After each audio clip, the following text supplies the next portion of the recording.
Welcome to the DaVinci Code conference. I'm assuming if you're here or if you're watching the DVD, you've already examined the website. You have an idea who Dr. Michael Heiser is, his credentials.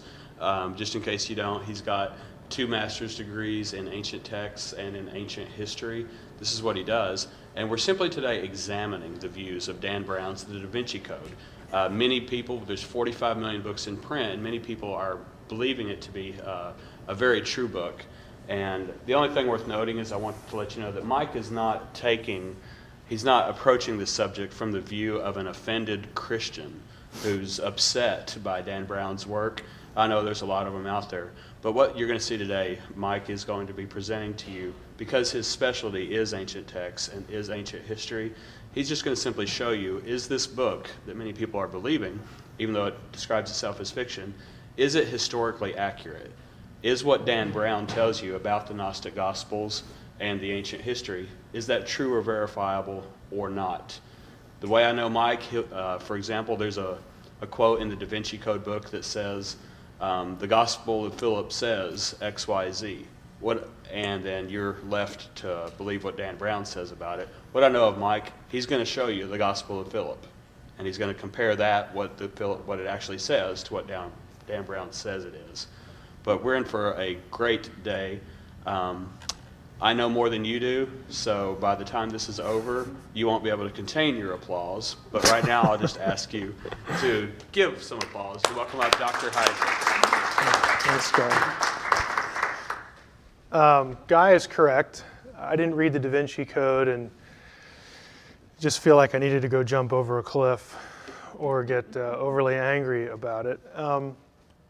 What disturbs me, and if you've never heard me on the radio or if you've never seen a DVD like this, you'll pick up real quickly. What disturbs me the most is when people manipulate sources and when they only give you a partial picture of an ancient text, some issue in ancient history, to really drive a position that they have.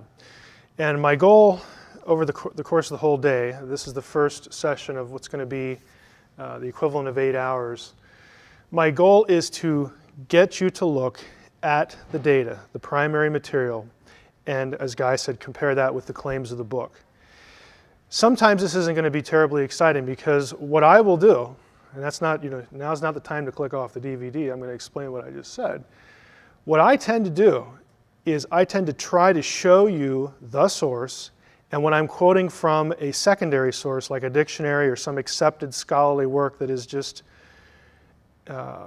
accepted and used and praised by everyone in a given field, I'll give you the page. I'll give you the page number. I'll show you the text. I want you to have the information so that you don't have to just assume that I'm quoting it right, or I'm just such an honest guy, you can just always trust me. I think I am an honest guy and you can trust me. But I still like to put it in front of your eyes so that you can see that I'm not making it up. The last thing I want to say by way of introduction is I'm not so worried about Dan Brown. Dan Brown is an author. He writes fiction. He probably has gone a little too far in sort of implying, and in some cases saying, that he believes this or that about his sources. The people that if I'm going to target anybody today, it's going to be the people he uses as sources, because I do think that they're being dishonest and I do think they're being manipulative. And I will name them by name. They know where to find me if they don't like it, and they're free to prove otherwise, because I think it's going to be pretty hard, because it's going to be right in front of your face. The first session that I think we need to go through is introducing Gnosticism for you. This is a term that you often hear related to the DaVinci Code and its contents. It's one of those terms that people throw around and you may or may not know what it is. But if you know the basics of Gnosticism, the Gnostic worldview, it will help you frame certain positions that are put forth in the DaVinci Code. And so this is where we're going to start today. This is the worldview behind the DaVinci Code. Now, the basics are this. In Gnosticism, they'll use the term God, the true God. The true God, you need to know right away in Gnosticism, is not a personal being. when you, I don't know if any of us in here in the room are Gnostics, but chances are you're not. When you think of God, you think of a person. You think of an actual being, an entity that has personality, emotions, that kind of thing, because you're used to reading the Old or New Testament or some other book, from Western religion, and this is how God is spoken of. In Gnosticism, though, you have this sort of force called the light, the pneuma, which is a Greek word which means spirit. This thing is pre-existent and uncaused, and so that would be kind of similar to what we're used to. But this force actually has parts, but it's not a person. It's just like a force. Think of Star Wars, I guess, for lack of a better illustration. Gnostics will refer to the true God in masculine terms, the Father or the Spirit or the pneuma. Gnostics will also refer to the true God, the ultimate God thing, in feminine terms, as mother. Also, the first thought, the Coptic word is anoia, the first thought of the Father. So they sort of begin with this Father-God concept, but he's not a person. And then as this thing sort of is able to think within itself or do something, this cosmic intelligence, maybe that would be a better way to describe it. The first thing the cosmic intelligence thinks of is called the anoia, the first thought, and that is viewed in terms of feminine terms. Now look at this. This is a circle. I picked a circle for a deliberate reason. In Gnosticism, the ultimate God force is whole. It is complete. It is self-contained. It is self-existent and pre-existent. It has balance, masculine, feminine. It is androgynous. It's not just one or the other. It's not just masculine or feminine. It's both. There's an emphasis in Gnosticism on something called androgyny, which is this union, this sexless sort of thing, or this union of genders. I know this is going to sound kind of weird, but as we go on, you'll start to see how this works itself out, not only in the system, but in Brown's novel. The first thought, according to Gnostics, was, and they'll use the word, impregnated. Now, we're not talking about anything physical here, but they're using procreative language to illustrate for you what they believe. The first thought, the female, is impregnated by the father and brings forth other eons or aeons. These are gods. So right away we have, us as, from our background, Judeo-Christian background, this sounds like polytheism, and in some ways it is. But the point I want to stress now is not essentially the nature of the system, but you have the true God. The true God sort of creates other gods. Okay? So you have this thing up above. The thing up above sort of creates within itself lesser things, lesser eons, lesser gods. The circle is androgynous, but the things that it creates are not. They are spoken of in gender. In Gnosticism, the universe is three-tiered. The diagram here has at the top, this is the true God. This is the true God. Where the true God lives is one realm. The bottom realm is the created universe, the world you and I know. And then there's this middle existence. And that's where the other gods reside. So from the true God, the whole entity, there are other divine beings created called aeons. You'll notice by the features here, some are masculine, some are feminine. Now, we're not going to get too far into Gnosticism, but what happens is they pair up and they procreate. Again, I'm using sort of literal language, but they produce other aeons. And so you have a whole system of gods, plural, underneath this divine thing, this cosmic mind or cosmic force. The middle gods are sort of expressions of the greater whole. These are called aeons. The word next to it, pleroma, means fullness. When all the aeons are together and in harmony with the true light, that is called the fullness. It's the way things ought to be. The fullness. We'll come back to that term. They are the true God's essence, and together the parts equal the whole. Now, the true God, again, or the light, produces these aeons. One of them is the Logos. Now, for those of us who are Christians in the room, Logos is a word that gets applied to Jesus in John chapter 1. But now mentally stop yourself. The Logos in Gnosticism here is not Jesus. This is not a one-to-one equation. Jesus is something else to a Gnostic. Just so that you know that one of these gods is referred to as the Logos. And the Logos, if you look at the hierarchy, the row here, the way I have this arranged, the Logos is considered the very highest aeon. He is the highest thing that the light produced. Okay? He's the highest. A few notes there. You will read in Gnostic writings, if you go down to the third bullet, the Logos is called the form of the formless, the body of the bodiless, the face of the invisible, the word of the inutterable, the mind of the inconceivable. The Logos is the primary expression of the light, this cosmic spirit thing that Gnostics refer to as the true God, the ultimate God. The Logos possesses knowledge of all the other aeons. He is the entire image and likeness. Now, if you look here, we have a father language within the true God. We have mother language, so we have father, mother. We have the Logos, and that forms in Gnosticism, you notice the triangle, this is sort of their trinity. Now, that's an oversimplification, but they will use triune language. They call it the initial triad, the initial three, Father, Mother, and Son. And they'll actually call these bodiless beings the first man, the first woman, and the first son.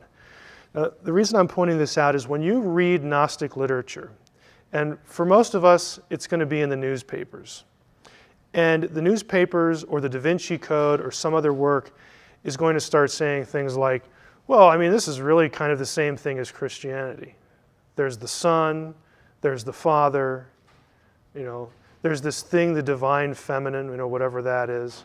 And they're going to try to latch on to similar terminology to make you think that we're all really talking about the same thing. Well, we're really not. Okay? The lowest eon, you'll notice the chain here progresses from high to low. It's a progressive dissipation of the pneuma, the ultimate light, the ultimate spirit, from the primary aeon to the last one. There's a finite number here. The last one, right here, is feminine, and that is called Sophia in Gnosticism. Now, this is a term that comes up in the DaVinci Code all the time. The Sophia is an extraordinarily important figure, an extraordinarily important aeon to the Gnostic system, the way they understand reality. Sophia is the lowest aeon. You'll notice that I have her chin right on the red line.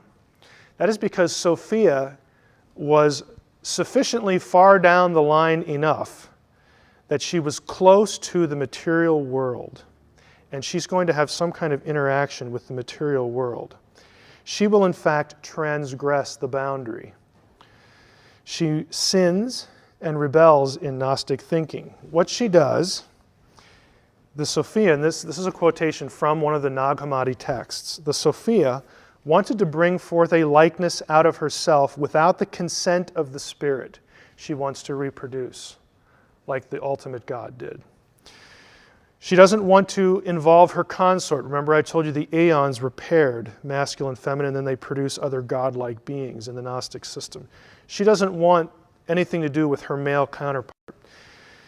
A thing came out of her which was imperfect and different from her appearance because she created it without her consort. So the Gnostic story, the Gnostic mythology is that Sophia says, you know what? I want to be like the ultimate light. I want to be like the Most High. Okay? And I'm going to create of myself something. I'm going to imitate his behavior. And Gnostics view that as sort of a good thing. But, she kind of preempted the way it's supposed to be done, but it's still somewhat okay. Why did she do it? Because she is, according to Gnostic text, unconquerably prunikos, which means lewd. I am the whore and the holy one. I am the wife and the virgin. Holy, whore, wife, virgin. Think DaVinci Code. This act of, there's this thread running through the novel about how this sexual act, this sexual ceremony somehow is an act of worship.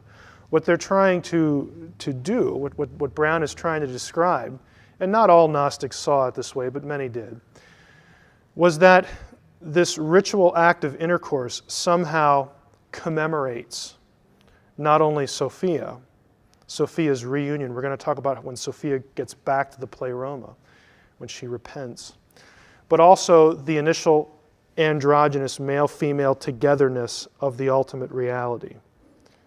That's why the act of intercourse has a sacramental value to some Gnostics. What does she make of herself? She makes a being called the demiurge, which just means the maker. The demiurge is also known as Yaldabaoth, child come forth or child of chaos. You will see both translations. He is also called Saklas, the fool. He is also called Samael, the blind one. This being is none other than Yahweh, the God of the Old Testament, in Gnosticism. The God of the Old Testament to a Gnostic is a created being. He is called a fool. Why? Because he runs around saying, I'm the only God. There's none like me. Duh. Okay, Gnostics consider the God of the Old Testament a fool because he doesn't want people to know, and he's going to create humans. He doesn't want humans to know that actually there's a whole bunch of aeons that are bigger than he is, more powerful. And there's even further removed from him this ultimate God thing. The God of the Old Testament to a Gnostic is a fool, is blind, because he doesn't seem to realize that there are other gods. He goes around denying it. He's either blind or he's an idiot. And he's just bad because he doesn't want you, humanity, to know the truth. Now, here's our line separating the middle realm from the realm we know. The demiurge is going to create the world, just like in the traditional Old Testament. The demiurge will also create archons, which is a word that means rulers. The archons are mentioned in the New Testament. These are the principalities and the powers of the air, the rulers in high places who are wicked. But in Gnosticism, the archons, yes, they're bad because the demiurge made them. But they're not bad in the sense of they're opposing God. They're actually, in Gnosticism, the archons are God's henchmen. They do his bidding to suppress humanity, to keep humanity from learning something. And we'll talk about what that something is. So the demiurge makes helpers, what we would think of as fallen angels or watchers or fallen sons of God, archons. It's really the same old thing. Together, the archons, now look, the key there is together. The archons and the demiurge make Adam. Let us create humankind in our image. A Gnostic would say the plural there indicates that the demiurge and the archons get together and fashion the man. It is a co-creation. Those of you who are familiar with other stuff I do know that I don't buy that position because the grammar of Genesis 1:26 does not support it, but frankly, Gnostics don't care. So we'll skip that point. If you want to find more about that, you go up to my website. Sophia looks down at this. You see the yellow line there. Sophia looks down at what's happening and she goes, this was probably a mistake because this guy's kind of nasty. The demiurge's kind of nasty. And now the demiurge is just kind of doing what I did and he's starting to make all this stuff. And I guess it was okay when he made this world thing, like who cares? And the archons, well, we're more powerful than they are anyway, so I'm not too concerned. But Sophia takes pity on Adam, because Adam is created to be a slave of the demiurge and of the archons. And something clicks inside Sophia, according to the Gnostic myth, that says, I need to do something. This is just a little too far. I can't abide this. And so the Sophia, Gnosticism disagrees here. There are two versions of this. One has the Sophia voluntarily putting some of her divine essence into Adam. The other version has Saklos, the demiurge, being tricked into doing it himself. But either way, a spark of the divine, you've all heard that phrase before, a spark of the divine gets deposited into Adam. So that now Adam is not just a worm-like, creature that just can't think or has no mind and no spirit, just to serve the demiurge. Now Adam is flesh and spirit. He is material and he is divine. Okay, he's a mix.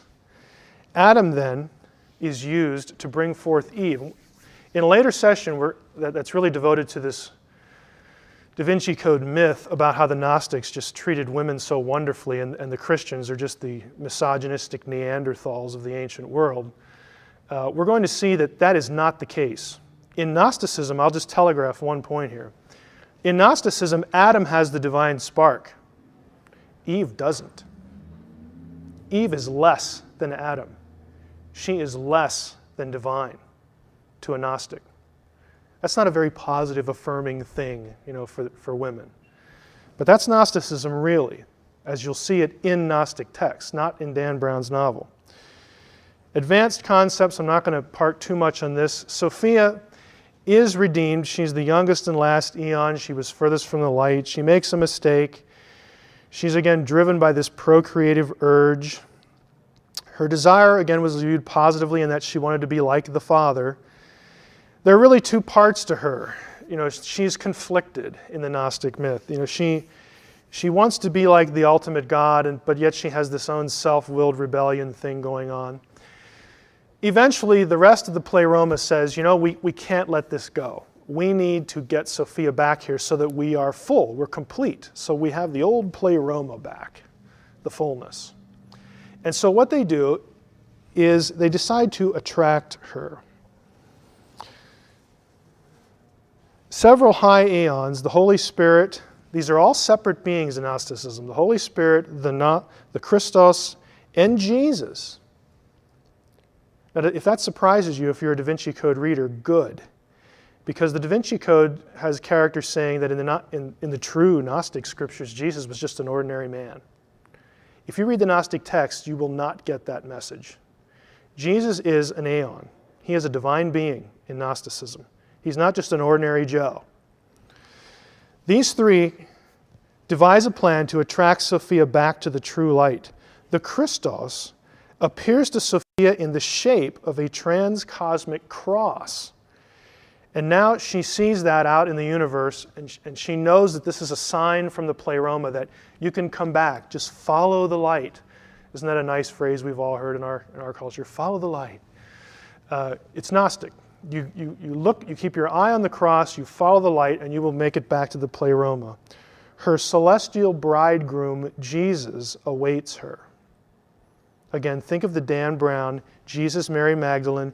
They get together, they have intercourse, either ritually or just to enjoy it. Probably just ritually if Dan Brown's going to be consistent with his Gnosticism, but he often isn't.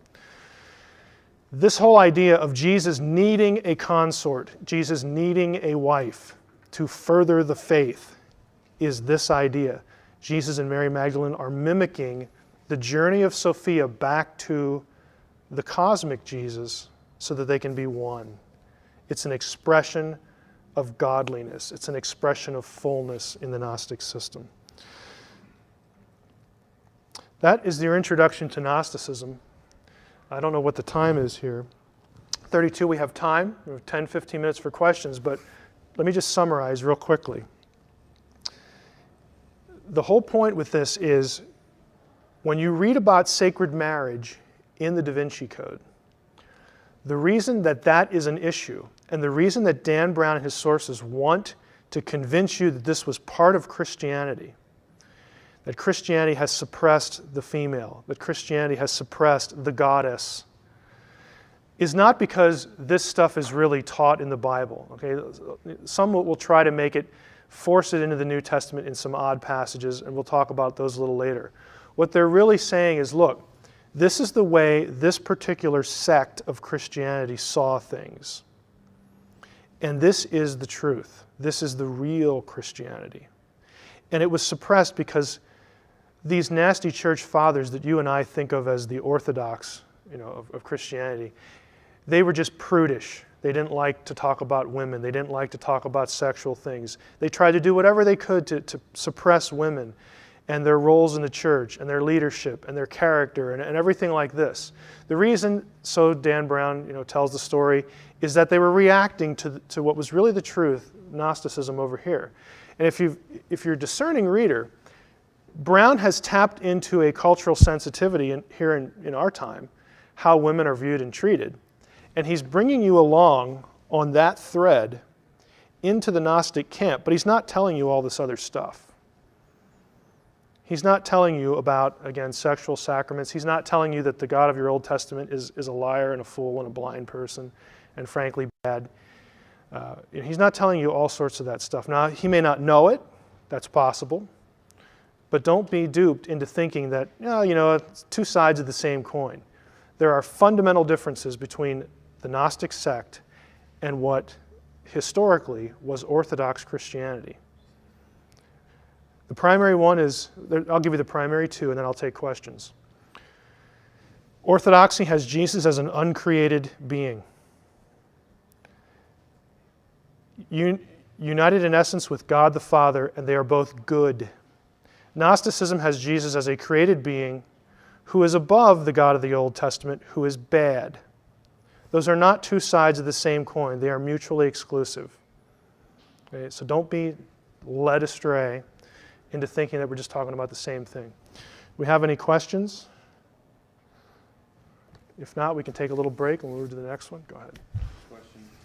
Do Gnostics consider Yahweh on par with the other aeons? Yahweh is under the aeons. He is lesser in power than the aeons. He straddles, and really when he starts to create material things like the world, he moves away from the middle realm down to the lower realm in the Gnostic universe. He is derivative from one of them, and even the lowest of them. So he is not on a par. Another question? In the back?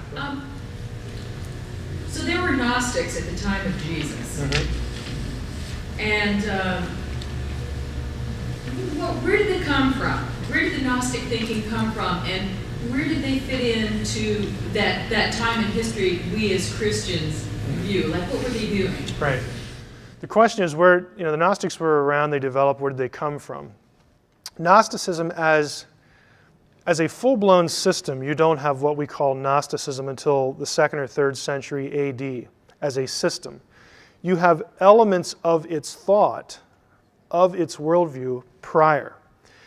And the strands come from different places. One of the more obvious is that it was a struggle, and frankly, if we're honest, it still is to some extent. It was a struggle to understand how you can have a God and 3 persons, but they're all the same, but yet they're not.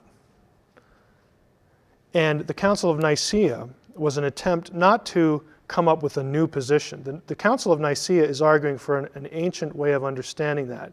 And in, I think, the 3rd or 4th session here, we're going to talk about Jesus as God well before Nicaea.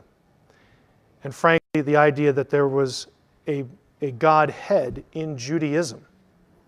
That idea is not a Christian invention. It's Jewish. But backtracking, it's hard to understand. I'll take you through some Old Testament passages today. And you'll look at them and you'll go, well, there's 2 there. How can that be? How can there be 2 gods? I thought Judaism was this monotheist, It is and it isn't. It depends how you define your terms, and it depends what the texts are saying. And they were struggling with this like some of you. When I show you some of these things, you're going to go, well, how did that work? Why didn't they get that? Or if they got it, why did they go over here with it? That kind of thing. Gnostics are trying to they're struggling. And I feel somewhat sympathetic to Gnostics on that level, and to Arius, who was the focal point of the Council of Nicaea, his heresy, because he's just trying to figure this out. Another strand is Jewish mysticism. The idea of, well, what is it really like at home in the Godhead? I mean, what is it really like? Who lives there with God? And we ask these questions now. Well, before there was a creation, what was there? What was God doing?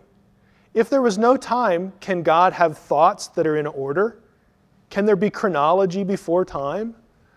I mean, they're thinking these thoughts, and when the ancients are thinking these thoughts, they're essentially putting them down either in the heads or in writing. They're trying to systematize their thinking to understand what goes on with God and what's his relationship to these other beings that we see in the Scripture.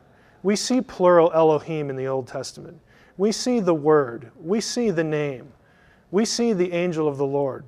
We see the one who rides on the clouds, who isn't Yahweh in Daniel 7. They're reading their Bibles and they're trying to grapple with how to correctly systematize this. Now what happens is you take those questions, which are all legitimate, and Gnostics come from Egypt, and what they did was they started to try to merge what they're seeing in the Old Testament and in Jewish writings. This is all before the New Testament's written, and it carries on when the New Testament starts getting written. And they start looking for counterparts in the local religion of Egypt. And once that happens, you see this convergence of threads. And out of that comes Gnosticism. Another strand is, what about evil? Why is there evil? Orthodoxy has, I'm not going to say there's just one explanation for this, but Orthodoxy wants to see, and I agree, but I'm not going to go any further than that because there are ways to understand this, and there's difference of opinion. But the Orthodox position is that, look, if there's anybody in control of evil other than God, then we've got problems. Then we're dualists. Then there's a competitor to God out there who's just as powerful as he is, and that isn't reflected in the text of the Jewish Bible. The God of Israel, who is our God, the God of the New Testament, because the church derives from Judaism in that sense. And so that just wasn't an option.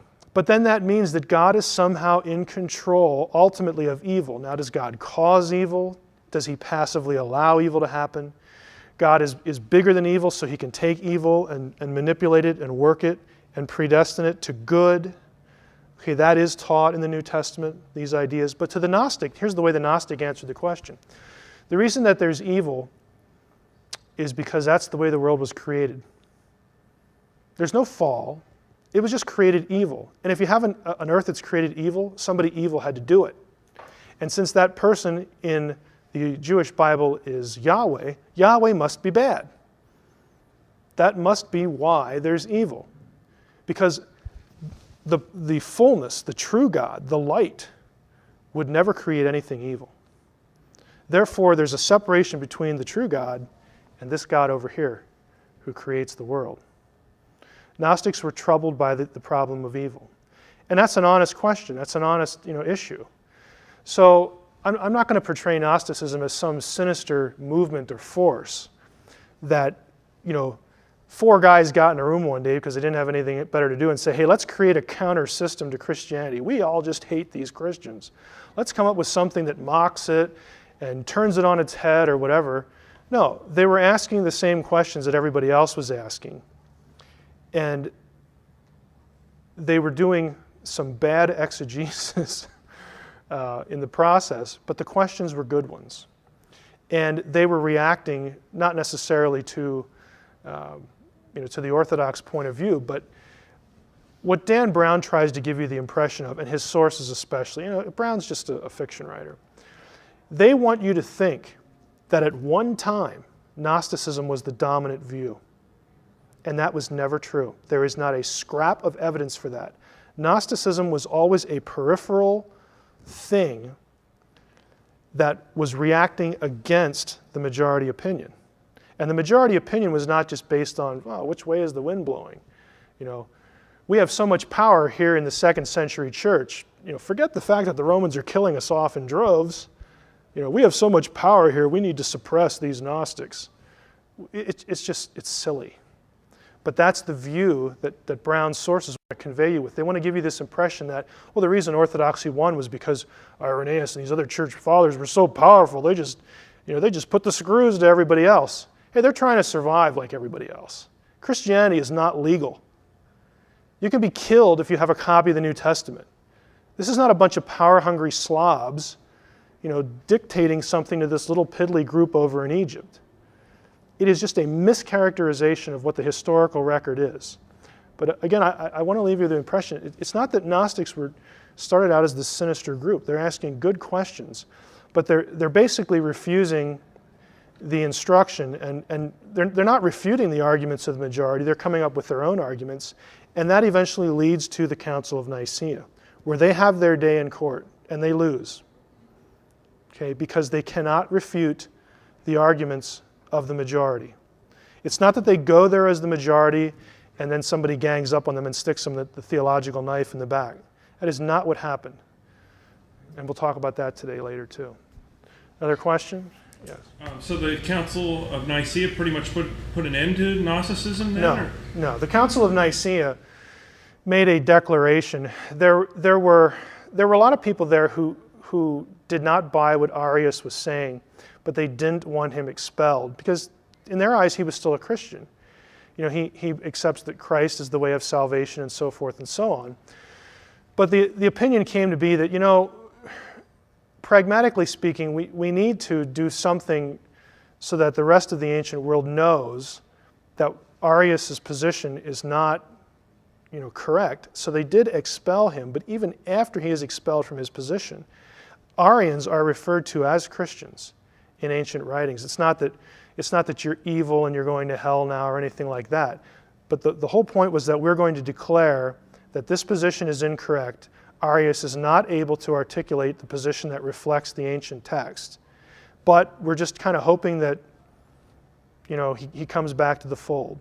Gnosticism and Arianism continued, you know, along with their own followers. Eventually it sort of dies out because there aren't many of them, you know, relatively speaking. But the ideas get picked up, you know, in the Middle Ages by certain groups, you know, early, late Middle Ages. It never completely goes away because some people liked that position. They preferred, they thought that was a good answer to these questions. But it was never, you know, the majority. And they never produced anything that refuted the majority. They never did it. But they didn't really care because they just preferred the position. Is there an official start to the date of Gnosticism? No, not as a movement. What happens is its threads go all the way back, you know, into pre-Christian days, with your Jewish Bible in the first millennium BC. We'll say there are threads.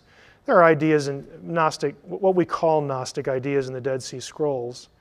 They didn't have Gnostics there, but Gnostics liked the way this guy over here wrote that. I like the way that scroll says that. So we're gonna use that to foster our idea over here. You have all these strands sort of converging in the second or third century when Gnosticism becomes known as a movement, and you have figures like Arius who become sort of, you know, champions for this view. Anything else? Okay, the second session today is a comparison really of the Testament issue, the gospel issue. I'm going to make it a little bit broader than that. But the manuscripts of the New Testament, not just the Gospels, versus the Gnostic Gospels from Nag Hammadi. In the DaVinci Code, one of the characters, Lee Teabing, who is cast in the story as an expert on the Holy Grail, which we find out in the DaVinci Code, the Holy Grail is not a chalice or cup. It is a bloodline of Jesus. But one of the characters, Professor Teabing, says this: more than 80 Gospels were considered for the New Testament, and yet only a relative few were chosen for inclusion, Matthew, Mark, Luke, and John among them. These texts, quote, are the earliest Christian records and the unaltered Gospels. Now, before I turn the slide here, there is a reason why, when the DaVinci Code came out, every scholar from any theological position, from the most rabid fundamentalist to the most rank atheistic liberal, said, this is bunk. And this is one of the biggest reasons why. These claims, as far as the nature of the Gospels, earliest and unaltered, are just frankly laughable to people who do this for a living. But again, it's like, well, it's just fiction. And everybody could have lived with that if it wasn't for the fact on the first page, or the inside cover of the DaVinci Code, he talks about the meticulous research that went into this and how this is just going to change everything, and then successive interviews. That's what torqued people off, regardless of their theological position. Because frankly, scholars don't like when people invade their turf and say dumb things about it. Okay? Now, what are the Nag Hammadi documents? You'll notice in red there on the map, the bottom third is Nag Hammadi, the place. The Nag Hammadi texts are a collection of 13 ancient codices, which is essentially what we'll call it a book, something bound on one side or folded, containing over 50 Gnostic texts. They were discovered by accident in Upper Egypt in 1945. The man at the center is the accredited discoverer, Muhammad Ali Saman. Had gone off, kind of like the Dead Sea Scrolls story. He goes off and is looking for fertilizer in the mountains close to his village, and he unearths a jar, and the rest, they say, is history. The books that were found at this location were quickly sold into the black market. The Egyptian government eventually got them fairly quickly. This is what they look like. You'll notice that as manuscripts go, this is pretty decent condition. I mean, you can get a whole lot worse than this. Despite the figure to the left there, you can see how tattered some sections are. They were taken to the Cairo Museum, and another few years went by before scientists knew about them. In 1966, at a conference in Italy devoted to Gnosticism and these new texts, James Robinson assembled a group of editors and translators to publish the codices in English. This is the cover of the book. I have it with me here if you want to look at it today. Robinson was chosen to oversee the project, and eventually a facsimile edition was published. Facsimile editions, they're just literally pictures of each leaf in book form. They're plates. If you've ever seen a book that has plates in it, that's what you get.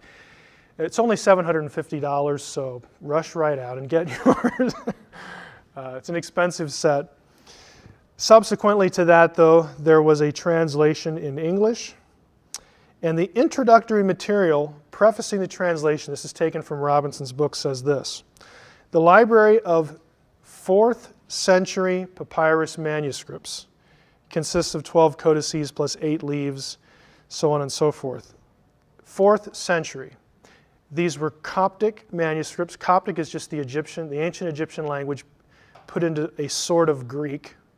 A lot of the letters in Coptic and Greek match. There are a few different letters that were added because of the sounds in the Egyptian language that the Greeks didn't use. But there's a lot of overlap there in the language. But these were from the 4th century. Now the 1st century, I should say this before we go much further, so you get this fixed in your mind. The 1st century is the year 0 to 99. 2nd century begins with the 1, as in 100 on. 3rd century begins with 2. You back it up a digit, okay? So 4th century, we're talking about written in the 300s sometime. This is Coptic, but everyone agrees, and rightly so, that the Coptic texts were actually themselves translations of older Greek material. One of the ways that's known is there are lots of Greek loanwords in the texts. There are other ways to tell that too, but we're not going to worry about that for today. These texts, according to the DaVinci Code, are the earliest Christian records. Okay. Boy, he didn't look very far for that.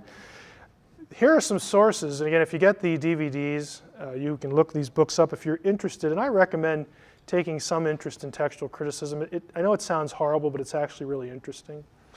Text of the Greek New Testament. Textual Criticism by David Allen Black is a nice intro for the layperson. I recommend it. Dave's a nice guy too. He's a friend of mine. Canon of Scripture, F.F. Bruce is a classic. And the latest work on the canon, The Formation of the Christian Biblical Canon by MacDonald, is really quite good. Again, these are well-recognized mainstream scholars with no particular axe to grind. Let's talk about the date, though. From those books were my sources, places you can go to check up on me as I go through this. If you look at the timeline here, you have the cross, 33 AD. We'll take that as a sort of a consensus date. New Testament Gospels and Acts, the book of Acts, which is the 5th book in the New Testament order, were written sometime between 50 and 80 AD. That is not a conservative fundamentalist number. That is a consensus view. There are very few people who would date them before. Some people would put Mark in the 40s. And there are very few people who would go beyond 80 for any gospel. 50 to 80. Now you have the presumed Greek originals of the Gnostic texts, and you can see with the blue there that we're talking at least 100 years after the New Testament books. And then, of course, the Coptic Gnostic copies. Now, why 50 to 80 AD for the New Testament? What's the evidence? In other words, are you going to come here and just have me tell you that and walk away thinking, oh, that's nice? Why do people say that? Well, there's actually evidence for that. 3 non-technical points for today are the Gospels, all of them, or at least Matthew, Mark, and Luke, prophesy the destruction of the temple. In other words, there's a prediction. Jesus makes predictions about the temple being destroyed. That happened in 70 AD. Everybody on the planet knows that. Okay?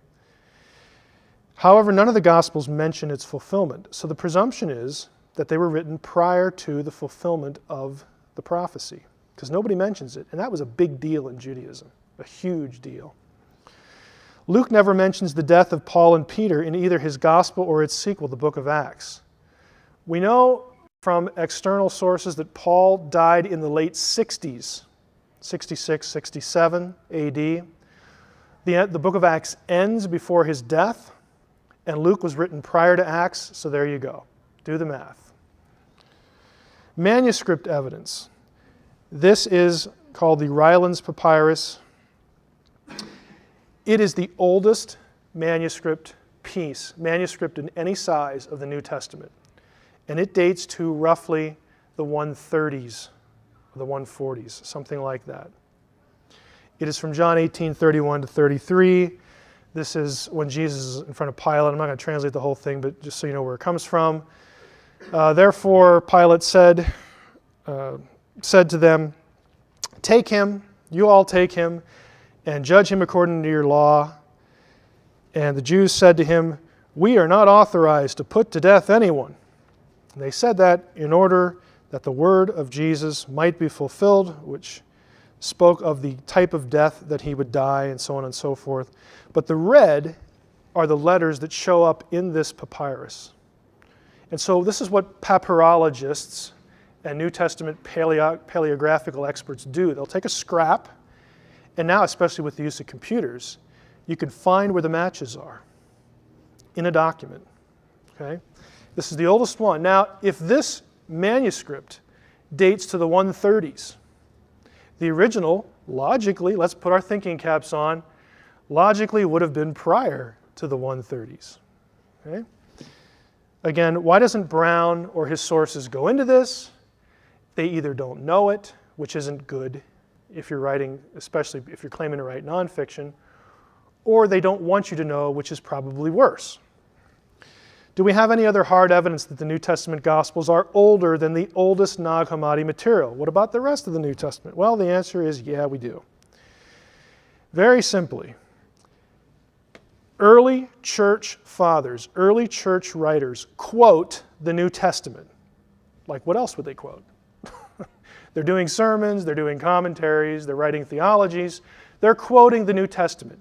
And we know when these guys lived because of Roman records.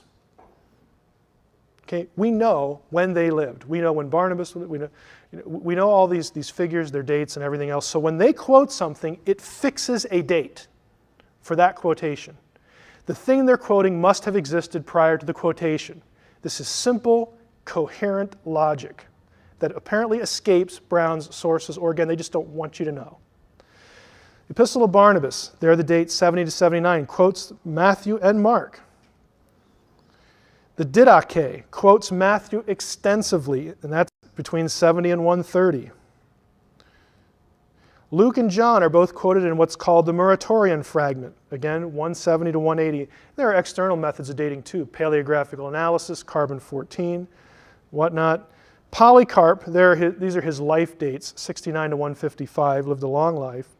He was a convert of the Apostle John, the John, quotes the book of Acts in his own epistle to the Philippians. The shepherd of Hermas quotes Acts several times. There you have the dates. The epistles of Paul. Romans is cited by Clement of Rome a lot.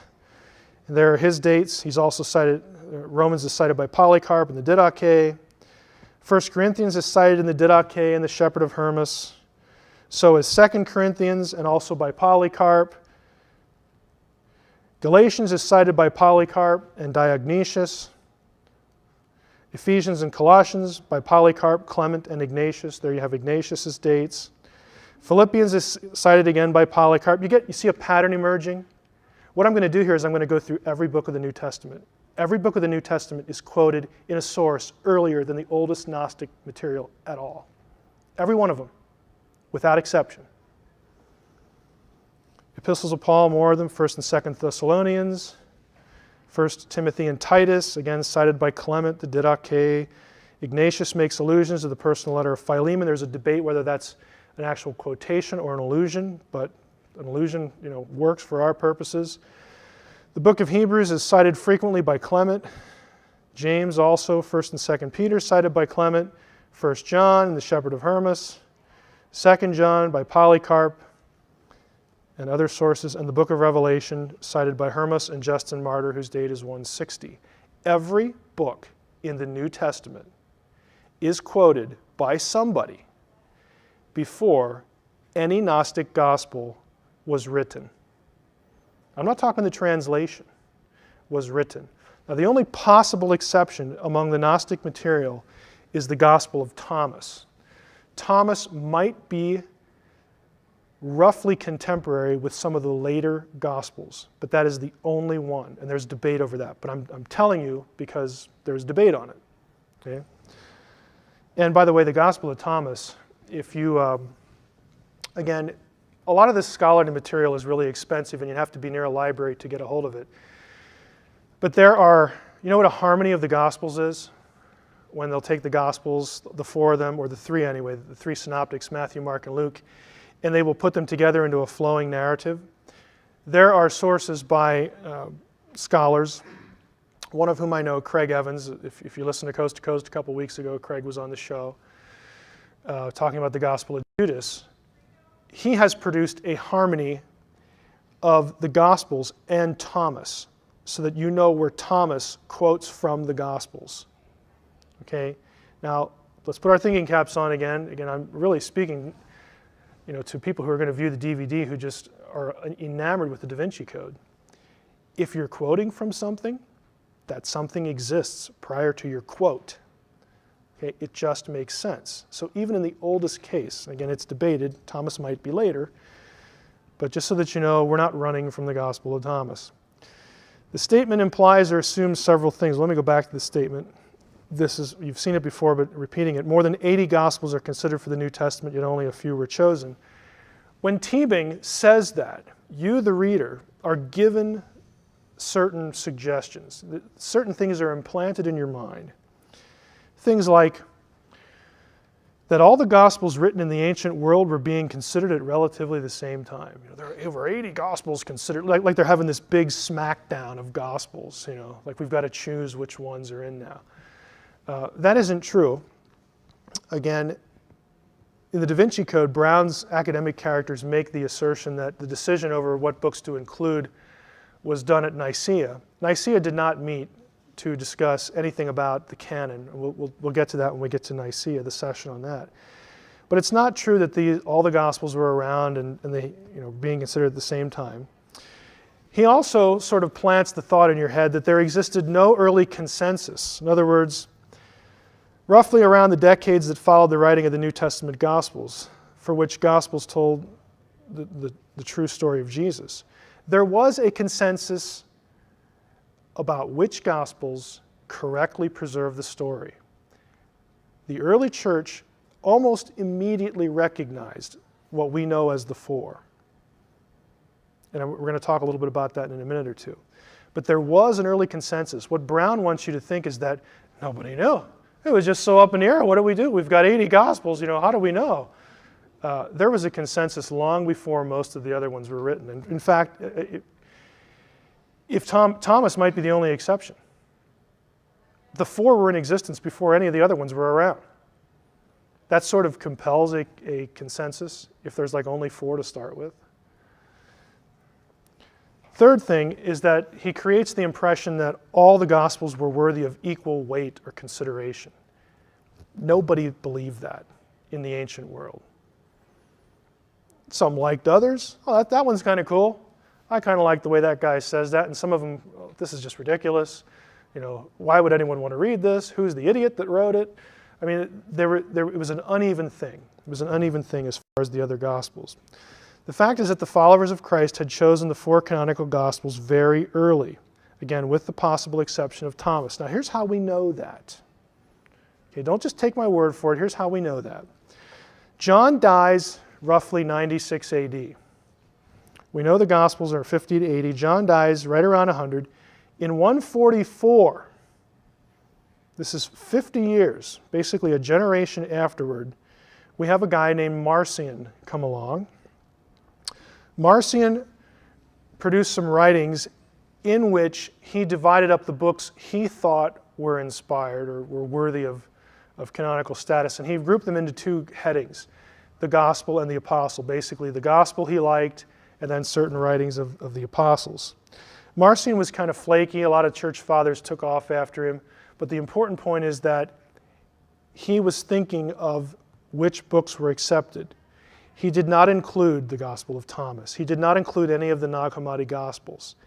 Marcion, to call Marcion orthodox is really iffy, so he could have felt very free to include one of the Gnostic Gospels in his, but he doesn't. Again, you can go look up Marcion and read about him if you want. Justin Martyr, in 160, produces a listing of what he calls the Memoirs of the Apostles. In 170, Tatian did something very important. He produced what's called the Diatessaron. It was a harmony of the four. This is 170 AD.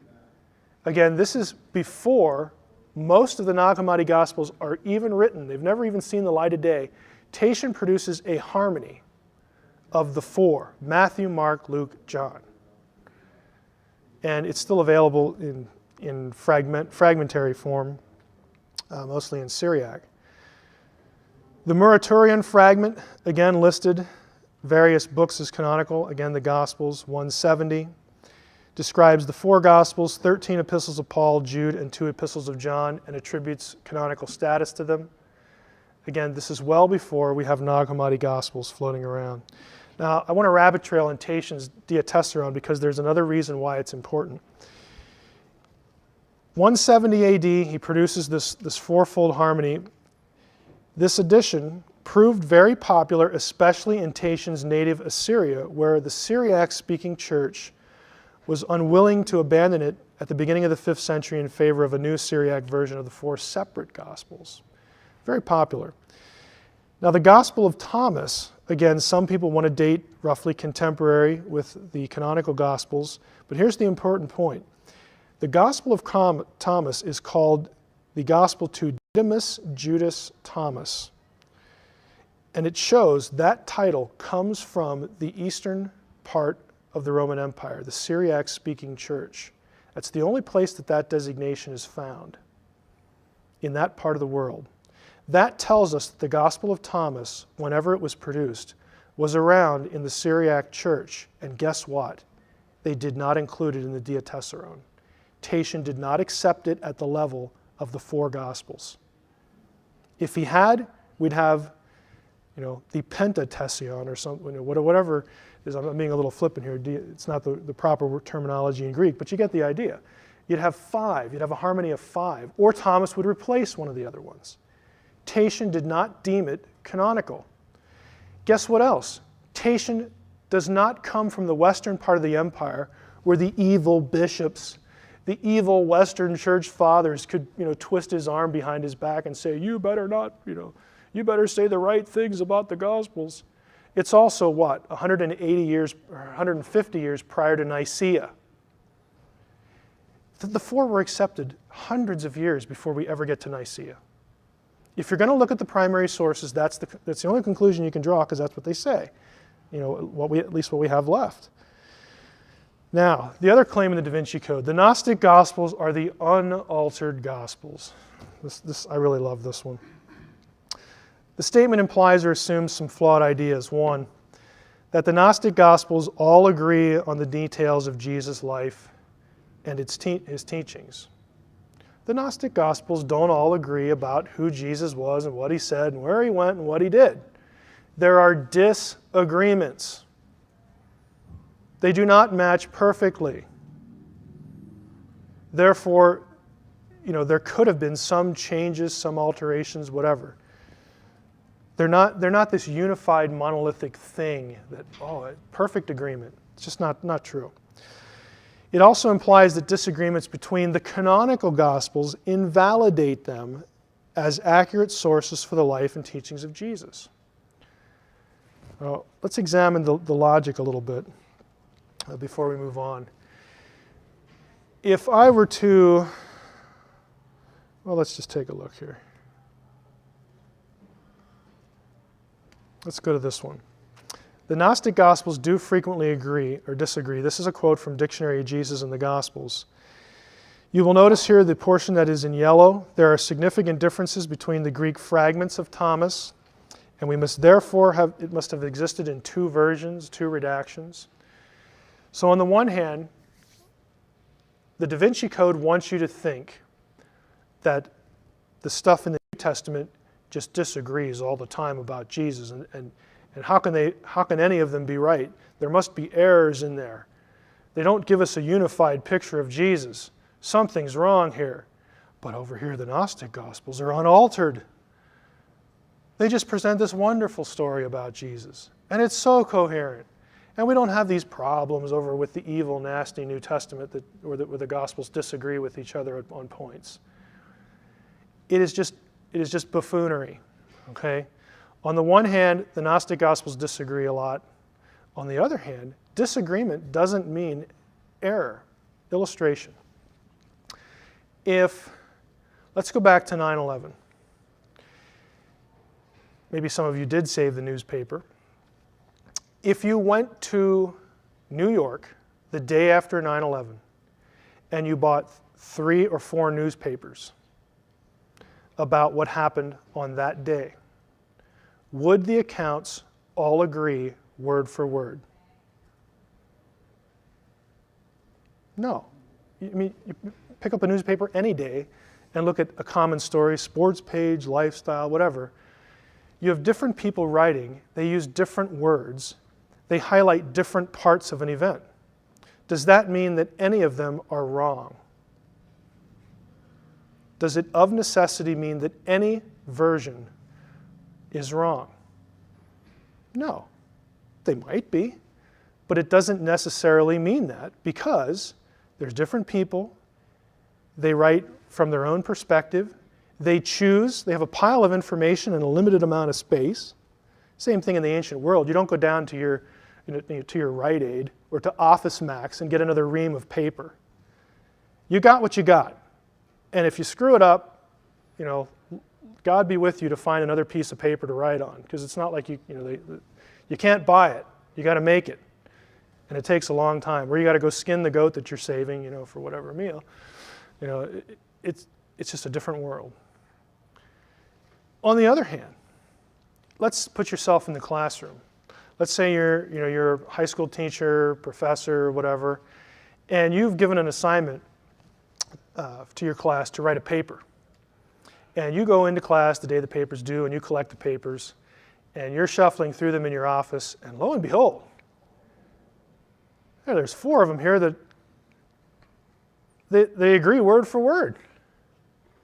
What would you think? Somebody's copying. We have plagiarism here, or somebody's copying, there's collusion, and whatnot. Let's take this to the Gospels. Yeah, the Gospels disagree. Disagreement does not necessarily mean that any of them are wrong.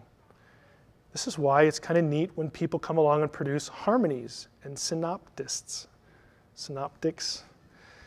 Exact agreement would suggest collusion, but that isn't what you find in the New Testament. I'm glad they disagree, because if they all agreed word for word, that would look like they all got together in a smoke-filled room and said, let's get the story right. That's not what you have. The Gospels disagree again because of difference in audience, difference in personality. There are similarities because these guys know each other. They probably pal around with each other periodically, but there's also independent work. It's just what you'd expect in the normal circumstance of those days. Now, I'm going to recommend some books. Again, check up on me, buy them. They're not expensive, at least these aren't. And these are the best sources for historical reliability of the Gospels from people who are scholars who are aware of the disagreements between the Gospels. Craig Blomberg has produced one on the historical reliability of the Gospels. That's Matthew, Mark, and Luke. He has a companion volume on John's Gospel, same focus. This is not light reading, I will warn you, but it's the best thing in print, just bar none. Why 4 Gospels? Again, from my friend David Allen Black. Black tries to write for the lay audience, so if you're going to start somewhere, I'd start with Black, but the mother lode, the trench work, is Blomberg. And Rethinking the Synoptic Problem, again by Black. Okay, that is the end of the session for the New Testament. We have, I can't remember when we started, but we can take some questions again. Summary. I'll try to do this each time. The summary is you need to match the claims of the book and the sources Brown is using, that the Gnostic Gospels are older, that they're more consistent, that they're more reliable, that they're unaltered. None of those points can stand up with actual historical evidence. Guys who were alive, who were quoting the New Testament, we know their dates are fixed absolutely. They're quoting the material before any of the Gnostic Gospels even existed. Now, I don't know why Brown doesn't put this in his book. Well, maybe I do. It wouldn't sell as well, I guess. But again, he's just a fiction writer. He's Dan Brown, cool idea for a story, let's write one. This is how I make my living. I write neat stories. The people that I think are more worthy of blame, that are really guilty of, frankly, pseudo-scholarship, are his sources. People like Michael Bagent, Lincoln, Richard Lay, Henry Lincoln, Picknett and Prince. These people who are writing, quote, nonfiction, and they're telling you stuff, and they're not giving you the information. They either don't know it, which doesn't speak well of their ability and their credentials for writing this, whatever book they're writing, or they don't want you to know. They have an agenda to push. And either one is bad. I'm going to let them take the pick and explain to you, explain to me why this stuff isn't in their works. Okay. Any questions? Yes, sir. You went into a long parenthesis on the Gospel of Thomas as the only exception. And I heard the arguments, but I'm not sure exactly it's the exception in what sense of age? Chronologically, yeah. And maybe the only one that is as old as the New Testament originals? Yeah, the reason that is supposed is Thomas is the only Gnostic gospel for which there is Greek material. Remember, the supposition is that you have the Gnostic Gospels, they're all written in Coptic, they are translations of older Greek originals. There isn't one shred of Greek material for any of the Gnostic material except for Thomas. And since we have that from Thomas, and I mean, they're little pieces. It's not like you don't even have pages, in Thomas's case. But the Greek original is known because of the scraps that are there. And so the difficulty is, well, can we get a reliable date, from the scraps? It's kind of a carbon-14 problem, because to date it you'd have to destroy it, and there's that little of it left. So the guess is somewhere, it might be as early as 50, which would put it contemporary with the canonical Gospels. But that's the only one, just because there just isn't material, for it. Another question. Yes. Hopefully this isn't redundant, but Thomas preceding the association with Gnosticism, was it? Is it considered, as you're referencing, as a Gnostic text? And how was it viewed beforehand in other places? Well, have any of you ever read Thomas? Thomas is not actually, you've read it? Okay. Thomas is not actually a gospel like you and I think of a gospel. When we think of a gospel, we think of a narrative history of the life of Jesus. That isn't actually what Thomas is. Thomas is a list of sayings. Think of the book of Proverbs and you have sort of an analogy. They're called logions, or logia would be the correct plural. They're just sayings, things that supposedly Jesus said. So the reason that this collection of sayings is viewed as Gnostic is because some of the content of the sayings, thematically and conceptually, will match Gnostic material that is much longer and more theological treatises. So that's where the association comes in. And even if Thomas is as early as the 50s or the 60s or whatever, what you have is you have pieces, you have threads of the fuller Gnostic thinking that comes later. You have threads of that, little pieces of it, resident in Thomas, which comes again as we mentioned last time. Gnosticism as a movement is the result of a convergence of threads of ideas. And so you have Thomas reflecting some of those.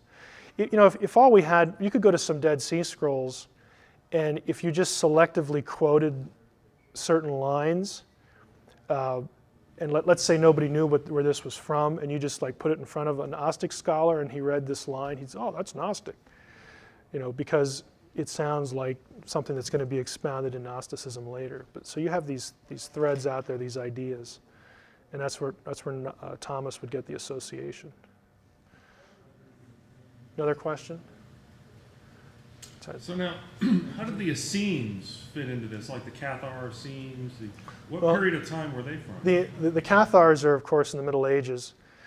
And they're going to, just a quick comment on them, the Cathars are going to pick up on certain ideas that are associated with Gnosticism. And so they get linked to Gnosticism, I think somewhat fairly. It's not that you could label them Gnostics totally, but some of the ideas are there.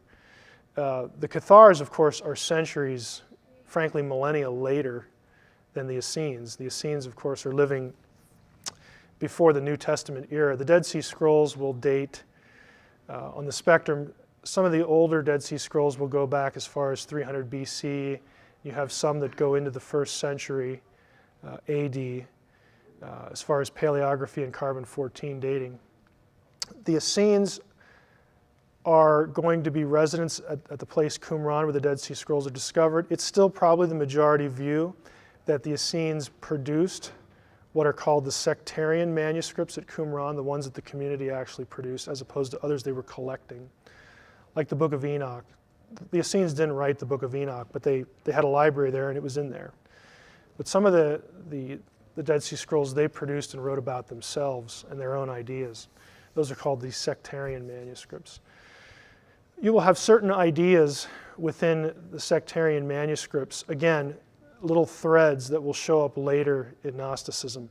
But it would not be accurate to call the Essenes Gnostics, because we don't have Gnosticism as a movement when I say movement, I'm talking about a religious system that has its own books and its own fully developed theology.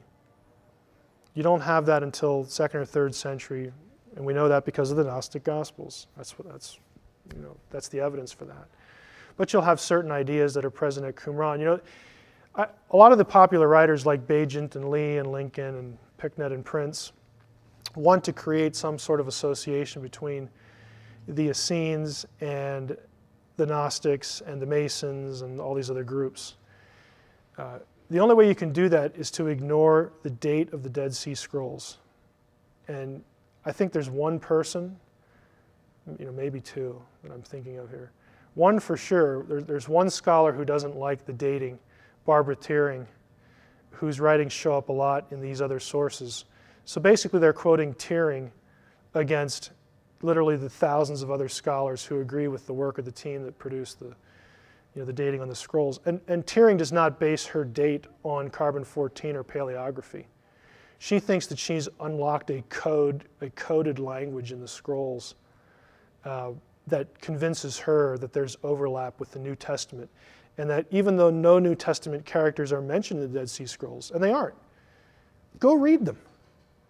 I'm not keeping you from them. Go read the Dead Sea Scrolls. They're in English. You will not find any New Testament character in any Dead Sea Scroll. Zero, nada. I don't know any other way to say it. You just won't find them. But that doesn't deter Teering. She says, well, the New Testament characters are encrypted and they're coded in there. And I'm glad you brought that up, Ted. The best book written on this subject is right here. Written by two liberals. They're not fundamentalists. They're not evangelicals. They're not Bible bangers. Okay, they're two liberal scholars, Jesus, Qumran, and the Vatican. Frankly, they got ticked. They got upset. And, I have often made the comment on radio and in venues like this that it is such a crying shame that scholars think themselves too far above the interested general readership to fool around with this nonsense that people like Bagent, Lee, and Lincoln and these other guys are writing. Honestly, I travel in these circles. Scholars generally are elitists. That shouldn't surprise you, okay? They honestly think that writing against these guys is just frankly beneath them and is a waste of their time. Here's an exception. These two guys finally got irritated enough with this twaddle that they wrote this book. It's probably about 15 years old now. Let me take a quick look. 1994, 12 years. And this is a thorough dismantling of Teering and all these popular writings. You finally had two guys. They weren't on the Scrolls team, so they're not part of the conspiracy. Okay? They're just two New Testament scholars, early Judaism scholars that just said, enough, enough. This is nuts. And we're going to address it. So they did that. I highly recommend the book. It's out of print. You'd have to get it used, but I found a cheap copy. So you can too. Okay, the third session for today is Were Jesus and Mary Magdalene married? And it's an assessment of the evidence for this offered in the DaVinci Code and, of course, in Dan Brown's sources that he draws from. This, of course, is the central question. Who was Mary Magdalene of the whole debate? Brown and his sources build a lot on understanding Mary as the lower left-hand corner. Of course, the bare breasts depicted in art often this way because of the supposition, an incorrect supposition, that Mary Magdalene's sins were somehow related to sexual activity, that she was a harlot, a prostitute, and whatnot. There really isn't any evidence in the New Testament for that, but we're going to talk in the course of this session as to where the idea came from. And I'm going to try to show you how, essentially the chain of logic, the chain of thinking that led to a misconception of who Mary was. And then we'll talk about who she really was and the claims of the DaVinci Code. But the DaVinci Code makes a great deal of casting the church as an evil enemy, an enemy to be looked upon with the hermeneutic of suspicion, because they allegedly, supposedly, deliberately cast Mary as a prostitute, not because they misunderstood the New Testament, which is what I'm going to show you. That's really where it comes from. But they would say, no, Mary was taken as a harlot because the church deliberately wanted to suppress the idea that Jesus and Mary were married. That this was part of a greater conspiracy to put down Mary in reaction to this truth that they wanted to suppress, that Jesus had a wife. Oh, by the way, I should mention, you notice in some of these that Mary is holding an egg. Just thought I'd mention this in passing. If you wonder what that's about, there's a story, it's not a biblical story, so it's extra biblical, about after the resurrection, Mary had audience with the Emperor Tiberius. And she went before Tiberius and essentially was giving him the gospel, telling him about Jesus and the resurrection and so on and so forth. And she, the story isn't clear whether she was going to do something or whether this just was a happenstance. But the emperor said, resurrection, oh, come on, I see you have an egg in your hand. That egg would no sooner turn red right now than the resurrection be true. And of course the story is that the egg turns red. And she holds it up and says, you need to believe on the Lord Jesus Christ. So it's an apocryphal story, but kind of an interesting one. But the church picked up on it historically, and so you'll often see Mary with an egg, either the white or the red one, in commemoration of the story. Who she wasn't. How did Mary Magdalene come to be identified as a prostitute? Now, this you're going to have to pay attention to closely. This is not a shameless plug for the software company I work for, but it is nevertheless our software.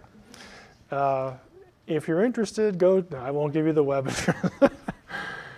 This is the passage in Luke chapter 7 where a sinful woman comes to Jesus and does certain thing and anoints his feet and whatnot. Let's just take a quick look at the passage. I don't want to read all these passages. I'm going to show you a bunch of them.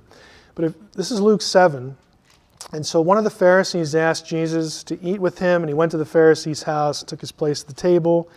Behold, a woman of the city who was a sinner, so the woman is called a sinner, when she learned that he was reclining at table in the Pharisee's house, brought an alabaster flask of ointment, and standing behind him, that is Jesus, at his feet, weeping, she began to wet his feet with her tears, and wiped them with the hair of her head, and kissed his feet, and anointed them with the ointment.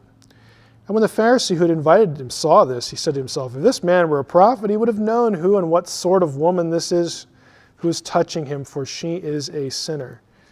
And then Jesus, of course, answers him and basically tells him to back off. You go down to verse 48. He says to the woman, your sins are forgiven, and everyone around says, wow, who can forgive sins?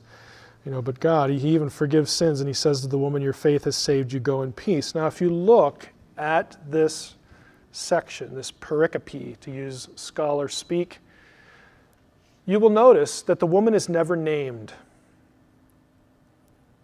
There's no name given. There's really not even an indication of what kind of sins she is guilty of. Look at the next chapter, chapter 8. Soon afterward, he went on through cities and villages. So Jesus is even at a different location, proclaiming and bringing the good news of the kingdom of God. And the 12 were with him, and also some women who had been healed of evil spirits and infirmities. Mary, called Magdalene, from whom 7 demons had gone out, and Joanna, so on and so forth. In the original New Testament, the way the Greek New Testament was written, there were no paragraph divisions.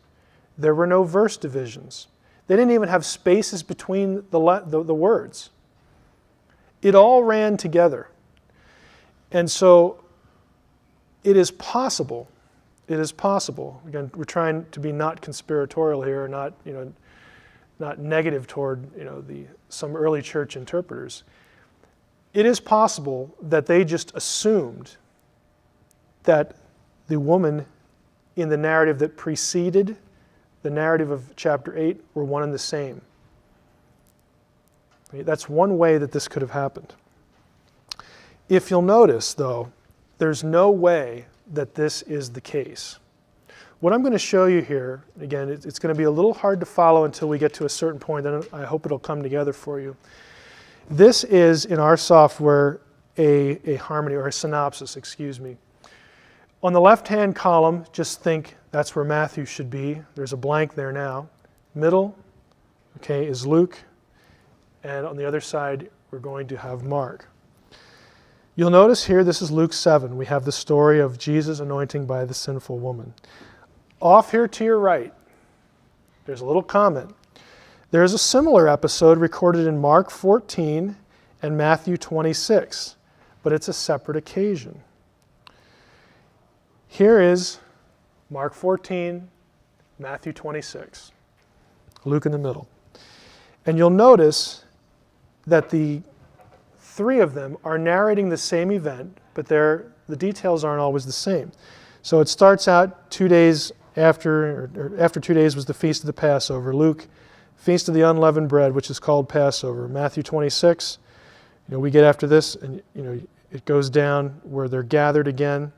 In verse 2, it mentions the Passover. So we're locked in at this Passover event with all three. As you go on, again, these are consecutive verses. Let me go back. We have Mark 14, 1-2. Here's 3-9. So this is running gospel narrative. You go back, and Luke has 2 verses for this event, but then he breaks off the story. There's nothing here. Here's the story of Jesus' anointing by a woman. But they're not the same story. We'll get to that in a second. Here Luke resumes, verse 3. Here's 10th verse of Mark, Matthew 26, and Luke resumes his account. Here's what you get if you look at them all together. You've got running narrative. Luke starts up here at the same place as Matthew and Mark. Then there's this gap, and then they resume at the same place. This, again, going back to the last thing about the synoptic problem, this is where there's disagreements between the Gospels. They won't include all the same stories, or they'll disagree on details as well. Now, my point here is to say that the account in Luke 7, the sinful woman anointing Jesus, with the ointment in the alabaster jar and weeping and wiping his feet with tears, that is a different story than the story in Matthew and Mark. How do we know that? How do we know they're different accounts? The one in Luke is chronologically displaced. If you look here, this is the flow of the Gospel of Luke.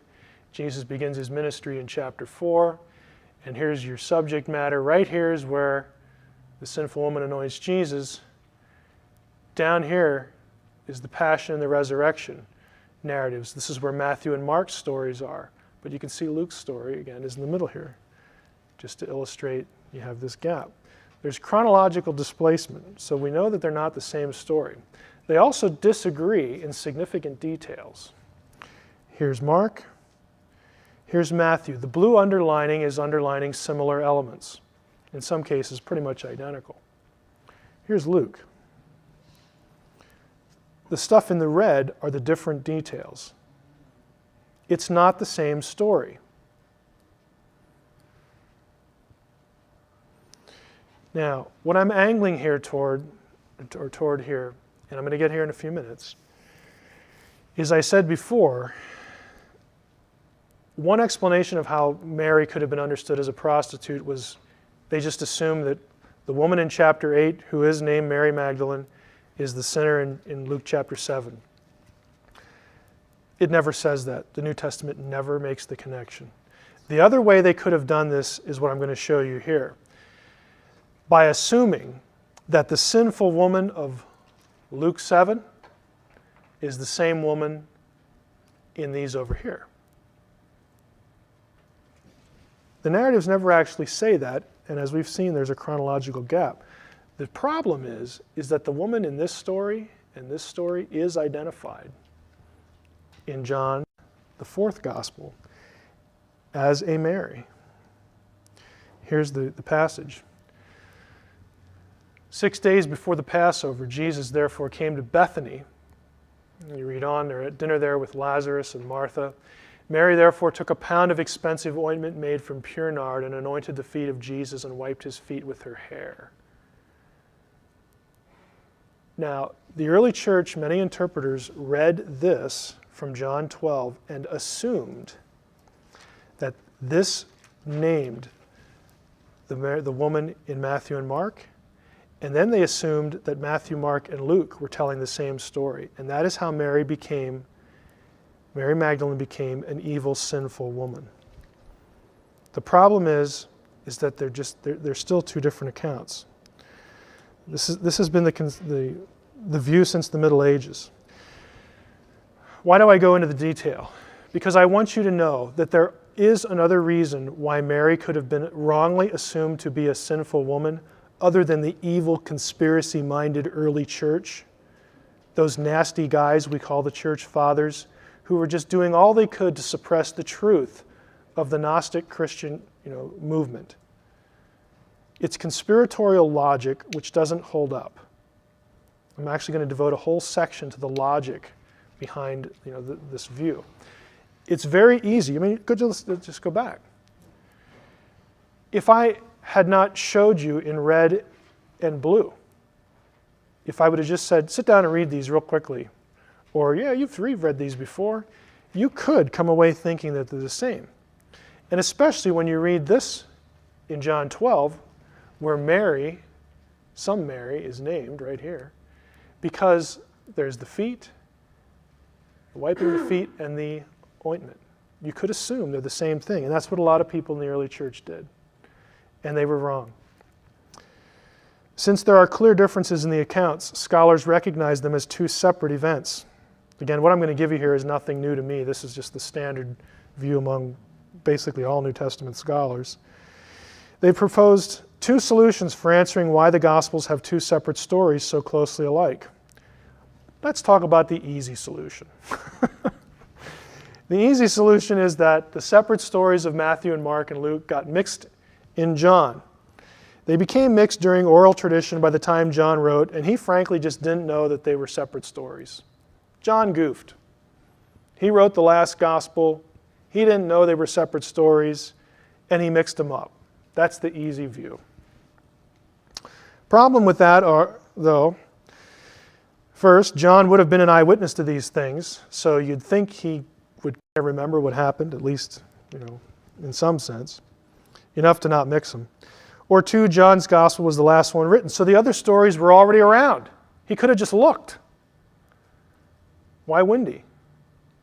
He should have known. So it's not terribly coherent, but that is the easy solution. The harder but better solution is this. Matthew, Mark, and John do report the same event, and Luke's is different. Luke's is a different one. John adds the feet element in his report for a specific reason. This view is based on the observation that there are still irreconcilable differences between Luke's and John's versions, requiring them to be separate events. Of course, we have the chronology problem that I pointed out a few minutes ago. Luke's chronology follows Matthew, Mark, but it's an anointing event way before the other ones. And the sinful characterization of the woman in Luke 7. Now look at John and Luke 7. This is the one that names Mary, and I'm saying this one is the one that Matthew and Mark are talking about, and Luke is different. There are significant differences between Luke. Look at all the yellow, and the one in John. Critical story details that are different. And though it's harder for us to understand unless you do this sort of thing, you study the Gospels a lot, this is the more coherent view, that Luke is just different. It's a different event. Now, comments. The harder view means that the anointing of the head and feet are both for burial. This is easily explained in that the anointing of the head was a ritual act for anointing a king. That's how they usually did it in the Old Testament. The feet denoted putting one's enemies under one's feet. That's why you would anoint a king's feet, to signify that he would, it's a very common Old Testament gesture, to put the foot on the neck of your enemy meant that you've conquered them. If you go read Joshua, for instance, Joshua specifically commands, it's either Joshua or Judges, this is specifically commanded on an occasion or two where to signify victory, he says, go up and you put your foot on the neck of this conquered king to denote to everyone that victory is complete. It was a commonly known gesture. 2, how likely is it that there would have been 2 anointing events in Jesus' life? Well, actually vary, because it was a common practice for formal meals, which were held all the time. The harder view also means that there are 2 separate Simons. We find out later in Luke that the Pharisee was named Simon. How likely is that? Vary. There are 19 Simons in the work of Josephus. It's a common name. It's like Smith is now, or John, or Dave, or Mike for that matter. Simon was a popular name since it was the name of one of Israel's tribes and a Maccabean hero in the intertestamental period. Jesus' apostolic band had 2 Simons. Even in the 12, he got 2 of them. Peter and Simon the Zealot, and there were 3 Jameses among the 12. You just have common names, so it's not much of a stretch. The harder view means that the gospel accounts don't contradict and that Mary Magdalene is not a prostitute. But there were lots of guys in the early church that they were wrong. And the tradition stuck. And Mary Magdalene became known in history as a prostitute, wrongly, because the New Testament never says that. It's unfortunate. So if she wasn't a prostitute, who was she? This is a search result that shows us all the places where Mary Magdalene shows up in the New Testament. This is it. I mean, she's an important character for sure, but not in terms of quantity of reference. You've got, of course, Matthew, Mark references there, and some of that we've already seen. She's the first one, of course, to see the resurrected Christ. She's at the crucifixion, very loyal to Jesus when Peter and the apostles are, getting out of Dodge. Mary sticks by the Lord and goes to the crucifixion site. Luke 8, 1-3 says Jesus cast 7 demons out of Mary Magdalene. We know that for sure. Matthew 27:55 tells us that several women, including her, traveled with Jesus and the 12. According to Mark 15, a group of women watched the crucifixion from afar. The first one mentioned is Mary. Mark 15, again, she gets to see the empty tomb. The story makes apparent that Mary Magdalene, like the other disciples, was not anticipating encountering a risen Jesus. Now, if you stop and think about it, this runs quite contrary to the claim in the DaVinci Code that there was a conspiracy to get Jesus off the cross early, or this was a plot that they crucified someone else. It's all the basic Passover plot stuff from the 1960s by Hugh Schoenfeld that now Michael Bagent in his book, The Jesus Papers, is basically rehashing for us 40 years later. They were not expecting Jesus to rise from the dead. If this was some sort of plot, these kinds of references are pointless. The disciples are depressed in the Gospels. They're bummed, to put it in our vernacular. This is not a good thing. They are caught by surprise when I'll grant you they should have known better, because Jesus is walking around half the time saying, the Son of Man must go up to Jerusalem, and there the chief priests will grab him, and they'll beat him, and they'll kill him, and he'll rise again the 3rd day. And the disciples are like, what? Did you hear something? Must have been a fly buzzing by my ear or something. I mean, it's like, why don't these guys get it? Because they're like stunned when it happens. And Thomas doesn't even believe it after Mary comes back and tells them. He's the guy that says, well, until I stick my finger in the palms of his hands, I'm not going to believe it. So much for the conspiracy. It's a conspiracy of ignorance if it was anything. If this is all there is in the New Testament, where does the idea that Mary, Magdalene, and Jesus were married come from? Now look, this right here, let's go back real quick. This is it. This is every place in the New Testament that Mary Magdalene is mentioned. So where do we get this idea? Let's traverse forward here. That she was married. Well, let's go to the Coptic Gnostic Library. And again, this is my pattern. This is what I like to do. I'm not making it up. What I'm going to show you, I'm not making up. This is the official publication source of all the texts from Nag Hammadi that Michael Bagent has grown to love. Okay? This is them. This is the official publication arm. Coptic Gnostic Library. And this is, by the way, a shameless plug for our software. We have them in electronic version. So I can search them at will. which is really cool. Now, in the hard copy publication, this is page 169 from this source. This is the Gospel of Philip. This is the passage that the DaVinci Code characters quote that somehow they get Jesus married from. It says, the prior pages, that Jesus loved her more than all the disciples and used to kiss her often on her blank. Sounds like Match Game, with Gene Rayburn. Okay, if you remember the old game show, why is there a blank here in the official publication of the Gnostic Gospels? Can anyone tell me why there's a blank here? Are they part of the greater conspiracy? It's blank there because there's no text there. There's a hole. There's nothing there. It's blank. Now, see the little asterisk here? What Michael Bagent should have done, A, is get the book, look it up in the book, and read the footnote. At the gap for 63, kiss, it says, or greet. It could even be greet. Although kiss may be correct, the Coptic construction found here is not normally used in this sense. Now, I didn't steal the book and put that in. Okay, this is from the official publishing arm of the Nag Hammadi Gnostic Gospels. Look it up. The red underlining, on her blank. Every time I say that, the music from Match Game just goes through my head. On her, there was a guy at work that was actually playing that too. It's like, I don't know. I think he wanted me to have this moment that I'm having right now. On her blank, possibly on her mouth, on her feet, or on her cheek, or on her forehead. Now, why are there 4 options? This is what textual critics, like the guys who just put together the Gospel of Judas, do for a living. What they're doing, here's the Coptic. This is page 168.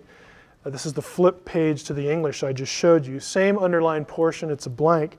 The footnote down here. What they're doing is they're taking the blank and they're saying, okay, how many letters could fit in the blank in the actual manuscript? And once they have the number, and they'll actually do this. And I know this sounds horrifically boring, and it probably is.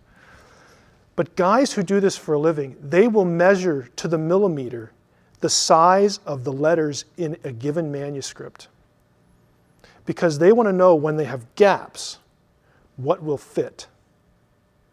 And there are 4 words that could fit and make sense in context. Orgarete. Okay, you've got the reference to, again, the cheek, the forehead. All of these have the same letter spacing. They will accommodate the gap. This is German here, a guy named Schenk, I'll read it off the screen here. Oftmals auf ihrem Mundi. There's a German scholar that suggests often on her mouth.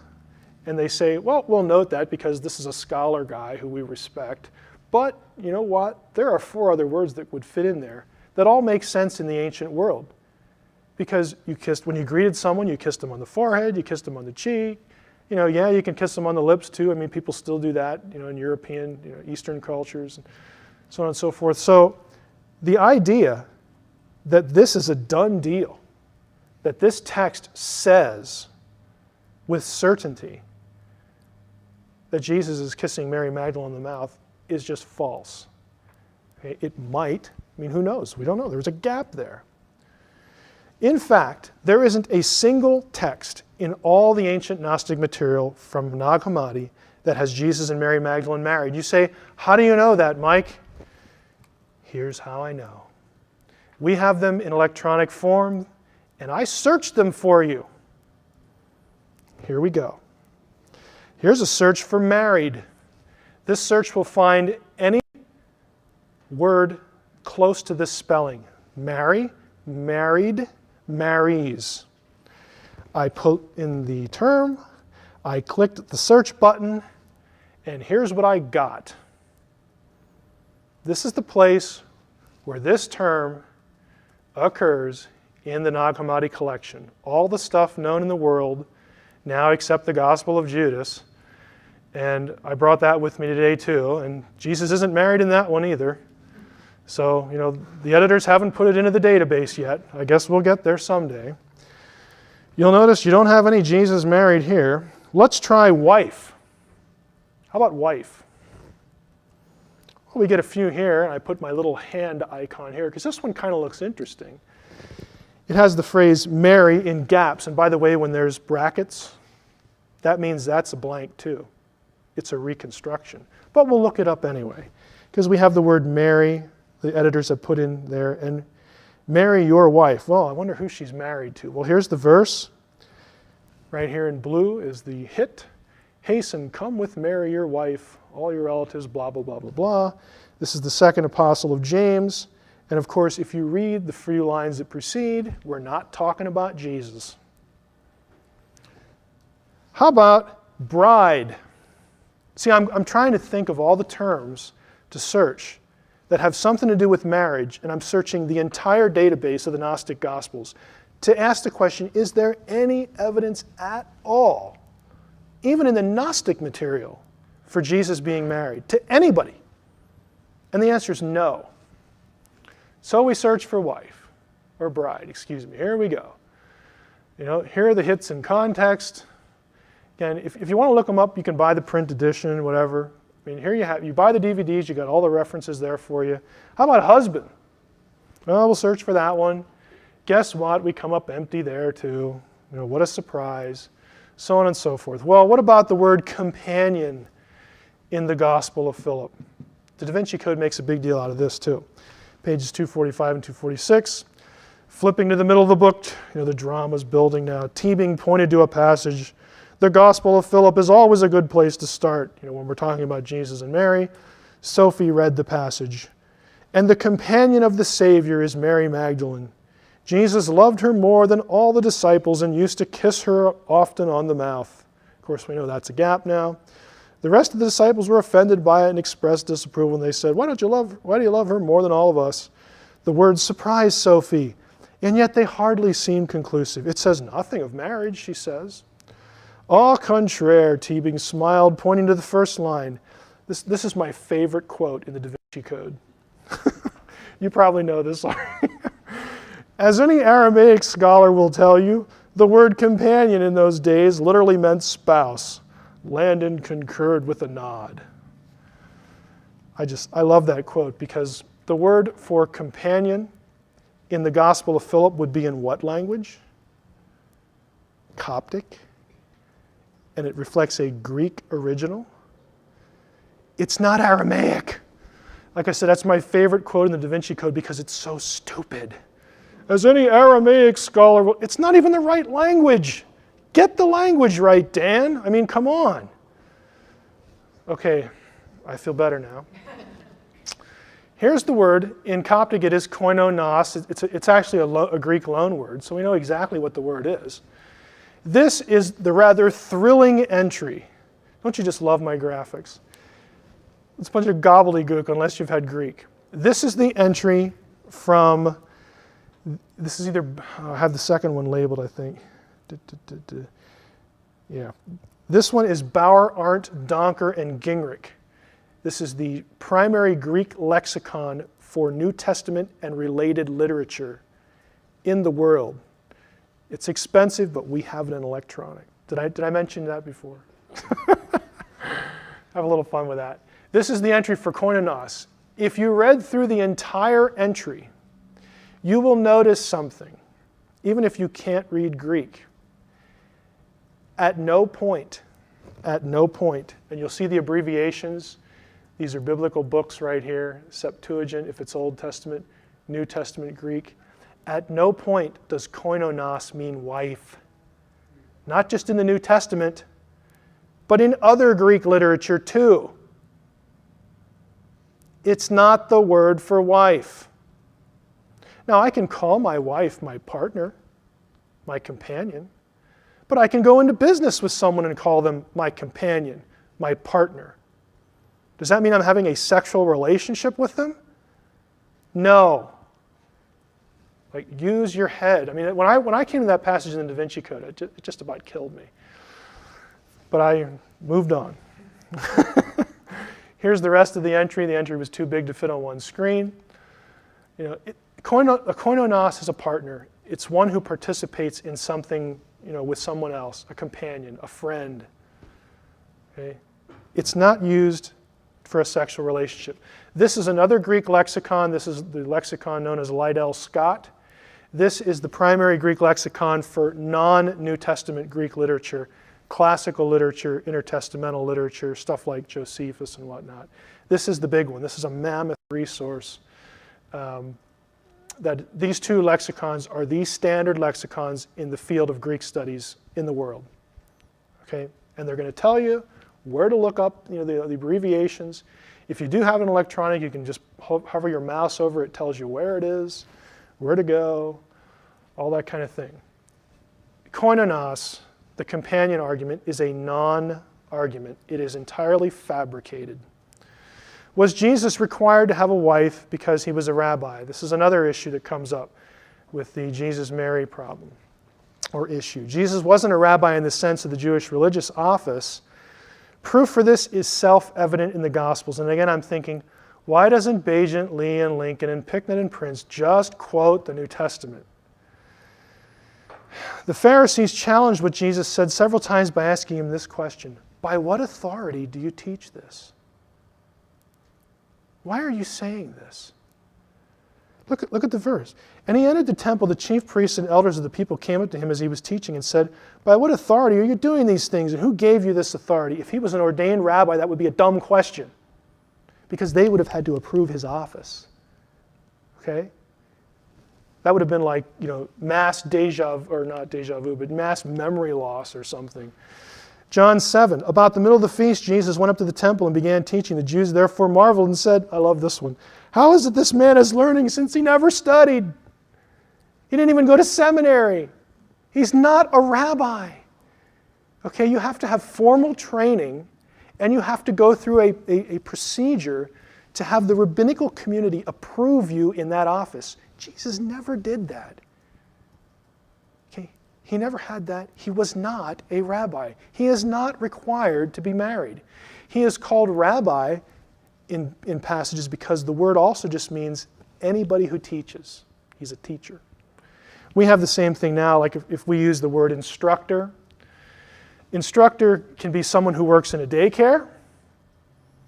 If you're on a university campus, that's an official title. It usually means you don't have your PhD yet, you're a graduate student.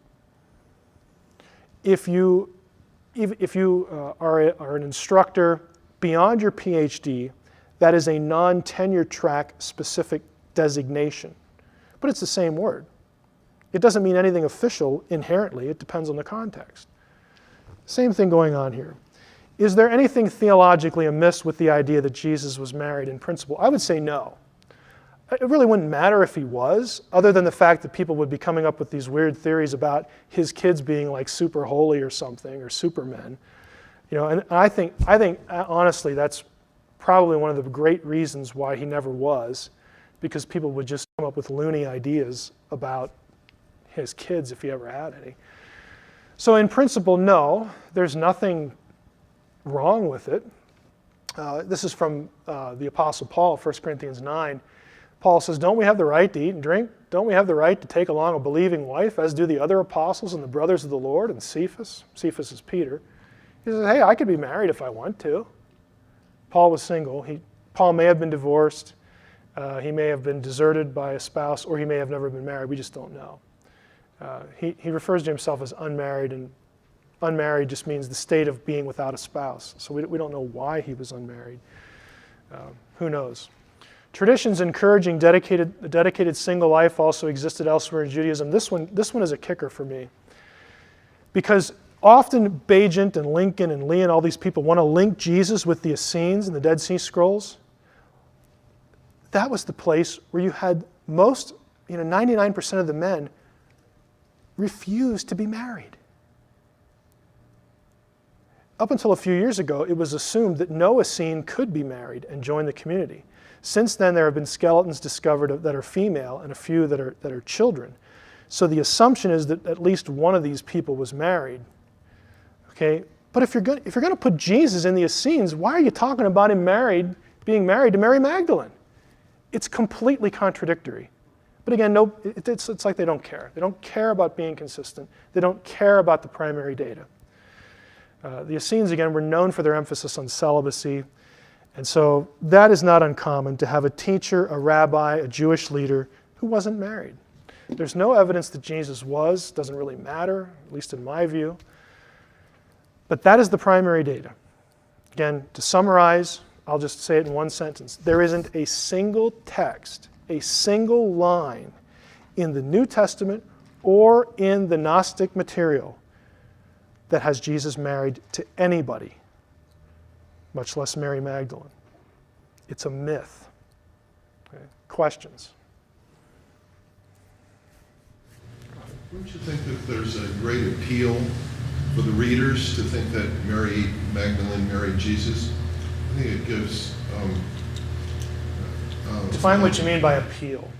Well, I'm trying to think of some people, without saying this in a pejorative sort of way, but I know more than a few women who like the idea that Mary Magdalene achieved a sort of state of blessedness through her union. She was redeemed, and I think it gives some people a lot of credibility who otherwise might feel like they're second-rate followers of Jesus. Yeah, I would say, on the one hand, I understand how hanging on to that idea would, I don't want this to sound negative, but to convey the impression that that would give them a warm, fuzzy feeling, that would just make them feel good. I understand that. What I don't understand is the flawed thinking that says, whether consciously or unconsciously, that I need that to be true, to feel essentially that I'm valued in the eyes of God. In other words, what I'm saying is if a woman today or even then needed to think that Mary Magdalene was married so that she could feel more worthy or worthy at all in God's eyes, that's really bad theology. And it's probably not her fault. It's probably the fault of whoever's supposed to be teaching her, probably her own household in those days. But that is really bad theology. Now we're going to see, though, I think it's the next session where we talk about women in Christianity, that it was common, just generally speaking, whether in Jewish circles, early Christian circles, and, surprise, surprise, Gnostic circles, to have a low view of women generally. Now, there's a lot going on in the New Testament, and we're going to look at this, in the content of the New Testament that actually elevates women well above the normal social situation, the normal social milieu of the New Testament era. Jesus does things, just one example. He has women followers that travel with him. That was just unheard of. There are things like that are going on that with what Jesus is doing and what the New Testament writers are doing brings the woman's social station up here. Now, it's not the 20th century. It's still a patriarchal culture. But to think that the New Testament puts women down at foot level, like the broader culture did, and even the broader culture, not everybody thought that way, but to think that that's what's going on in the New Testament, you're just not reading it. You're just not reading it. You're taking somebody's word for it. And we'll get into that. I realize that in some sense, even in Christian circles, this is controversial because of the can women be ordained question, that kind of thing. But the fact that that's a question tells you that there's stuff going on in the New Testament that have women very highly placed. If that wasn't the case, we would not even have that debate. You follow what I'm saying? If women were not found in elevated social situations and ecclesiastical situations in the New Testament and the early church, there would be no reason to have a scriptural debate on whether women can be ordained. It would be dumb. It'd be like debating if Jesus was some sort of beaver. Was Jesus a beaver or not? Well, let's go to the scriptures and debate that. It's nonsense. I picked an absurd example because the fact that you're debating over the New Testament text, over passages, tells you that women, there are some really interesting passages about a woman's position in the early church, and it caused consternation then, and it causes consternation now. Another question. Yes. Guy. The passage from Philip you had up earlier, that's, you kind of showed there's a hole in the text, whether he could strong the mouth or not, but the other statement in that sentence was that, why do you favor her so much above us? Yeah. Outside of that sentence, or right there, is there anything else in the Gospel of Philip or not, or in the Gospel of Philip or the Gnostics that actually show Jesus did favor her above the other disciples in any way? I would tend to think, my own view is I tend to think that Jesus is definitely kissing her, somewhere. It may have been on the mouth. If you put a gun to my head, I'd probably say it was either the mouth or the forehead or something like that. What you need to parse that passage is to understand what the significance of kissing was to a Gnostic. There are other passages in the Gospel of Philip where when, not just Jesus, but Jesus or somebody else, but especially Jesus, but not only him, when he kisses someone, they become pregnant.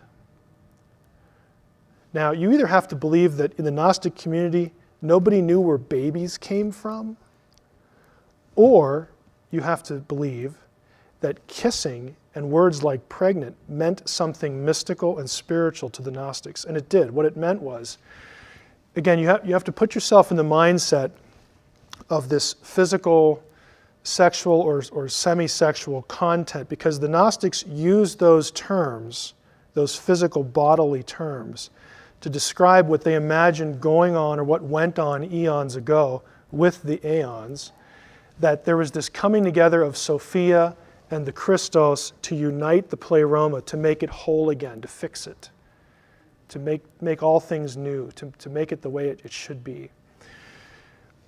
To a Gnostic, when the earthly Jesus kissed someone, he was imparting to them, he was doing that because he viewed that person as spiritually enlightened, and he was transmitting the Spirit to them. He was transmitting spiritual stuff. Like in Christian circles, we use words like grace. You take communion or you do something and you receive the grace of God or something like that. It's the same idea in Gnosticism, but there was this idea of when you kissed someone, you were, especially when it was Jesus, you were saying this person is spiritually advanced. And so he's kissing Mary, and apparently more than once, wherever it was, mouth, cheek, whatever. And the disciples are like, hey, what gives? I mean, we're the 12. Why are you kissing her more often than us? We're the ones that travel with. We're the ones that you called. We're the disciples. Did you forget about us? So they're offended because Jesus is essentially saying Mary's just more advanced spiritually than you guys are. To a Gnostic. That's how the Gnostics look at that. So again, that's either.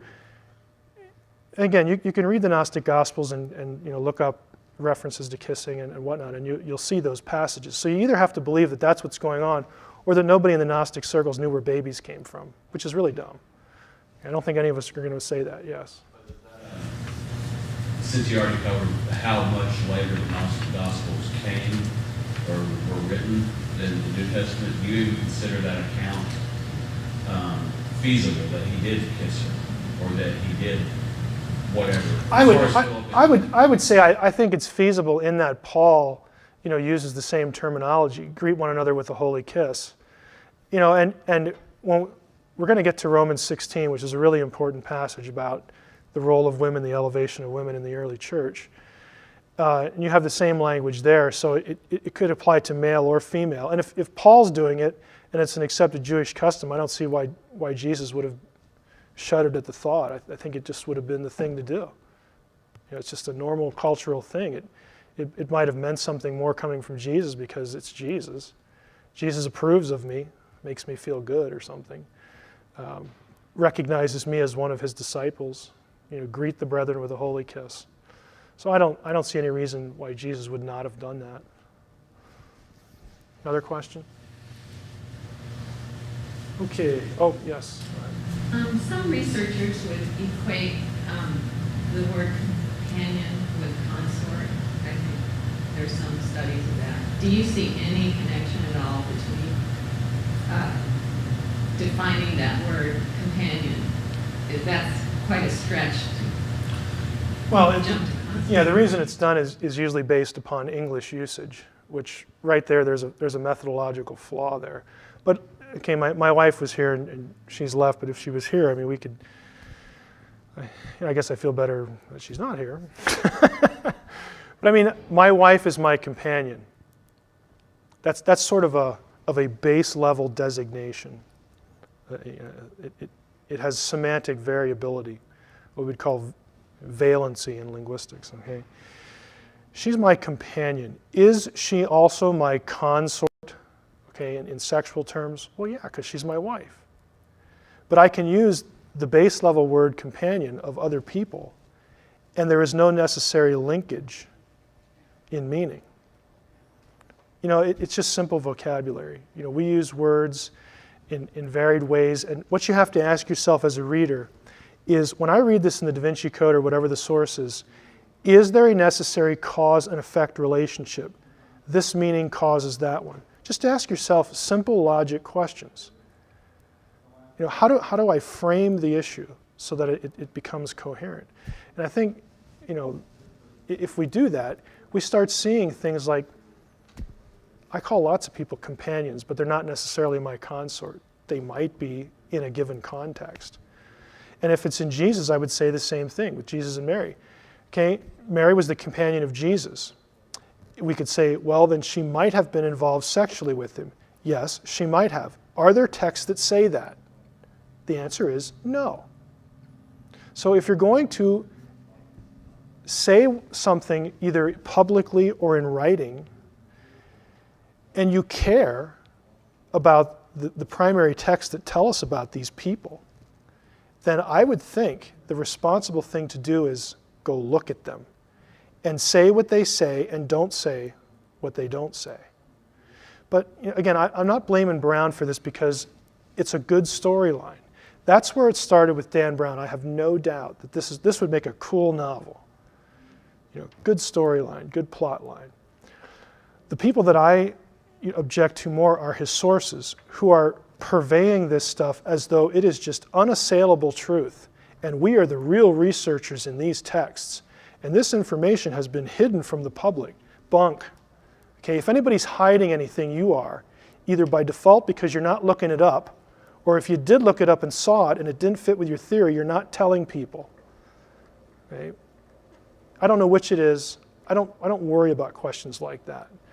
I'm just saying, if you're going to say something about figure A, figure B, and you're going to use this text or that text, read the thing and be honest. That's all I care about. That's what drives me when I do stuff like this. Our fourth session is titled as follows: Enlightened Gnostics and Misogynistic Christians, ? The New Testament attitude toward women. I've made the comment before that much is made in the DaVinci Code of the, frankly correct, or at least real, abuse and negative attitude toward women that you can find in Judaism, in Christianity, the early church, the wider culture into which the New Testament church was founded, the biblical milieu, as we'll call it.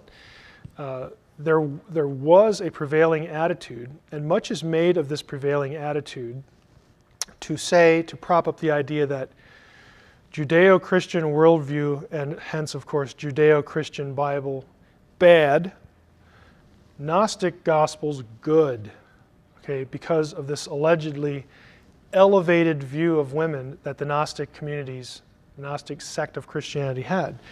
And that's what I want to focus on today as far as this session, because again, I think what's going on here is a lack of information and also a little bit of overstatement. I will telegraph this one other way by saying, even if you're a Christian here in the room, there is going to be disagreement on certain issues within the Christian church, the Orthodox, what we would call orthodoxy. This is one of them as far as the role of women in the church. I'm not going to specifically address that in the session, I will bring up passages that are central to the discussion. And if you want to ask me after, during the question and answer period and have that on tape, that's fine. You can ask me anything you want, and I'll tell you what I think. I'm just not zeroing in. This isn't going to be necessarily a theology class, although it'll sound like it at some certain points. Now, women in the social cultural context of the 1st century AD, the general attitude, I'm going to have a few quotations here from primary sources again, that if you're a woman, this isn't going to make you feel real good. But this is the prevailing attitude into which Jesus was born and had his ministry. Quotation from Josephus, but then what are our laws about marriage? This is a discourse on marriage. The law owns no other mixture of sexes but that which nature hath appointed of a man and his wife, and so on and so forth. He says that this may be used only for the procreation of children. So this idea that you should engage in sexual intercourse only if your intent is to have a child. Again, Josephus was a Jewish personality of the time.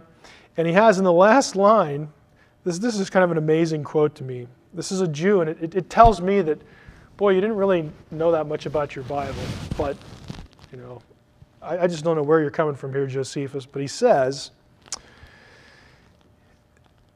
the Scripture says, thus says the Scripture, for says the Scripture, a woman is inferior to her husband in all things. Now, the kicker there is, says the Scripture. If you actually try to find this quotation in the Bible, guess what? Good luck with that. Because it's not actually in there. Says the Scripture, again, to a Jew like Josephus. He's not a theologian, he's not a biblical scholar. You have to realize, too, that oral tradition in Judaism, the oral law, what we would become known as the Talmud, the Mishnah, and all this, that was set at the same level as Scripture. And so what he's really doing is he's quoting a prevailing opinion in extra biblical literature, but he uses this phrase, says the Scripture. But again, if you don't believe that, if you don't believe me, just get a Bible, get a concordance, and look it up. You're not going to find it because it's not there. Philo, another 1st century Jewish writer, says, again, this is astonishing to me. I'm thinking, go look it up, friend. And I like Philo for other reasons, but this is just bizarre what he says here. After this, he says that God formed man by taking clay from the earth, and he breathed into his face the breath of life. By this also he shows very clearly that there's a vast difference between the man now formed and the man that came into existence earlier after the image of God. For the man now formed is an object of sense perception and partakes already of quality, consists of body and soul, is man or woman, and by nature mortal. But the man who came into existence after the image of God is what one might call an idea or a genus or a seal, object of thought.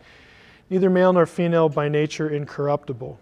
And if you look at the bottom part of the quotation, this is also from Philo, same source, the woman who has no part in the nous, that is, the mind. Okay, if you look over here, this soul principle is called the nous. What he's saying here is after the image of God. He's saying the woman who has no part in the nous is not fashioned in the image of God. It's astonishing because it's exactly the opposite of what Genesis 1:26 and 27 says. It says, let us create humankind in our image, so on and so forth. It says, male and female, he created them in his image. I don't know where Philo is getting this, other than, again, oral tradition, because Genesis 1:26 and 27 says exactly the opposite, but this reflects a prevailing attitude among, educated Jewish circles at this time. Philo again says the woman was more accustomed to be deceived than the man. Of course, talking about the fall, blaming Eve's the fact that she was deceived in the account. And we know that the Old Testament says that. It doesn't say that the woman was somehow kind of dumber. But again, this reflects a prevailing, not a biblical opinion, but the opinion of people who were educated and who were Jews at the time. Philo again, wives must be slaves to their husbands, a servitude not imposed by violent ill treatment, but promoting obedience in all things. He's just saying this is the way it should be. I mean, I'm not advocating that men be brutal to their wives, but this is just the way it should be. Again, so this is a prevailing Jewish attitude. Other general attitudes, You have the sources there from the Talmud, another one from Josephus. It is better that the words of the law, the Torah, should be burned than that they should be given to a woman. I mean, come on. That's just unbelievable. He that talks much with women brings evil upon himself, neglects the study of the Torah, and at last will inherit Gehenna. Now this one is really significant because one of the things Jesus does most often in the Gospels is talk to women.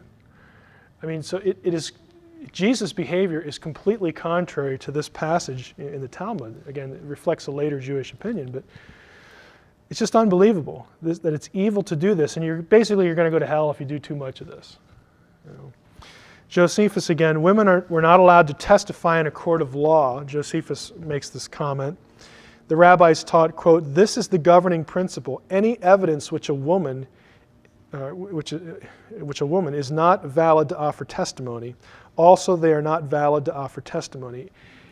You could not call a woman to be any kind of material witness or any kind of witness to any issue that had to be brought before the Jewish high court, the Sanhedrin, because women they're not trustworthy. They're not good witnesses. They're not fill in the blank. I mean, this is the prevailing attitude.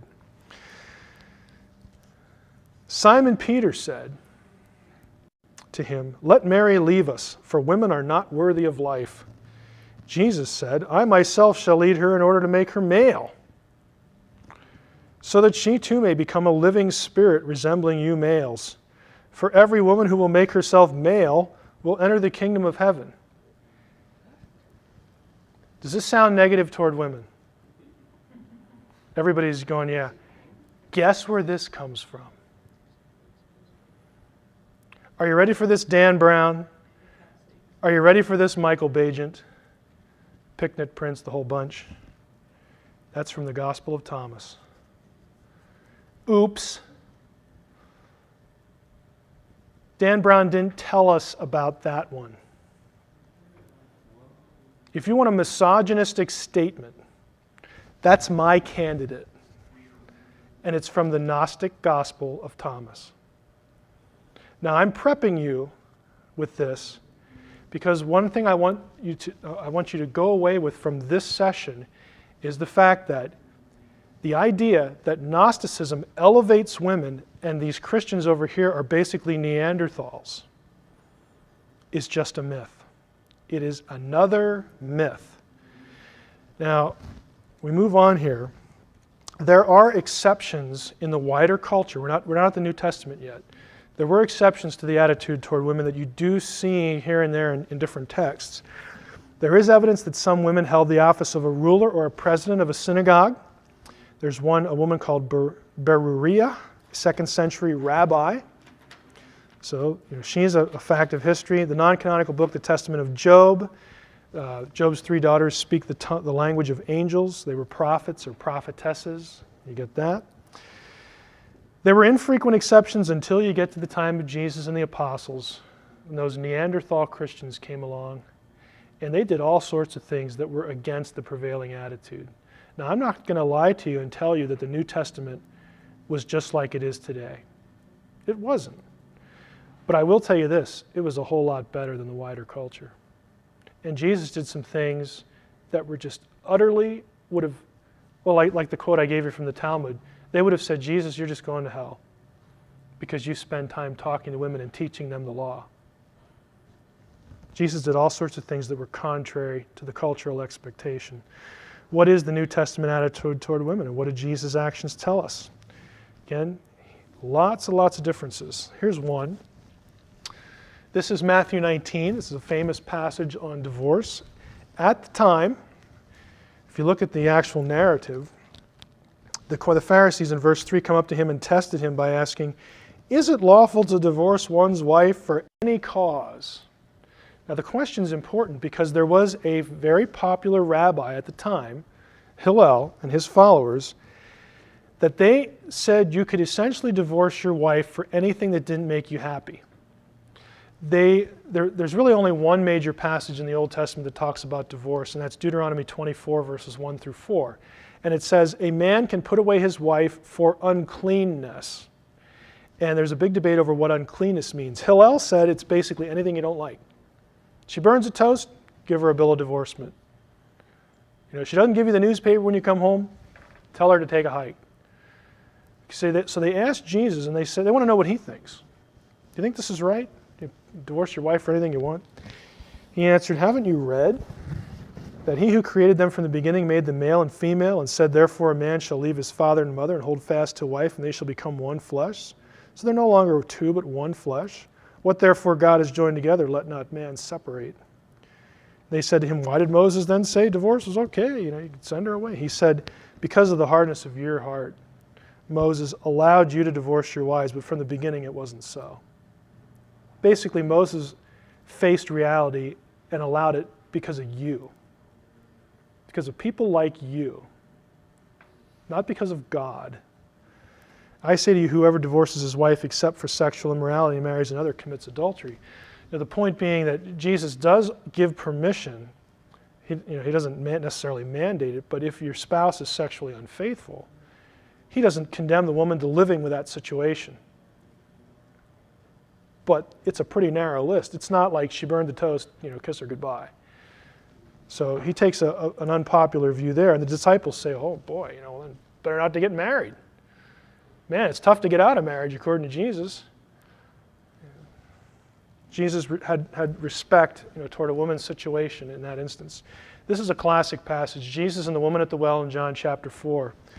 This is directly against that Talmudic statement I gave you earlier.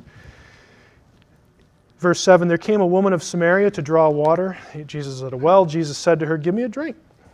For his disciples had gone away into the city to buy food. The Samaritan woman said, how is it that you, a Jew, ask for a drink from me, a woman of Samaria? For Jews have no dealings with Samaritans. The Jews and Samaritans did not get along. There was a racial problem there, interracial problem. Plus, she was a woman. Jesus answered, if you knew the gift of God and who it is that it's saying to you, give me a drink, you would have asked him and he would have given you living water. And they get into this conversation. And you'll notice when it's over, if you go down to verse 27 at the bottom, just then his disciples came back. They marveled that he was talking with a woman. Holy cow, what's he doing now? We never know what to expect, do we? But no one said, what do you seek? Or what are you doing? Why are you talking with her? So the woman left her water jar and went away into town and said to the people, come, see a man who told me all that I ever did. Can this be the Christ? Maybe this is the Messiah. And she was, frankly speaking, pretty immoral. Jesus sat down, talked with her, told her who he was. In fact, this is the first person in the New Testament that Jesus tells who he is. He picks a woman and he picks a Samaritan. That is going to raise eyebrows. She's the first one. You go to Luke 13.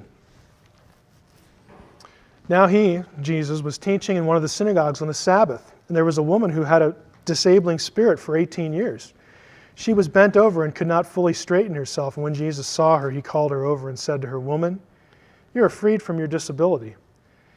And he laid his hands on her, and immediately she was straight, and she glorified God. But the ruler of the synagogue, indignant because Jesus had healed on the Sabbath, said to the people, there are 6 days in which work ought to be done. Come on those days and be healed, not in the Sabbath. And Jesus answered him, you hypocrites, does not each of you on the Sabbath day untie his ox or his donkey from the manger and lead it away to water it?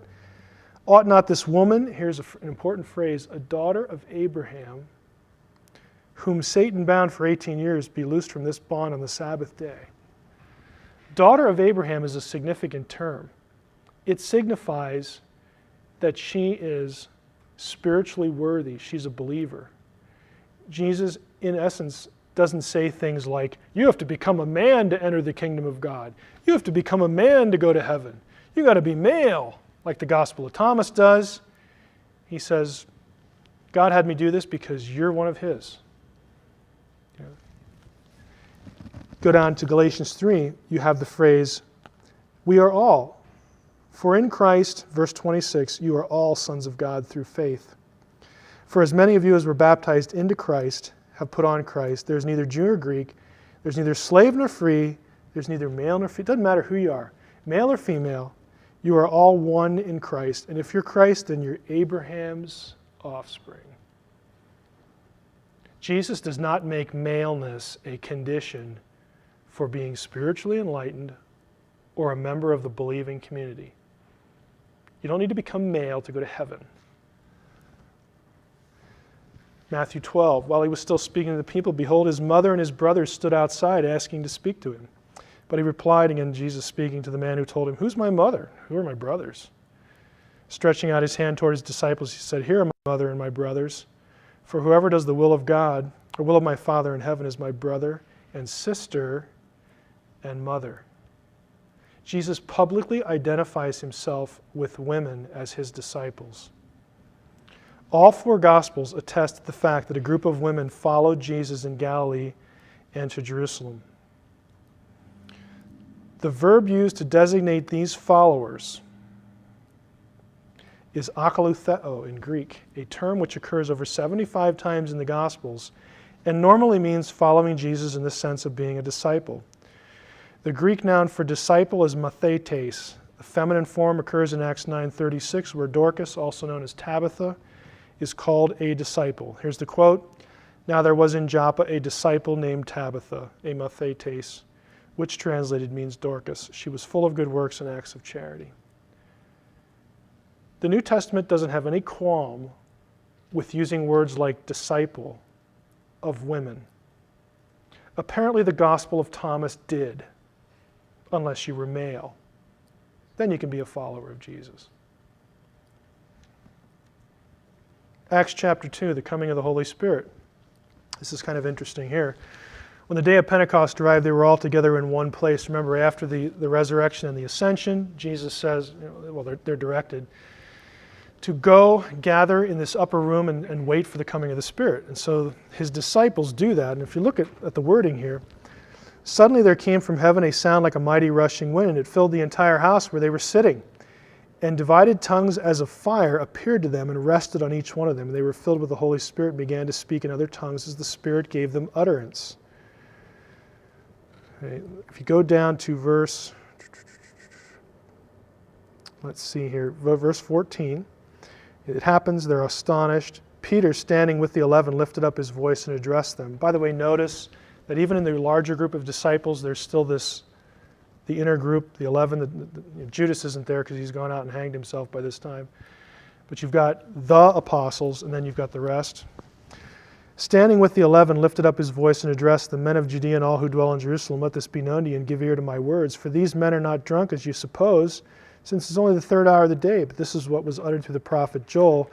In the last days it shall be, God declares, I will pour out my Spirit on all flesh. Your sons and your daughters will prophesy. And your young men shall see visions, and your old men will see dreams. Even on my male servants and female servants. There's no distinction. There's neither bond nor free, male or female, Jew or non-Jew, Jew or Gentile. Didn't matter. Women played important roles in eyewitness testimony to the resurrection and the gospel. Again, all four have the female disciples of Jesus as the first ones to receive the angelic account of Jesus' resurrection. The first one is Mary Magdalene, and she is commissioned by Jesus to tell the male disciples what she's seen. Now, didn't we just read in Josephus that what? Women could not be witnesses legally. They were viewed as inferior. Who gets picked to be the first witnesses of the resurrection to the men? It's the women. If that isn't contrary to reader expectations, I frankly don't know what is. They're going to look at that and they're going to go, he appeared to women? Like we're supposed to believe women? I mean, come on. And the disciples, contrarily enough, do believe them. Except for Thomas, he's a little stubborn. Maybe he had a problem. Who knows? This is a quote from Dorothy Sayers that I just kind of liked, a famous literary author. lots of literary fiction and nonfiction. They, the women, had never known a man like this man. There never has been such another, a prophet and teacher who never nagged at them, never flattered or coaxed or patronized, who took their questions and their arguments seriously, who never mapped out their sphere for them, never urged them to be feminine or jeered at them for being female, who had no axe to grind and no uneasy male dignity to defend, who took them as he found them and was completely unself-conscious. This is the portrait of Jesus in the New Testament. We've already seen the portrait of Jesus in the New Testament, or Jesus in the Gospel of Thomas. Hey, you're okay if you become male. Cool. What about Paul? Paul takes a lot of heat from, again, these popular writers because he says this in 1 Timothy 2, I do not permit a woman to teach or to exercise authority over a man. Rather, she is to remain quiet. For Adam was formed first and then Eve. Adam was not deceived, but the woman was deceived and became a transgressor. Now, there's an incongruity here. While Eve was deceived, and of course she is the first sinner, it's a matter of chronology, Adam was not deceived. Adam sinned willingly. He was informed and still did it. Which is why when when Paul blames the course of sin, blames the fall on one person and the effects of the fall on all humanity, he does not blame Eve. Who does he blame? Adam. All over the place in Romans 5. I have these highlighted for you. Therefore, just as sin came into the world through one man, the transgression of Adam, who was the type of the one who was to come. But the free gift is not like the trespass, for if many died through one man's trespass. I mean, I'm not going to read the whole chapter. It is very clear. The same guy who says this blames men for the fall. There's an incongruity here. We'll get a little bit to this Pauline stuff. My own opinion is that this statement here was conditioned by a specific set of circumstances. Because if this applies to everything across the board, and in verse 14, if we assume that Paul's point is that Eve gets the blame, then Romans 5 doesn't make a whole lot of sense. Then Paul is basically schizophrenic. Adam gets the blame because he sinned with knowledge. He had the greater responsibility. This is again Galatians 3 again, and 1 Corinthians 7. My point in Galatians 3 is this phrase right here. There's neither male nor female. You're all one in Christ. Let's talk about 1 Corinthians 7. Whereas Philo said, you should only have sexual relations to procreate. What does Paul say? What does the misogynistic, evil Paul say? How does he contribute to the suppression of women's sexuality? Well, he says this in 1 Corinthians 7. Now, concerning the matters about which he wrote, it is good for a man not to have sexual relations with a woman. Literally, it says it's good for a man not to touch a woman, but in the context, probably that's what he's talking about. But because of the temptation to sexual immorality, each man should have his own wife, and each woman her own husband.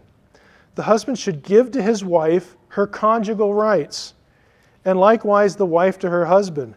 For the wife does not have authority over her own body, but the husband does. And he doesn't stop there. Likewise, the husband does not have authority over his own body, but the wife does. Do not deprive one another, except perhaps by agreement for a limited time, that you may devote yourselves to prayer, but then come together again so Satan doesn't tempt you for your lack of self-control. Okay, this is Paul. Where in this passage do you read that you should only have sexual relations if your intent is to have children? Paul's saying you should have sexual relations because you're going to want to. And husband, wife, you should give that to your respective spouse at their pleasure, because they should have control over your body. And you're, vice versa. I mean, each spouse is supposed to be able to, have the say over the other person's, self, over the other person's body, so that there's mutual pleasure and satisfaction for the specific purpose of avoiding immorality.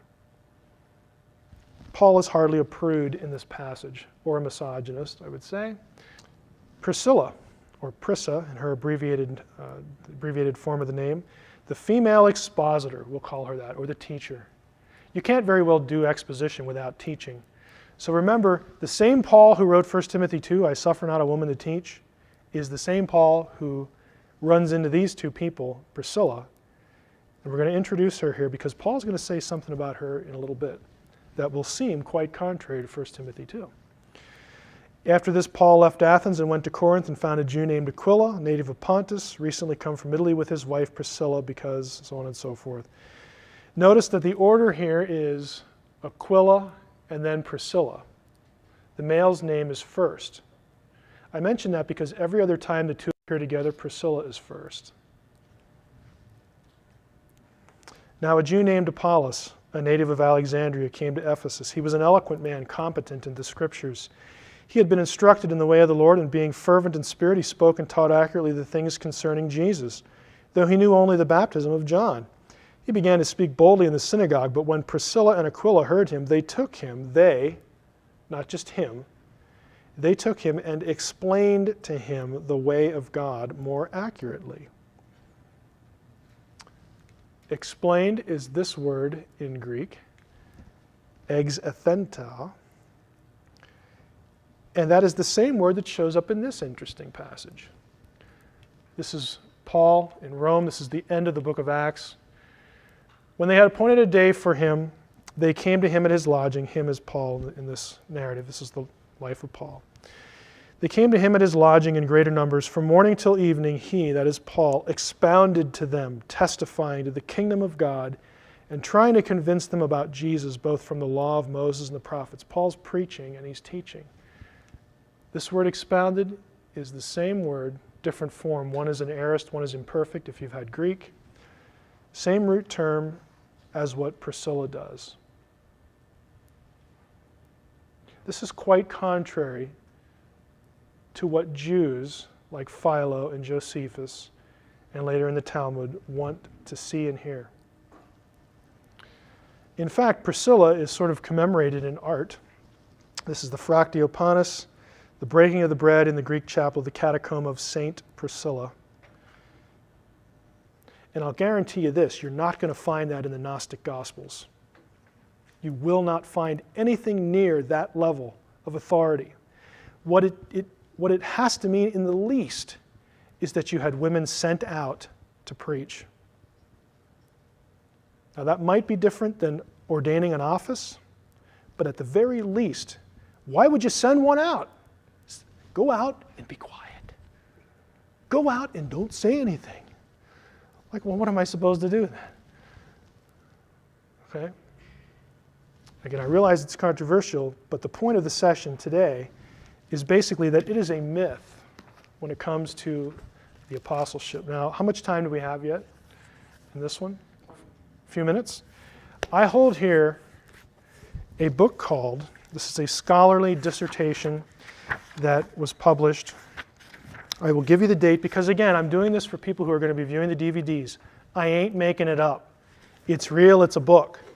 Okay, it's Edward Mellon Press, 1995 by Daniel Hoffman, and the title of this book is The Status of Women and Gnosticism in Irenaeus and Tertullian. Irenaeus and Tertullian were two church fathers who talked a lot about Gnosticism. I'm going to read to you from the preface, actually the foreword of this book.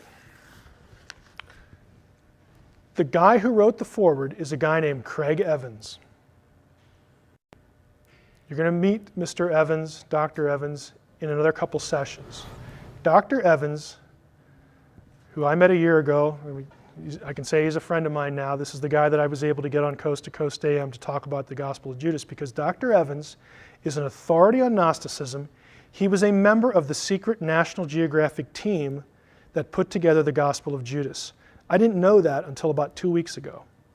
When I found out, got a hold of him and said, hey, Now that I know you're on this team, would you like to go on this show so that you can inject a little sanity into this subject? And he said, fine, got him on. It was a great show. But here's what Evans writes about this book. The timely appearance of Dr. Hoffman's study will be welcomed by all scholars who are committed to the interpretation of ancient texts in their context as opposed to ours. I recognize, of course, that the question of what relevance ancient texts have for us moderns is a perfectly legitimate one and one that often drives historical inquiry in the first place. But with the onslaught in our times of deconstructionism on the one hand and politically correct agendas on the other, the message of ancient texts is often drowned out by the clamor of popular and faddish theories competing for the ear of the modern public. I move down a little bit. Swimming against the politically correct stream, Dr. Hoffman demonstrates, get this, that Gnosticism did not hold to views of women that were higher than those held by mainstream Christianity. He has shown that the heresiologists Tertullian and Irenaeus recognized and praised the personal qualities and ecclesial contributions of Christian women. And more importantly, Hoffman has shown that the conclusion articulated by Elaine Pagels, whose name you hear everywhere associated with the DaVinci Code, the conclusion articulated by Elaine Pagels and others that Gnosticism's supposed high view of women correlated with the role of the feminine in their cosmogonies and cosmologies is unfounded. Hoffman further shows convincingly that the thesis that Gnosticism's understanding of the feminine led it to hold to a higher status and to permit a more prominent function for women is unsupported by the ancient texts when considered in full context. In essence, virtually every facet of Pagel's presentation is called into question. Now that's one academic writing to another, and that's pulling no punches. Basically, he's saying, this guy's book kicks her butt. Okay, that's what he's saying. I want to read you a few excerpts from the Gnostic Gospels. We already saw Thomas, where you have to become male to enter the kingdom of heaven. Let's try a couple more, and then we'll be done with this session. In our first session, we talked about the Gnostic worldview, where the demiurge and his pals, the archons, create Adam. And then Sophia puts a little spark of her divinity into Adam. And I made the comment earlier that that's nice for Adam. He gets to say the spark of divinity is within me. But Eve is taken from Adam and she gets no spark. She is put on a lesser level spiritually in the Gnostic texts than Adam. She is subordinated to him. We have, let's see here. In the creation of Eve, there was no power or light transferred from the higher realm. And here's the passage that the author quotes. Key passage in, let me get the source here, the Apocryphon of John, chapter 22, verse 28, beginning there. Then the epinoia of the light hid herself in Adam, and the chief archon wanted to bring her out of his rib, like, get out of there. But the epinoia of the light cannot be grasped. Although darkness pursued her, it did not catch her, and he became part of his power, or out of him. And he made another creature in the form of a woman, according to the likeness of the epinoia. Epinoia is another one for the first thought. Remember we talked about that in the first session, the divine feminine in Gnosticism. So we're going to create Eve to be like her. And he brought the part which he had taken from the part of the man into the female creature, and not as Moses said, in his rib bone. And then it's over. The point is, she doesn't get the spark. If you go over, here's another one. In verse 36, attitudes towards sex, sexuality. And Dan Brown hits on this all the time about how the Gnostics were just so more enlightened when it came to sexuality. The origin of all sexual desire, according to Gnostics, comes from Eve. She's the reason why men lust. It's her fault. Now, here's the passage, Apocryphon of John again. Now up to the present day, sexual intercourse continued due to the chief archon, and he planted sexual desire in her, Eve, who belongs to Adam. And he produced through intercourse the copies of the bodies, and he inspired them with his counterfeit spirit. So women is the transmitter of the counterfeit spirit, the bad lust. This is 180 degrees removed from where Dan Brown is in the DaVinci Code. If you've read the book, you know that by now. 180 degrees. Okay. Another selection here. I think I'll read one more to you. The Gospel of Philip. This is a selection from the writer. I'm not quoting a passage. As noted by Pagels, the Gospel of Philip refers frequently to a feminine Holy Spirit. However, these references do not have clear positive implications for women, since the role of the Holy Spirit is ambiguous in this book in a manner reminiscent of the role of Sophia in other Gnostic texts. The Holy Spirit, quote unquote, has a double name, according to the author of the Gospel of Philip. And this apparently meant that this being had both a higher pleromatic self, the pleroma, and a lower worldly self. Worldly features in contrast to the features of the Father and Son, whose names are single names. An example of the lower negative character of the Holy Spirit, get this, is in the Gospel of Philip, chapter 59. It's the same gospel with Jesus kissing Mary. Same gospel. The Holy Spirit is said to blind the saints into pursuing evil ways. And the Holy Spirit is Sophia, who is the divine feminine. I realize this is kind of throwing a lot of stuff at you. Okay? But if you think that what Dan Brown and his sources are telling you about the elevation of the divine feminine is like it's way up here and virtuous and wonderful in Gnosticism, and then again you have the Neanderthal Christians over here who are doing things like appointing them deacons, and letting them speak in churches. Get a clue. I just have to say that to Bajent, because I just think, again, my problem isn't with Brown, it's with these people who just have an agenda and are not giving you the texts. You should insist as a reader to get the primary material and go look it up. You should insist that they tell you where to go for the research, rather than just saying something and leaving you hanging. Those who go astray are the ones that the Spirit begets. They go astray because of the Spirit. It's the Gnostic Gospels. Again, I'm not quoting anything from a Roman Catholic source that was part of the greater conspiracy. Okay, I'm not quoting something from a fundamentalist Christian.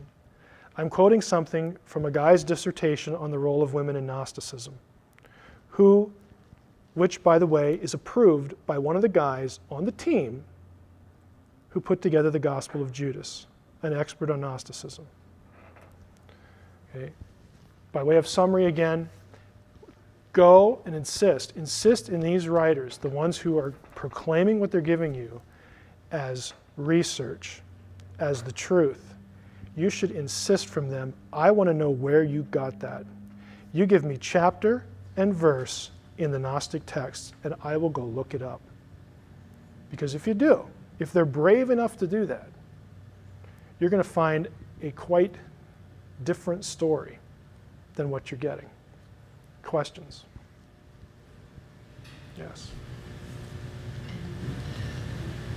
The first woman, the Samaritan woman at the well, what was that was from? John chapter 4. Gospel of John chapter 4. Yeah. The very first person he proclaimed is, I am the return of the Messiah. Yeah. All of his ministry. Yeah, this was the first person that Jesus lets know who he is. She goes back to town and says, boy, guess who I met today?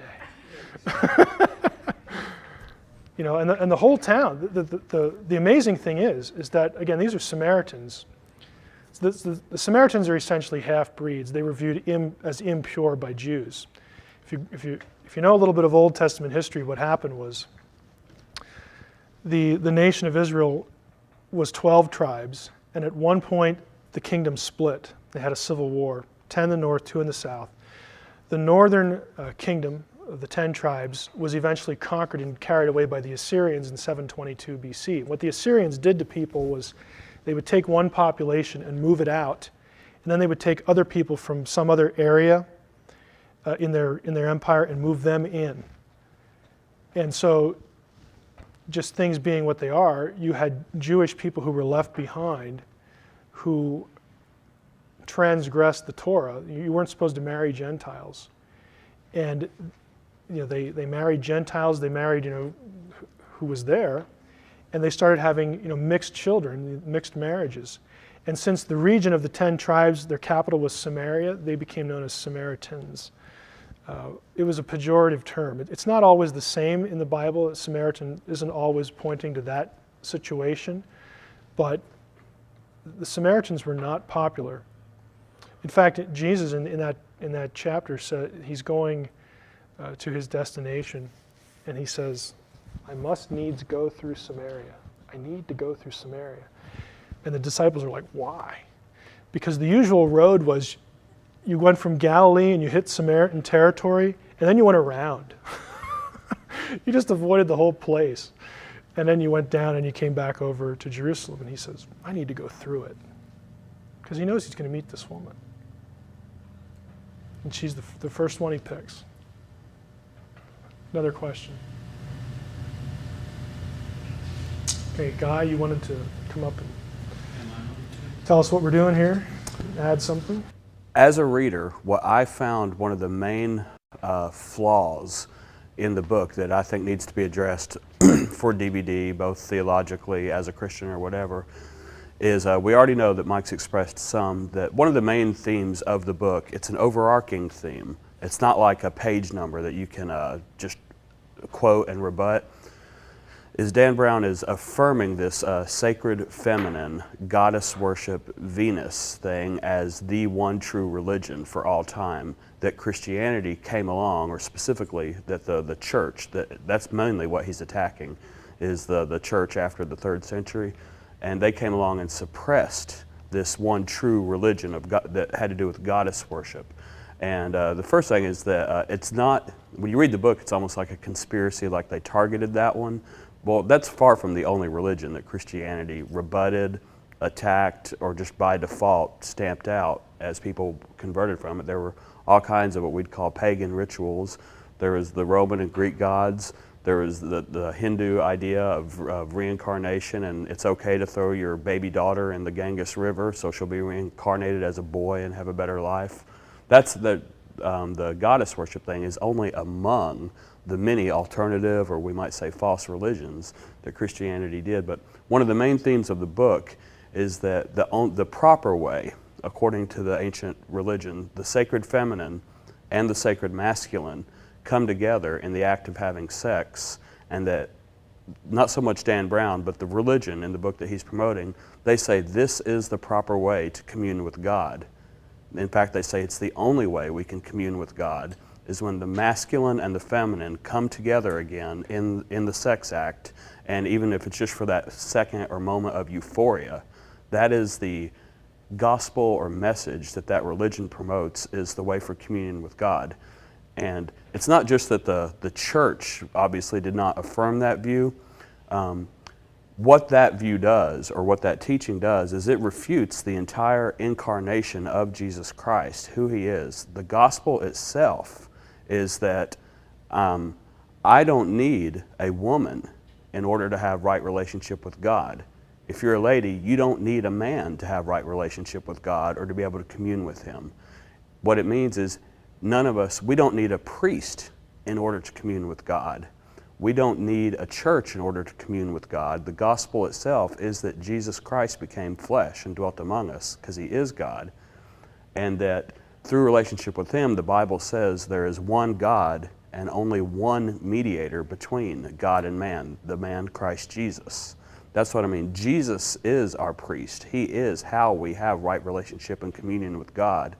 And the second thing that has specifically to do with the divine right, or the ritual through which having sex brings us into relationship with God, is that while the one instance in the novel where that act is depicted in kind of a PG-13 kind of way, the couple is married, although you won't get that, or I'd say half of the readers won't get that because it doesn't really show their identities. Dan Brown does give you 2 clues. So even when he includes this sex rite in the book, it is a married couple, but only a sharp reader would actually pick up that they were married, and I am one. So, but what I mean by saying that is, it's not just that communion with God is only possible that way, is what I think is an overarching mistake of the book, is that what Dan Brown ignores about not just church teaching, about not just the New Testament, going all the way back to Abraham, Isaac, and Jacob. What I mean is this is not a church conspiracy theory. The only way God communes or deals with humanity is through his covenants.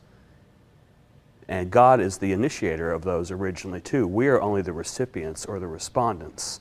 So the book gives you the idea that you can commune with God, and even though, like I said, in the book it's married, or it's a married couple that is participating in this act, is that it's only through God's covenant that relationship or communion with God are made possible, and that's the same with the act of marriage. The church or the Bible or God are not opposed to sex, but the only authorized holy way, which this book kind of disputes, is through the covenant of marriage.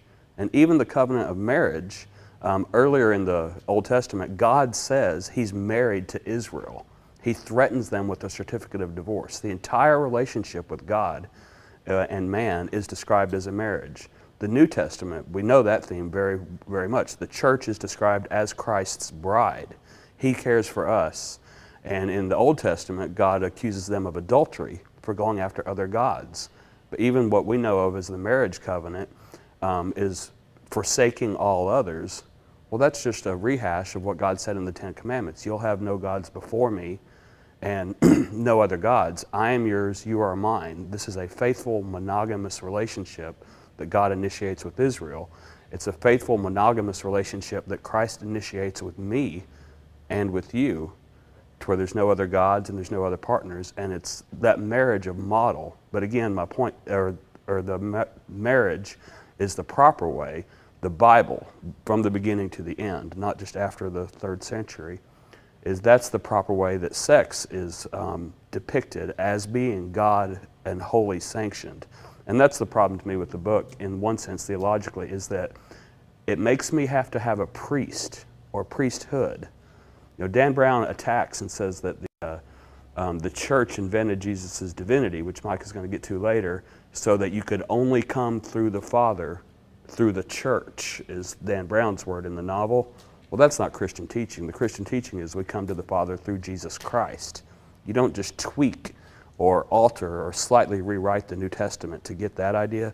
You have to throw it out if you want to eliminate that idea, because that's the theme of the New Testament, is we have access to God the Father through Jesus Christ, both in communion, but again, whether we're talking about just the sexual relationship or communion with God, is Dan Brown is implying through this sex rite and the religion that he's affirming, is that you can have all the sex you want and you can have all the communion with God you want, but there's no covenant involved in Dan Brown's version of religion. And that's what I felt was really worth pointing out or rebutting, is that God always deals with us through covenants. It's his promises, it's his power to keep it. And whether it's sex or marriage, it's because of God's covenant that we have right relationship with God. And that's the covenant that through the blood of Jesus Christ we all have access to. Okay, for our 5th session, the topic is neither Lord nor Christ, the belief in Jesus as God before Nicaea, and the exalted Christ of Gnosticism. If that title is a little bit unexpected, I do want it to draw your attention, because part of this session is going to deal with the Gnostic view of Jesus. Now, in the DaVinci Code, Dan Brown has his characters, and again, this is typical of his sources, tell us that Jesus, in the wonderful, unaltered, more ancient, add to the adjective list as you want, Gnostic texts, that Jesus was just an ordinary man, just an ordinary guy. This whole idea of Jesus being a divine being was invented by the Council of Nicaea, specifically at the behest of Constantine for political purposes and whatnot, some variation of these themes. And Gnosticism itself, I'm going to show you a few texts again, right out of the Gnostic Gospels. Gnosticism itself has a very exalted view of Christ. Jesus, the Jesus of Nazareth to a Gnostic was not just an ordinary guy. Their idea was not the same as those who would have penned the Nicene Creed. It's not the same position, I think, correctly, that was arrived at before Nicaea that became the majority opinion in the early church very, very quickly. that Jesus was God in the flesh. It's not that, but the Gnostic view of Jesus is nevertheless still that Jesus is a very exalted being who is more than a man. And for those of you who have just read the DaVinci Code only, or again the sources that Brown uses, that might strike you as quite a surprise. And if it does, that's a good thing, because again you'll see that there's more than meets the eye than what Dan Brown is telling you. Now, these are again some quotes, a passage from the DaVinci Code where our hero, at least one of the major characters of the novel, Sir Teabing, says, "Many aspects of Christianity were debated and voted upon. The date of Easter, the role of the bishops, the administration of sacraments, and of course the divinity of Jesus." And then Sophie, the female character, says, "I don't follow. His divinity?" "My dear," Teabing declared, "until that moment in history, Jesus was viewed by his followers as a mortal prophet. A great and powerful man, but a man nonetheless, a mortal. Not the Son of God?" she asks. "Right," Teabing said. "Jesus' establishment as the Son of God was officially proposed," as though it had never existed to that point, "officially proposed and voted on by the Council of Nicaea." Hold on. You're saying Jesus' divinity was the result of a vote? "A relatively close vote at that," Teabing added. "Nonetheless, establishing Christ's divinity was critical to the further unification of the Roman Empire into the new Vatican power base. By officially endorsing Jesus as the Son of God, Constantine turned Jesus into a deity who existed beyond the scope of the human world, an entity whose power was unchallengeable." So very clearly Brown has this notion, and again he's just drawing on sources, that the idea that Jesus was a divine being, was more than just an ordinary man, was proposed at the Council of Nicaea, voted on there, and he says by a very close vote. We're going to find out that is just absolutely untrue in our next session about Council of Nicaea specifically, because we know how many roughly people were there, we know how many people voted, and we know who voted what way. But I'll save that for the sixth session. In this session, I want to focus on these other claims about the idea of Jesus being a divine being invented at Nicaea, which I will say very plainly is patently false. This, as it turns out providentially, draws upon my own dissertation. My specialty, as it were, academically, is, my specialty in terms of academics, this guy here, my specialty is divine beings, the whole issue of polytheism, monotheism, that sort of thing in the Bible, specifically the Hebrew Bible. And my dissertation was on the idea of binitarianism, a godhead of two beings in Judaism, which of course naturally predates Christianity. And I didn't know at the time that that would be of some value to this subject here, but here we go. So what the DaVinci Code wants us to believe is that the belief that Jesus was God was foreign to Judaism. I mean, was it really? Was it foreign to early Christians? Was it invented by Constantine? And was it really decided on by only a vote? I'm going to show you that this idea is quite old, quite ancient, yes. Go ahead. Gotcha. Look at the verse on the screen.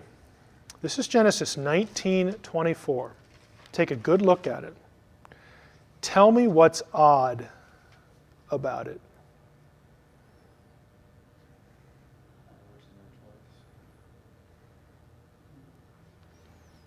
Anybody, what's odd about this verse?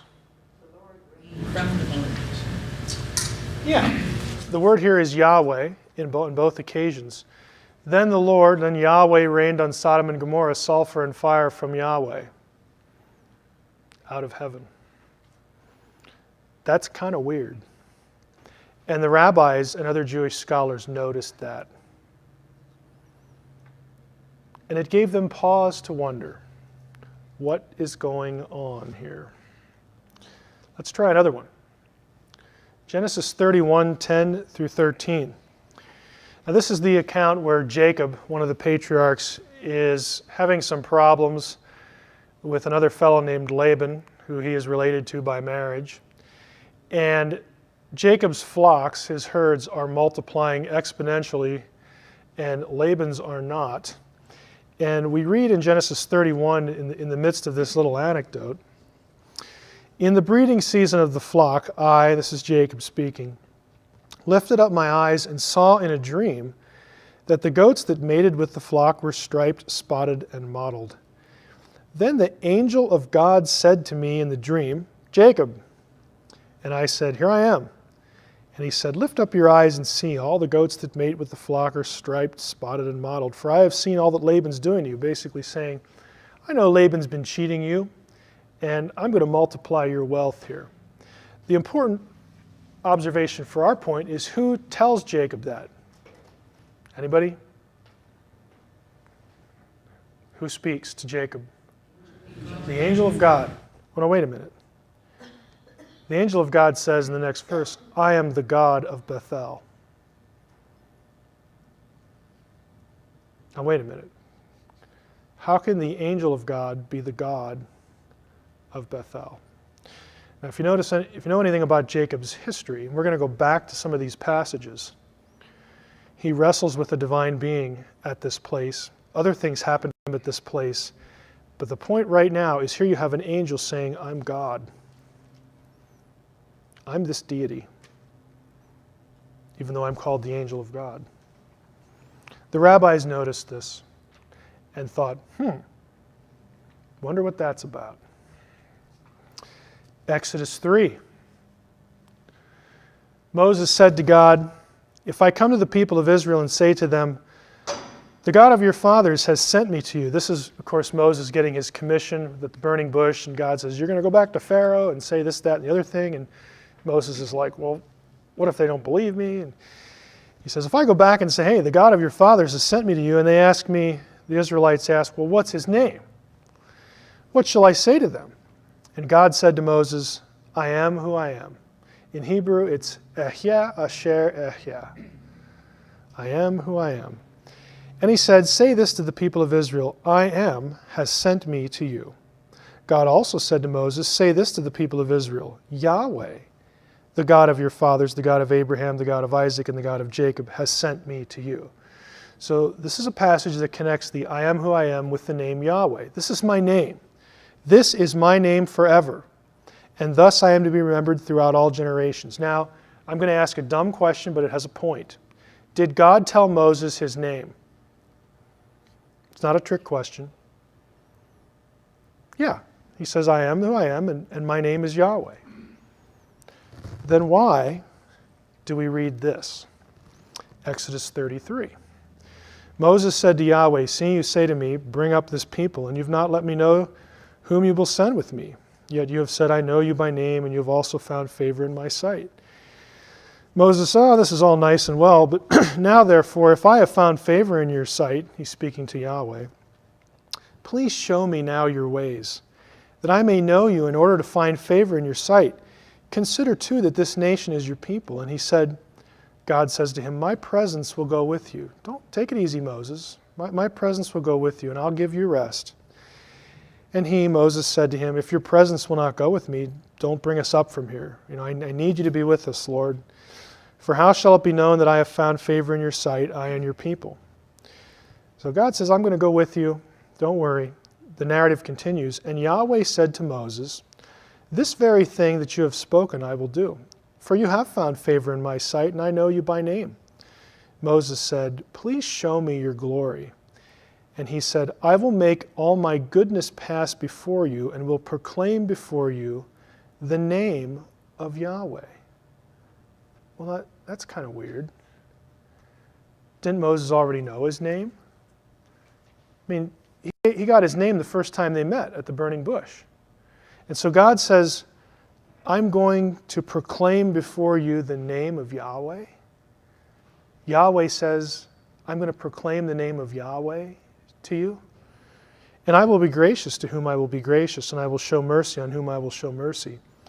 But he said, "You cannot see my face, for man shall not see me and live.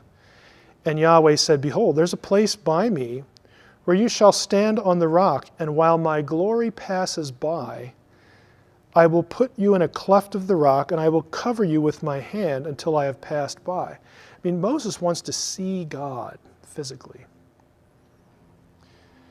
And God says, he answers him by saying, I'll show you the name of Yahweh. I heard your question, Moses. I'll show you the name of Yahweh. But you can't see my face. I mean, catch the incongruity in the language here. You can't see my face. That would be trouble. You'd die. So I'm going to put you in this little cleft of a rock and protect you. When I take away my hand, you shall see my back, but my face shall not be seen. Well, wait a minute, God. I mean, Moses doesn't say this, but am I going to see you or somebody else? Because you said I'm going to see the name of the Lord, and then now you're talking in the first person. Like, what? I'm a little confused. Introduction to the Jewish Godhead. We're going to go back to that passage because there's something that is kind of remarkable about it. We will get there in a second. These passages and this language was noticed. This is not new with me. Okay, I'm not presenting this or myself to you as something like nobody's ever seen this before. No, lots of people saw this and other passages where it seems to be that there are two Yahwehs in the text. The Jews noticed this and they devoted a lot of time to thinking about it and articulating what is going on. Known as the two powers in heaven of ancient Judaism. This was an idea, two powers in heaven, that was well accepted in Judaism, no problems with it, not a heresy. Yeah, we know this is going on. Good for you, you noticed this, until the 2nd century AD. What's significant about that? Well, that's post-Christianity. After Christianity came along, the two powers in heaven became declared officially a heresy in Judaism for pretty obvious reasons. Well, yeah, if we go around talking about two gods in heaven, we sound like Christians. And we don't want that, do we? Guess not. What am I suggesting? I'm suggesting that the Jewish scriptures teach that the God of Israel had a second self. There was a second Yahweh. The second God both was and wasn't the Father God of Israel. Put another way, the Hebrew faith had a binitarian Godhead, two persons of the same essence. This belief was embraced again until the end of the 1st century, you get into the 2nd century, and it's bad news. This belief, therefore, goes back at least 1,200 years prior to Constantine. We're not even in the range. There is just no comparison to be made. The best book on this, and it's actually affordable this time, is Two Powers in Heaven by Alan Siegel. Siegel is Jewish. He's a Jewish scholar, still teaching, I believe, at Columbia. Notice the subtitle. You know, fans of Dan Brown and Michael Bajent and the rest, notice the subtitle. Early Rabbinic Reports about Christianity and Gnosticism. That's a clue for saying that Gnostics had the same or similar idea. Jesus was not just an ordinary guy in Gnosticism. The second power in heaven. Let's take a look at a few things. Oh, my font didn't work. The name. There's a phrase in the Old Testament, the name of the Lord. Now, if you're a Christian, you're probably familiar with this because of Romans 10. That's in the New Testament. Whosoever shall call upon the name of the Lord shall be saved. Most of the time when the phrase name of the Lord occurs, it's really referring to Yahweh. You know, that it's just his name, it's his reputation or something like that. There are a few passages, though, that are different, where the name is something different. Isaiah 30:27. Just look at the wording. Behold, the name of the Lord comes from afar, in blazing wrath with a heavy burden, his lips full of fury, his tongue like devouring fire. Now, unless you have four letters, YHWH, floating around somewhere, coming from afar, unless we're like doing alphabet soup, like Sesame Street or something, this phrase, the name of the Lord, is described as though it is an entity, a person, a being that comes from afar. This is personification language. Isaiah 69. Behold, the coastlands await me with ships of Tarshish in the lead, to bring your sons from afar and their silver and gold as well, for the name of the Lord your God, for the Holy One of Israel, who has glorified you. Here the phrase, name of the Lord your God and Holy One of Israel, are in parallel. This is classic Hebrew parallelism, where the thought of one line rhymes with the thought of another. It re-echoes the same thought. The name of the Lord is not just a reputation here. The name of the Lord is the Holy One of Israel. The name of the Lord is God. Sounds kind of strange. Psalm 20, verse 1 and verse 7. May the Lord answer you in the day of trouble. May the name of the God of Jacob protect you. Now, unless the psalmist here is saying, hey, quick, somebody stamp the 4 letters on my forehead so that I'm protected from my enemies. No. He's saying, I want the name of the God of Jacob to protect me. It's not just 4 letters, protecting 4 letters don't protect anybody. A person, a divine being protects those who are his. Some trust in chariots and some in horses, but we trust in the name of the Lord our God. 4 letters scrawled on something don't win battles for you. Psalm 44, verses 5 and 6. You are my king, O God. Decree victories for Jacob. Through you we gore our foes. Through your name we trample our adversaries. So when the army of Israel goes out, they just shout Yahweh and they win. No, it's through the power of their God, who here is called the name, your name. The name used as though it were an entity, a person, a being. Deuteronomy 12. This is describing again the installation of the tabernacle, the place of worship.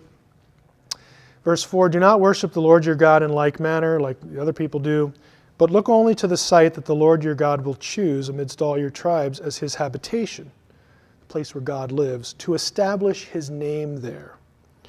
There you're to go, so on and so forth. Verse 11, you must bring everything that I command you to the site where the Lord your God will choose to establish his name. Now, we get a better idea what that means when we hit 1 Kings, when the temple is built. When the priests came out of the sanctuary, for the cloud had filled the house of the Lord, and the priests were not able to remain and perform the service because of the cloud, for the presence of the Lord filled the house of the Lord. Then Solomon declared, the Lord has chosen to abide in a thick cloud. I have now built for you a stately house, a place where you may dwell. Skipping to verse 27, but will God indeed dwell on the earth? Well, we know that the heavens and the highest heaven can't contain you, how much less this house. Next chapter, but when Solomon had finished building the house of the Lord and the royal palace and everything Solomon had set his heart on constructing, the Lord appeared. Look who appeared. Yahweh appeared to Solomon a second time. Okay, building from chapter 8. As he had appeared to him at Gibeon, the Lord said to him, I have heard the prayer and supplication which you have offered to me. I consecrate this house which you have built, and I set my name there forever. There are other passages in Deuteronomy and Kings that talk about that interchange, here's the point, interchange the name with Yahweh.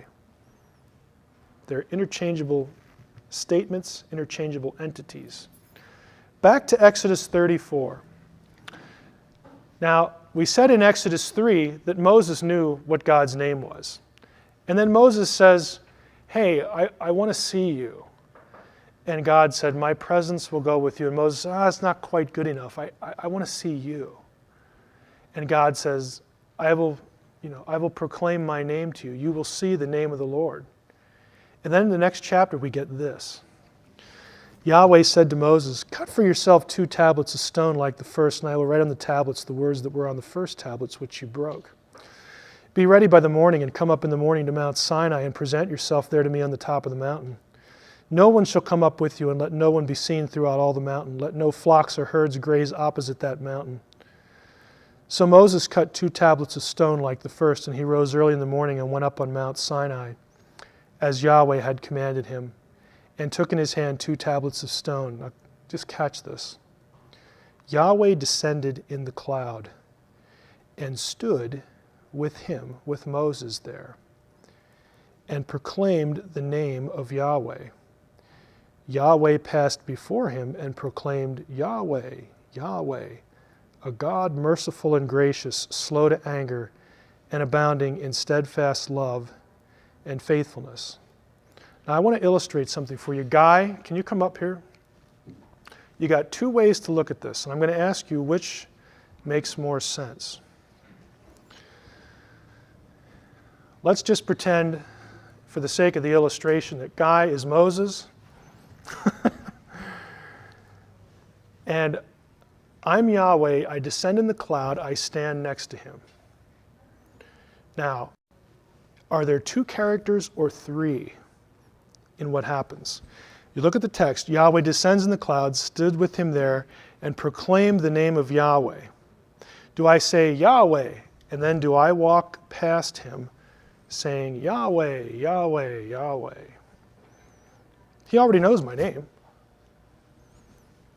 Or do I come down the cloud, stand next to him, and say Yahweh, Yahweh, Yahweh, the name of the Lord? Are there 2 or 3? Go ahead, thank you. Again, this was the question in the mind of Jews as they looked at passages like this, because Moses already knows the name. What he hasn't seen, what the issue really is you have the name of the Lord, you have other characters, and we're going to look at them today, who are the physical manifestation of the God who is a spirit. Jesus says, God is a spirit, John chapter 4. He tells that to the woman at the well.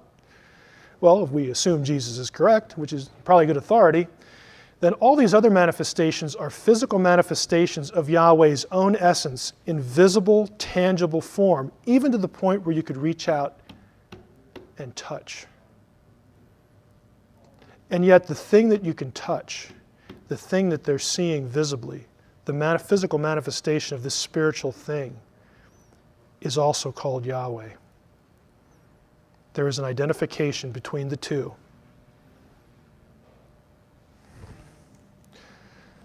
It also occurs in texts outside of the Old Testament that are not canonical. Jubilees, this is a pseudepigraphical book.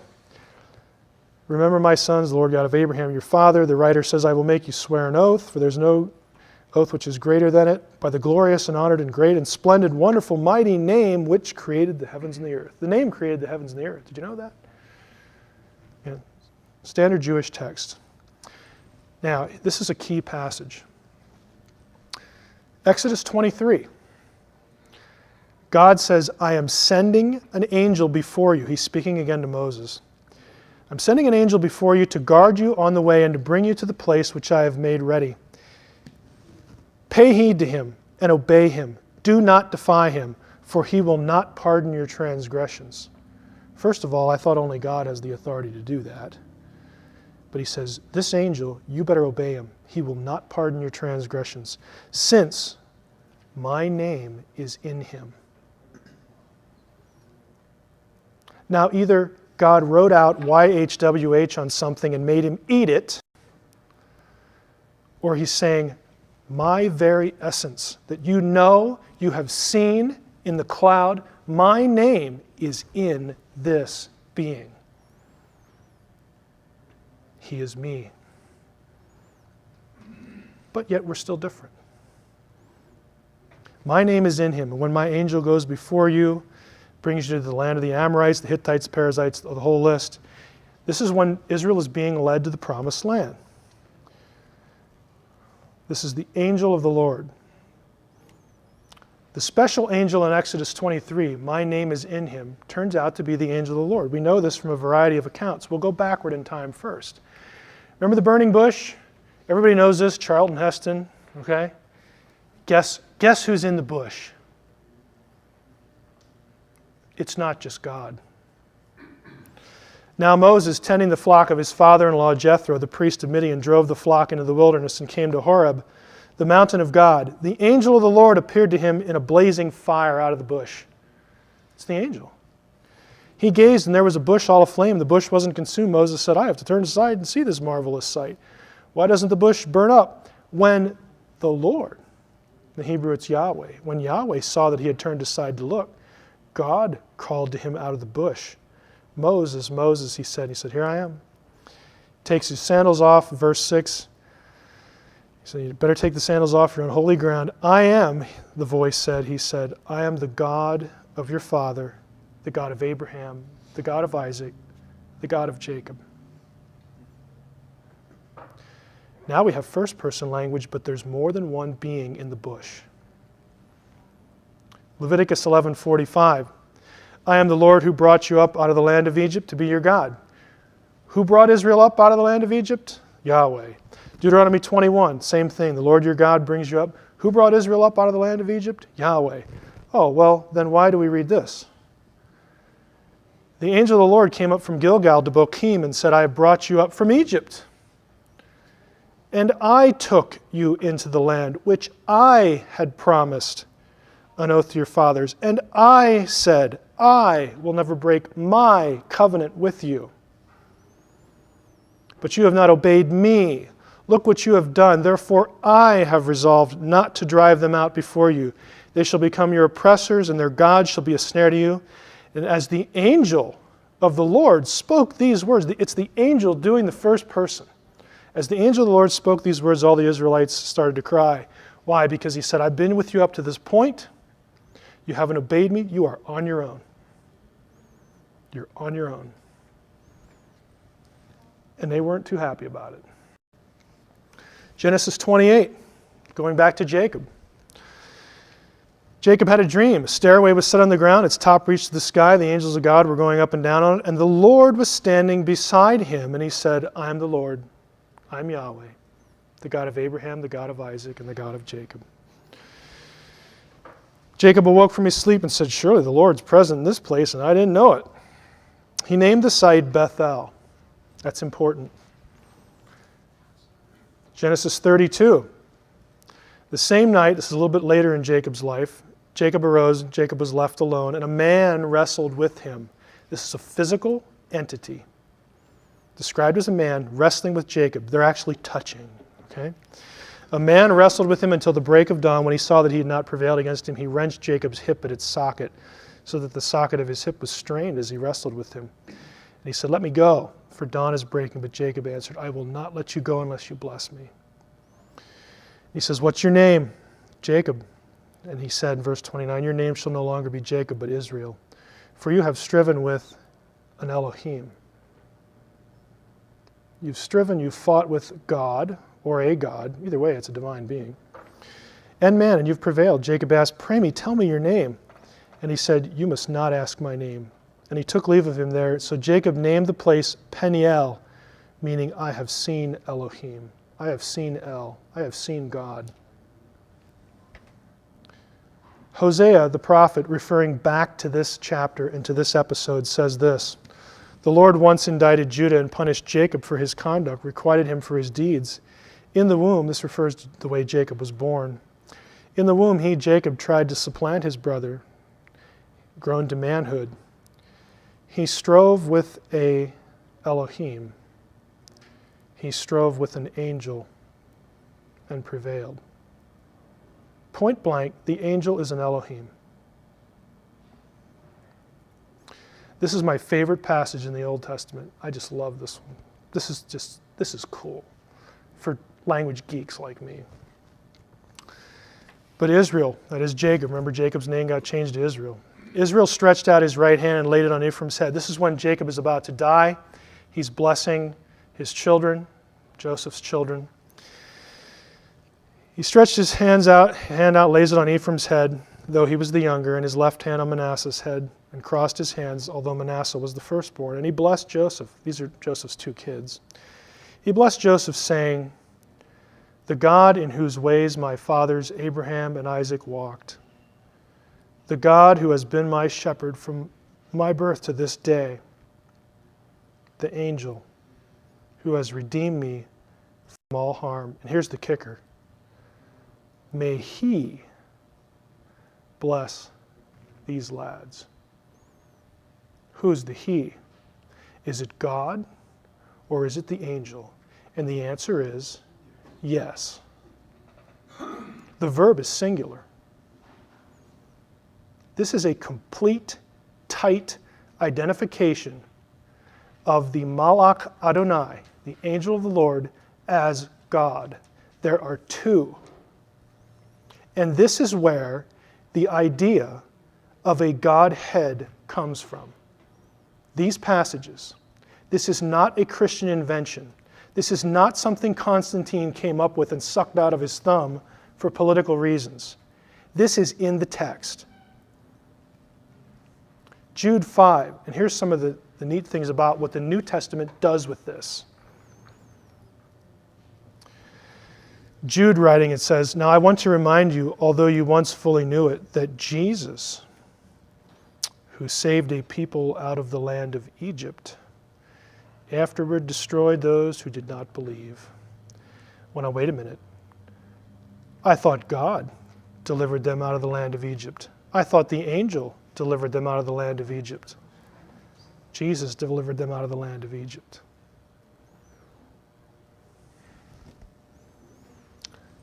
For those of you who are wondering about Trinitarianism in the Hebrew Bible, Isaiah 63.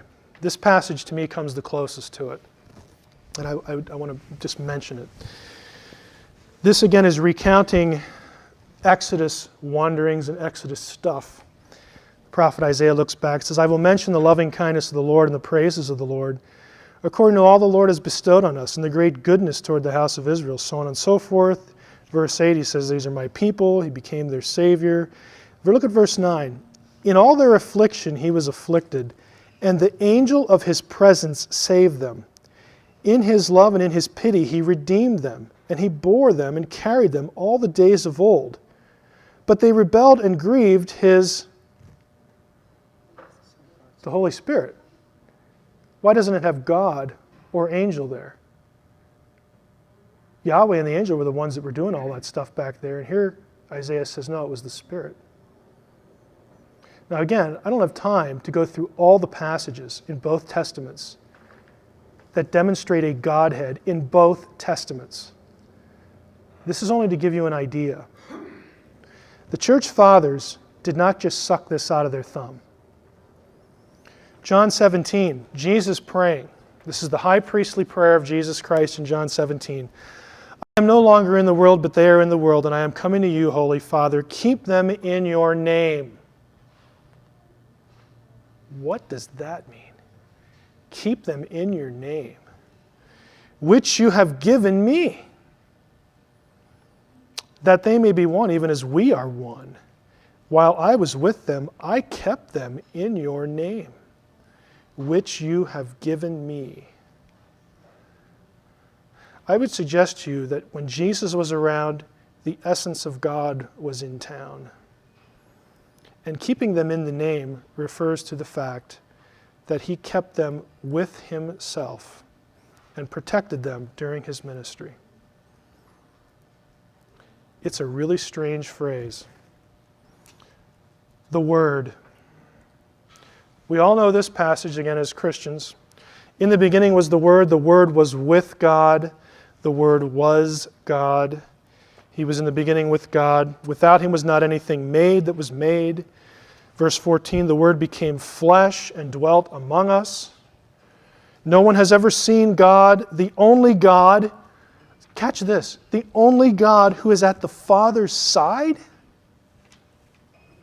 That's two. He has made him known. Where does the word come from? Well, the theologians would say, it comes from Greek philosophy, blah, blah, blah, blah. Well, I'll grant it may have had something to do with that. Guess what? You'll find this in the Old Testament too. After these things, the word of the Lord came to Abram in a vision. This isn't something he's hearing in his ear alone. He's seeing it. The word of the Lord came to Abram in a vision. Do not be afraid, Abram. I am your shield. Your reward shall be very great. But Abram said, Oh, Lord God. He sees the word in a vision and identifies that being as the Lord, as Yahweh Elohim. You go down to verse 4. The word of the Lord came to him. And then he starts talking. This man won't be your heir, so on and so forth. Verse 6, Abraham believed Yahweh. He's talking to Yahweh, but Yahweh is called the Word. Jeremiah 1. Now the word of the Lord came to me, saying, Before I formed you in the womb, I knew you, and before you were born, I consecrated you. This is Jeremiah's personal testimony here in chapter 1. And I said, Oh, Lord God, truly I don't know how to speak. I can't be a prophet. I'm only a boy. But the Lord Yahweh said to me, Don't say I'm only a boy. Get out there and do the job. Then in verse 9 it says, Then the Lord put out his hand and touched me. Touched my mouth. Sounds don't touch your mouth. Phantoms, things that you just see that are not corporeal, do not touch your mouth. Physical entities touch your mouth. And this physical entity is the Lord. 1 Samuel 3, story of little Samuel. Now the young man Samuel was ministering to the Lord under Eli, and the word of the Lord was rare in those days. There was no frequent vision. I didn't see the Lord too often. Down to verse 8. The Lord called to Samuel. Yahweh calls to Samuel again the third time. If you remember the story, Samuel's trying to go to sleep, and he keeps hearing this voice, Samuel, Samuel, and he thinks it's Eli. Little Samuel gets up and runs over to Eli and says, What do you want? And Eli's like, What? I didn't say anything. Third time it happens. Came again the third time. He arose and went to Eli and said, Here I am, you called me.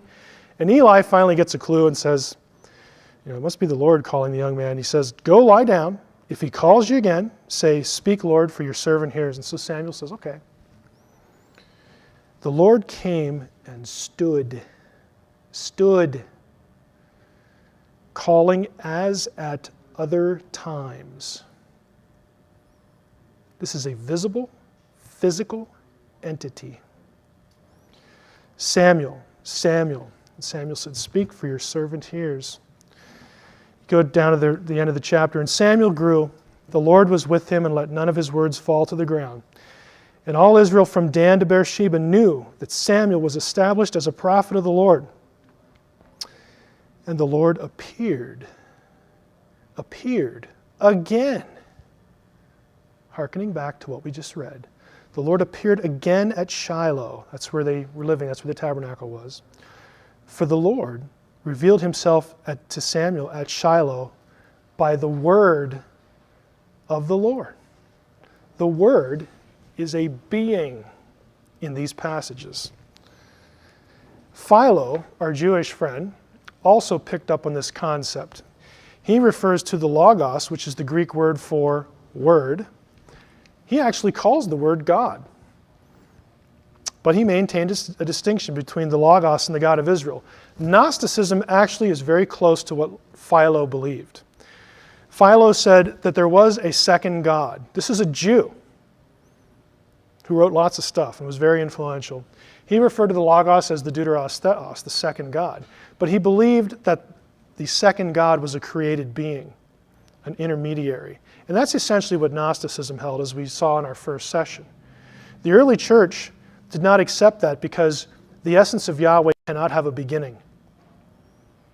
If it's Yahweh, it was always there. And that becomes the focal point for Nicaea.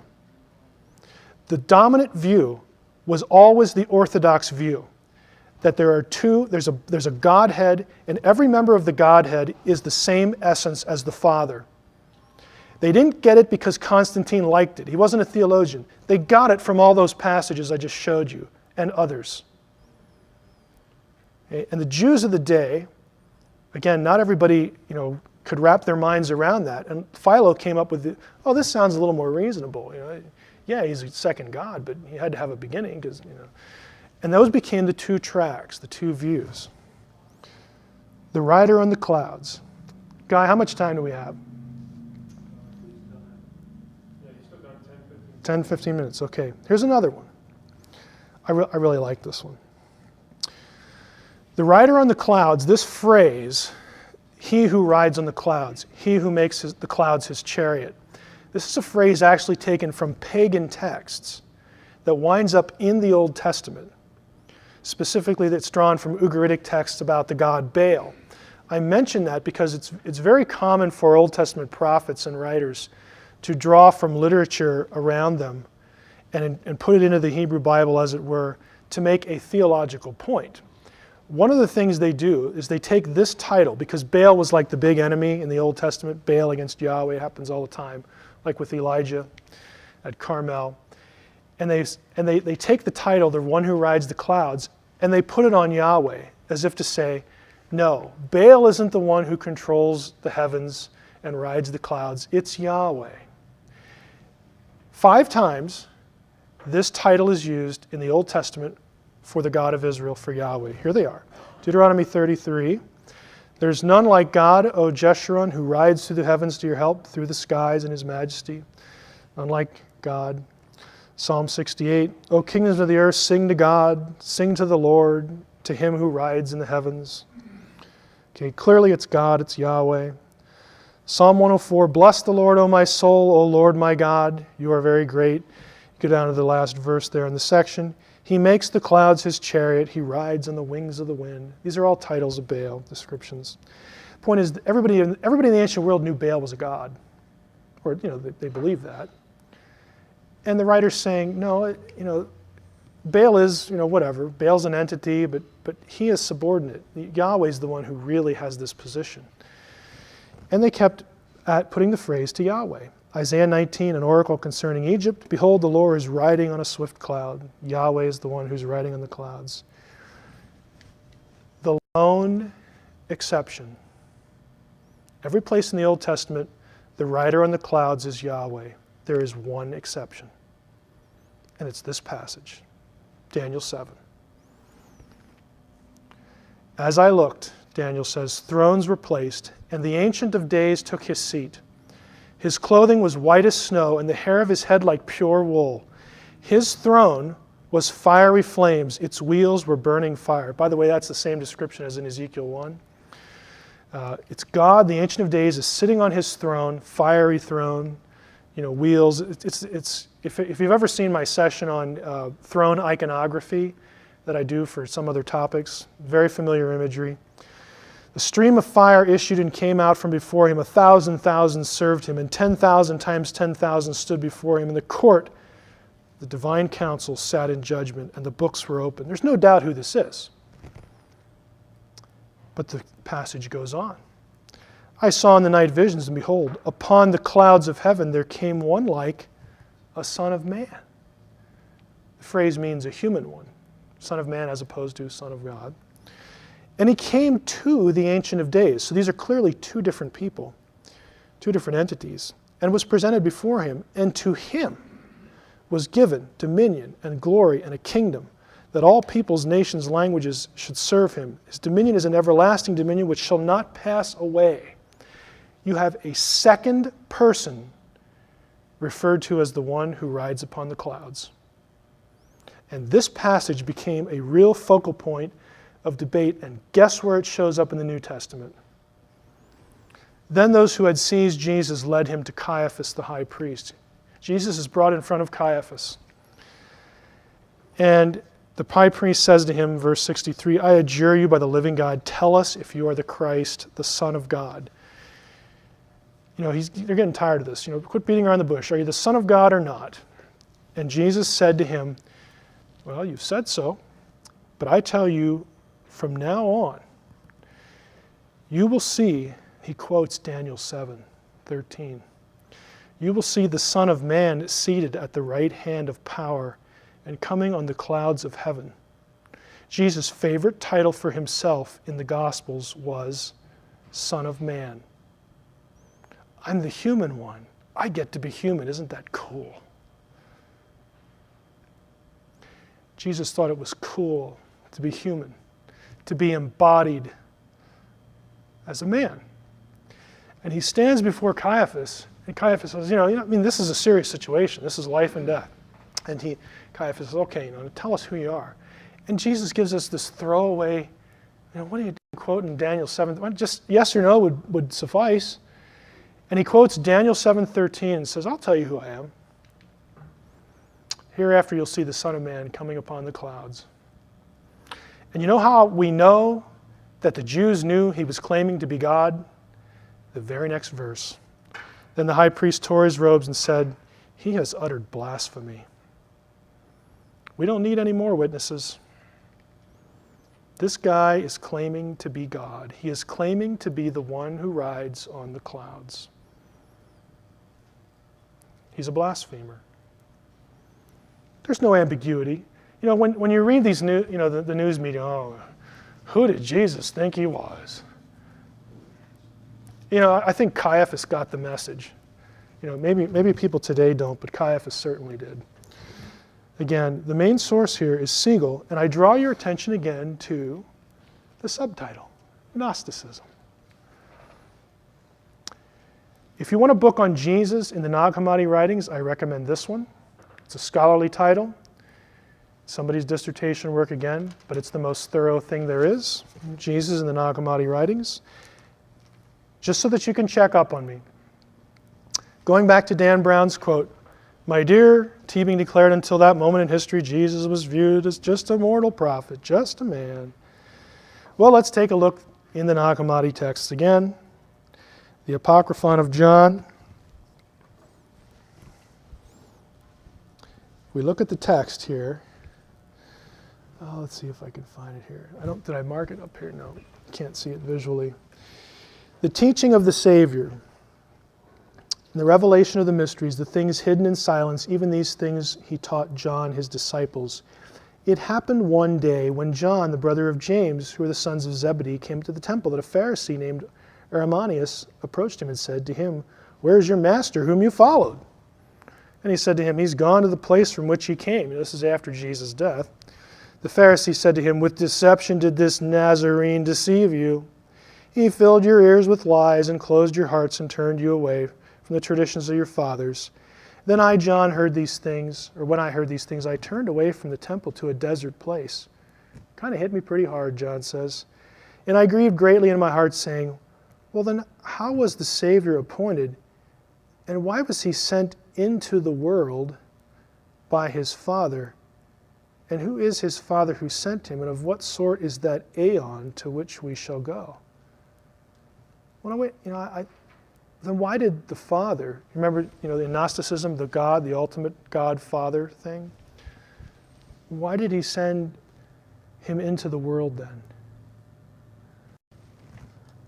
Not just an ordinary guy if the ultimate God is sending him somewhere. Know who Christ is. This is the teachings of Sylvanus, another Gnostic text. And acquire him as a friend, for this is the friend who is faithful. He is also God and teacher. I'm sorry, Dan Brown, you are incorrect. Okay, these are the Gnostic texts. Know who Christ is. He is God and teacher. This one, being God, became man for your sake. Frankly, folks, this could go right into the New Testament. This could go right into orthodoxy. Now, I'm not saying that the Gnostics understood the language the same way, but they're saying, this is a God who became man.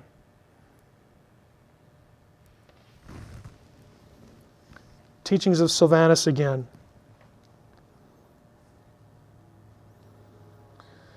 Let's see. Do not tire of knocking on the door of reason, the middle section here. Do not cease walking in the way of Christ. Walk in it so that you may receive rest from your labors. If you walk in another way, there will be no profit in it.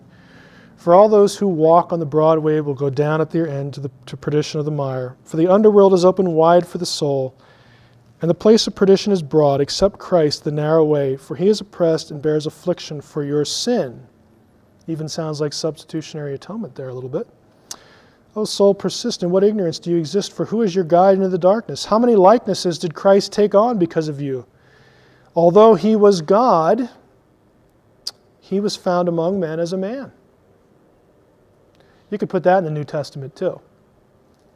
The only thing different is likeness says, the plural.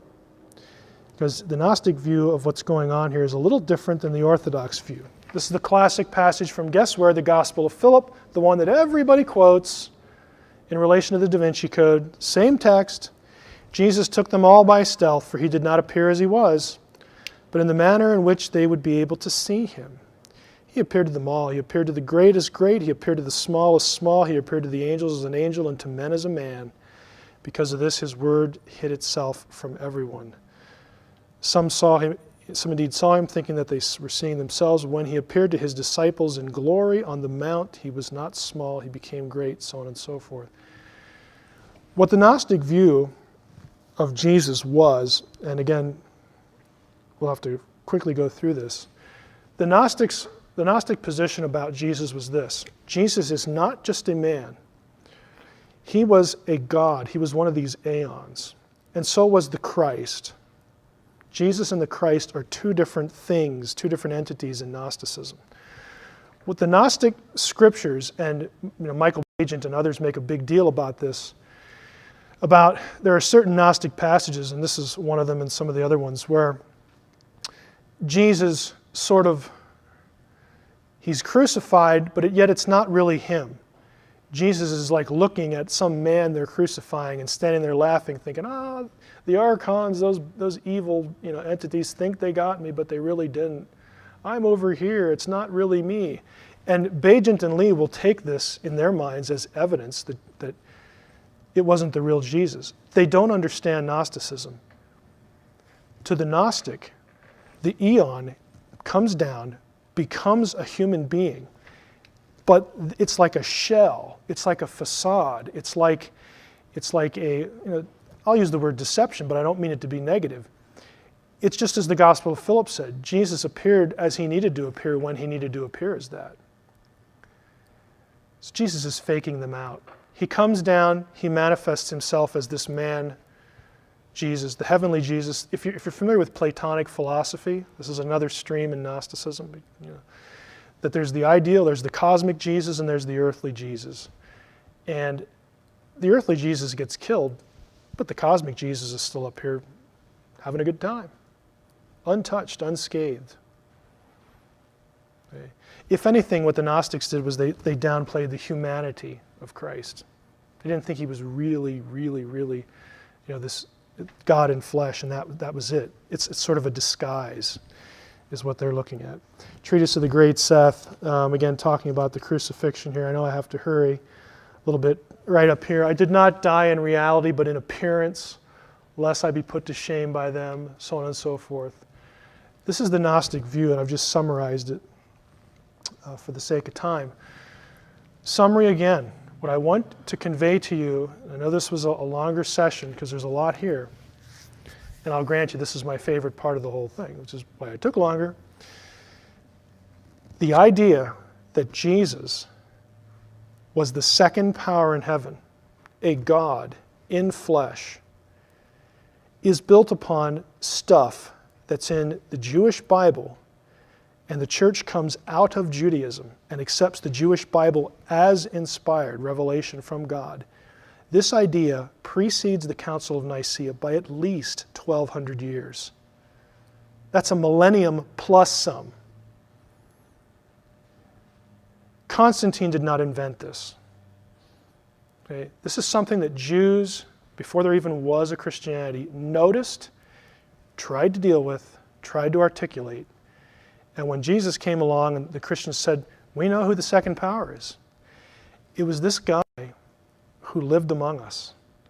And by the way, you just crucified him. But there was a reason for that. And we'll tell you about it. Okay? It's not something that was contrived at the Council of Nicaea. Any questions? Yes? I've always had a little bit of problem with the concept of Trinity, and that Well, it it seemed ain't to be too limiting in what the essence of God really was.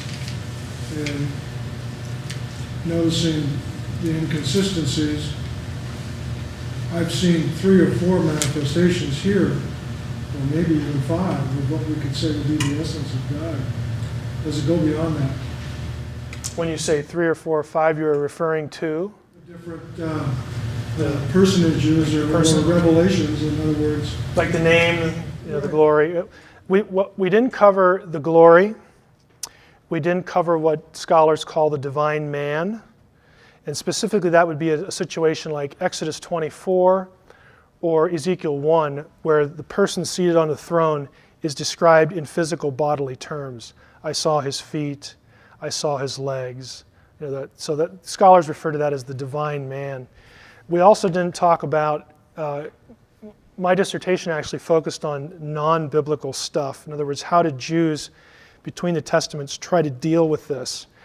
And so you have a whole separate category of trying to explain who the second power was in other terms. They would take things like phrases like the friend of God, the warrior of God in the Old Testament, and they would say, well, the second person must be, who was the friend of God? Abraham. When Abraham died, then he got to sit on the throne, and yeah, I know he was around before Abraham, but it's kind of weird, but God can do anything. I mean, they were trying to fit people and angels and persons into the second category. Some people thought it was Michael. Some people thought it was Gabriel. Some people thought it was Elijah because he was taken up and never died.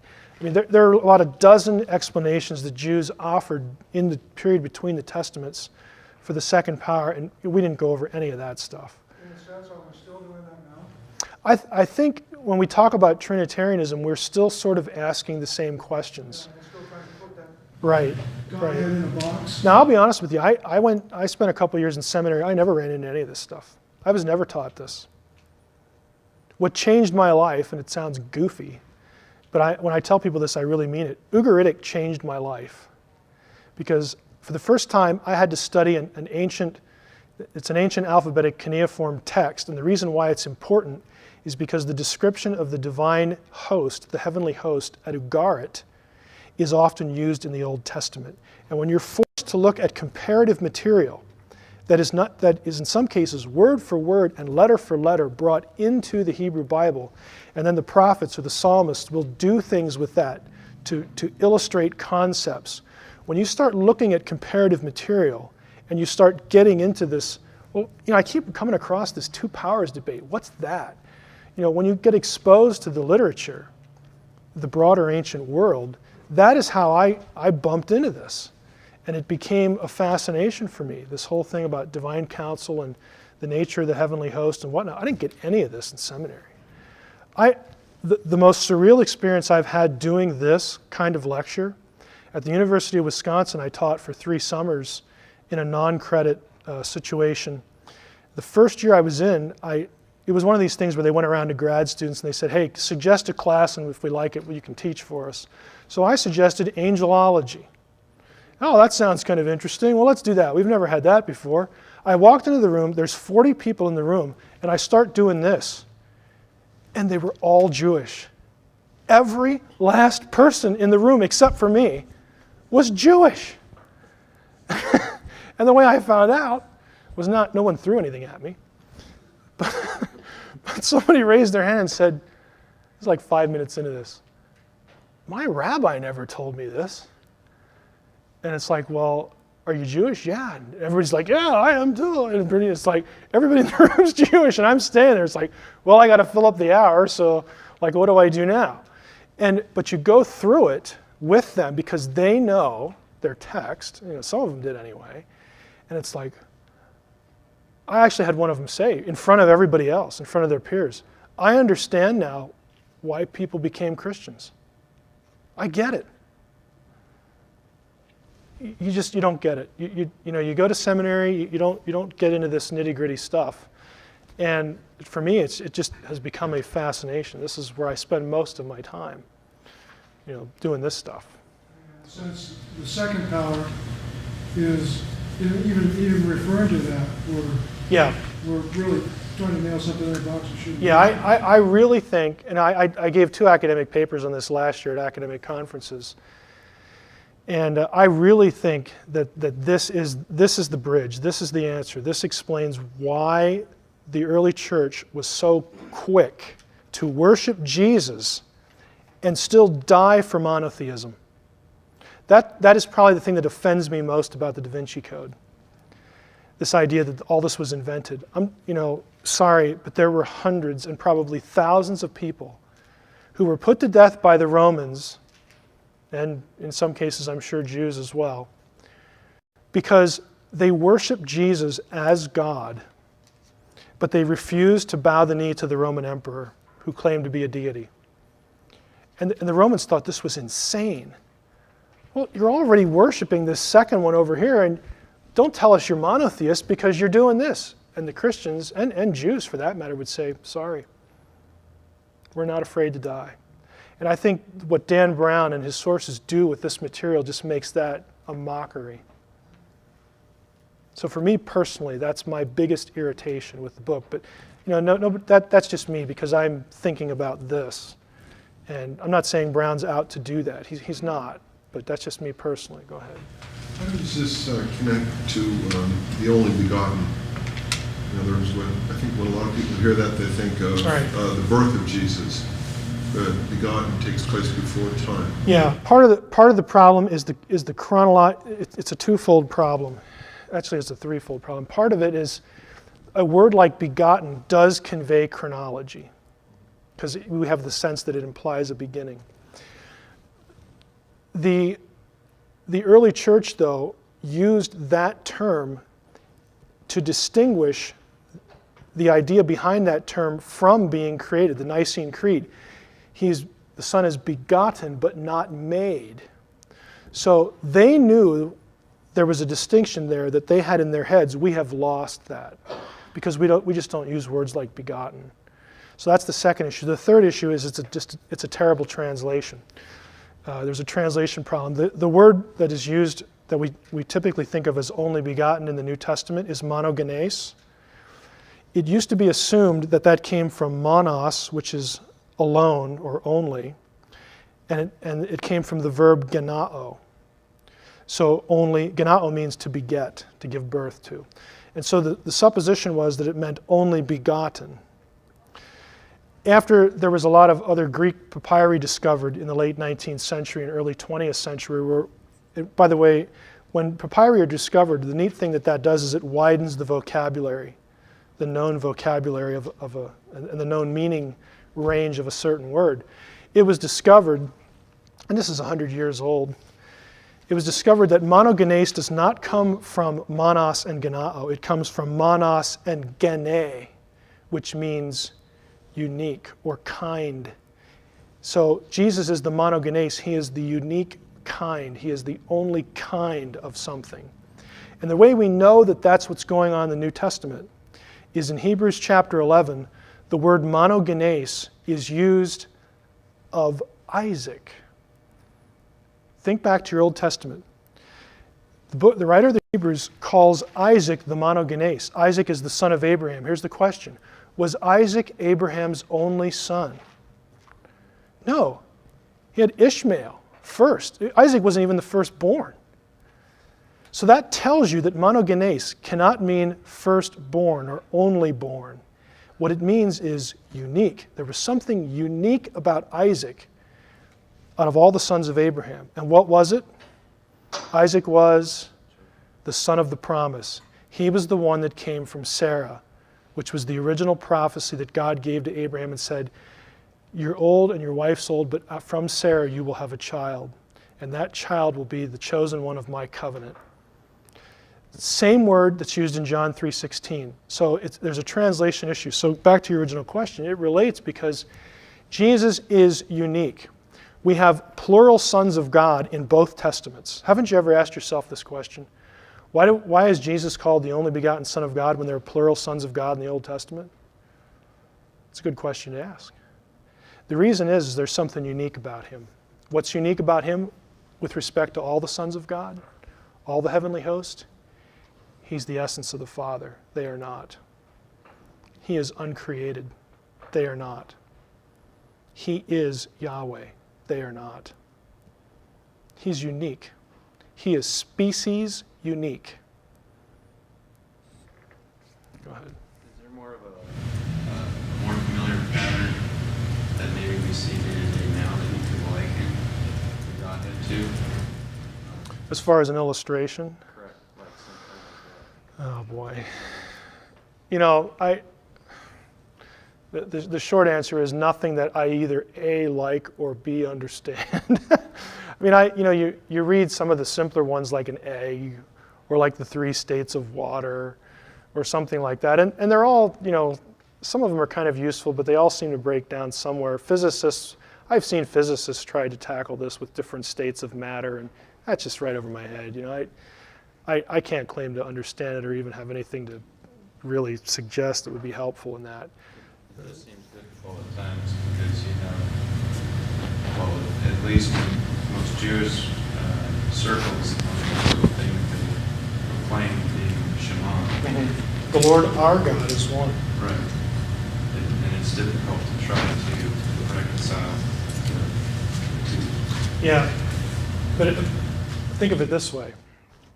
The claim in the Shema is the Lord our God is one. Thou shalt have no other gods before me. By the way, it never claims there aren't any other gods in those passages. Just a side note.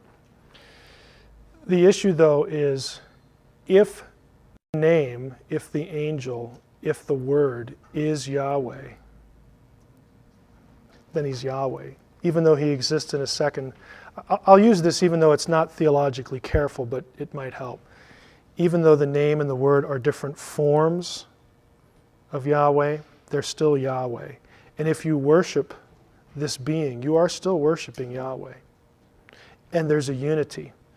Okay, Yahweh's not taking his essence and making a lesser being, in other words, a distinct being, a being that is not him, in essence. If he did do that, then you'd have to worship 2 separate entities, and you would violate the Shema. This is how the Jews approach this. Because if you look back in Deuteronomy 12, it says, this is the place where I have chosen to set my name, and this is the place to which you'll bring your sacrifices and offerings. Okay, they're actually offering sacrifices to the name. But they didn't see that as a violation of the Shema. Why? Because, well, the name's Yahweh. He's just the physical manifestation of Yahweh. We know that. We're not worshiping another God, we're worshiping Yahweh. It's just now we can see him. All of these second entities, the fancy scholarly term for this is they are hypostases. They are visible physical manifestations of a spiritual thing. But it's still the same thing in essence. It's just that one is you can see and you can approach it with your senses. See, touch, feel, hear, that kind of thing. And the other one is a spirit. God is a spirit. John chapter 4. So the Jews could comprehend that much. And to them, to worship Jesus or to worship the name or whatever, it was worship of Yahweh. So they didn't see it as a violation, which drove the Romans nuts. They just thought that was insane. Like, you're willing to die and you already do this. It doesn't make any sense to us. Session number 6, as I roll up my sleeves and get ready here, is what really happened at the Council of Nicaea. This is going to be pretty straightforward, just essentially exactly as I have it up here. I do need to credit someone, and I will when I get to the particular point. For a lot of this material, I'm not a historian by training, and this is going to be largely historical. I'm basically a text person, although I have 1 degree in ancient history, but it's not my real focus. But I think I'll be able to communicate some good material from a friend of mine who was gracious enough to allow me to use it. The focus here again are some statements to begin in the DaVinci Code about the Council of Nicaea. Again, drawing from the dialogue, Teebing says, Jesus' establishment as the Son of God was officially proposed and voted on by the Council of Nicaea. Sophie says, hold on, you're saying Jesus' divinity was the result of a vote? A relatively close vote at that, Teebing added. Well, we'll see. Other assertions about Nicaea in the DaVinci Code. One was, you'll get a very strong feeling that the council was controlled by Constantine. Very hard to read the book and not come away with that impression. Second, that Constantine never truly converted to Christianity, but was a lifelong pagan. That is something that the book makes a point of. Third, that the council, under orders from Constantine, dictated which books got into the New Testament. This is more heavily put forth by Brown's sources, but it is suggested in the book, so I'll include it. Fourth, the idea of Jesus' deity was invented by Constantine in relation to the outcome of this council. 5, Jesus' deity was decided upon by a close vote. So these are the points of contention. And again, I do want to credit Dr. Ronald Heine, who was at the Puget Sound Christian College here in the local area, because a lot of this stuff is adapted from his presentation on this topic. He is an early church scholar. But let's just jump in here, since we've credited him. Constantine and the Christian faith. Constantine's conversion does get associated with an incident that happened at the Milvian Bridge in a battle near Rome against Maxentius, the emperor of the Western Roman Empire. Again, if you remember your world civ, the Roman Empire was divided into two portions. There was an east and a west.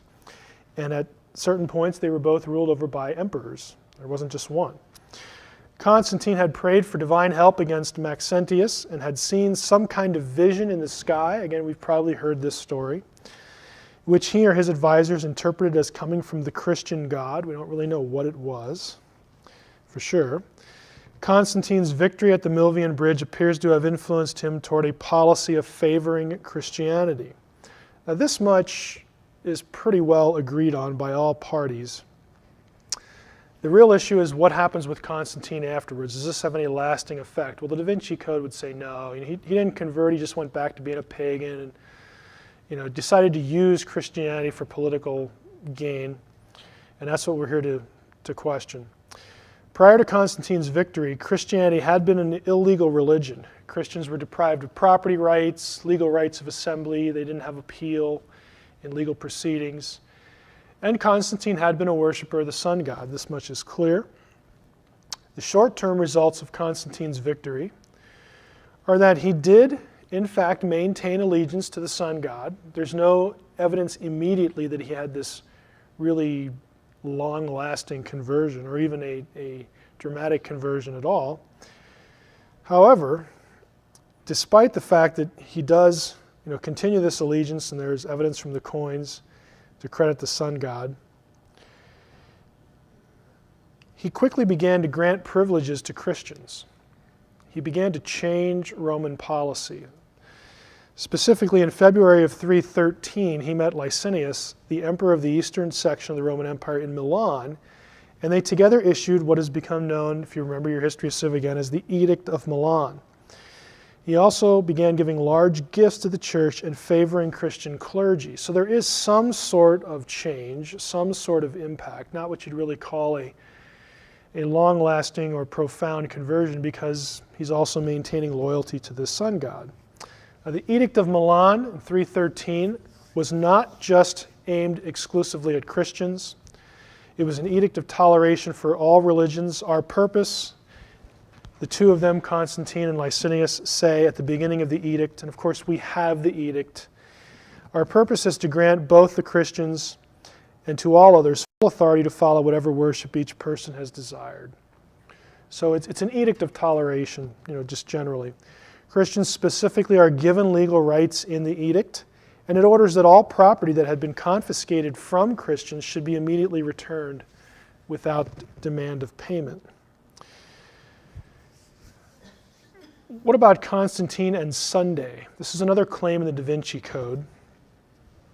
And again, it's something that we're talking about it here because we're trying to follow a loosely chronological flow as Constantine's life touches on things that the DaVinci Code claims.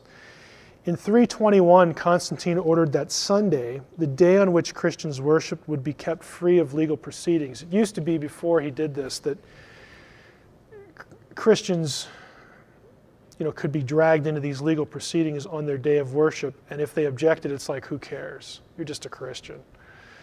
Constantine passed legislation that prevented that from happening. The DaVinci Code, though, is incorrect when it says that Constantine named the Christian day of worship Sunday in honor of the sun god, and also when it suggests that he changed the day on which Christians worship from Saturday, the Jewish Sabbath, to Sunday. These are both claims made in the book.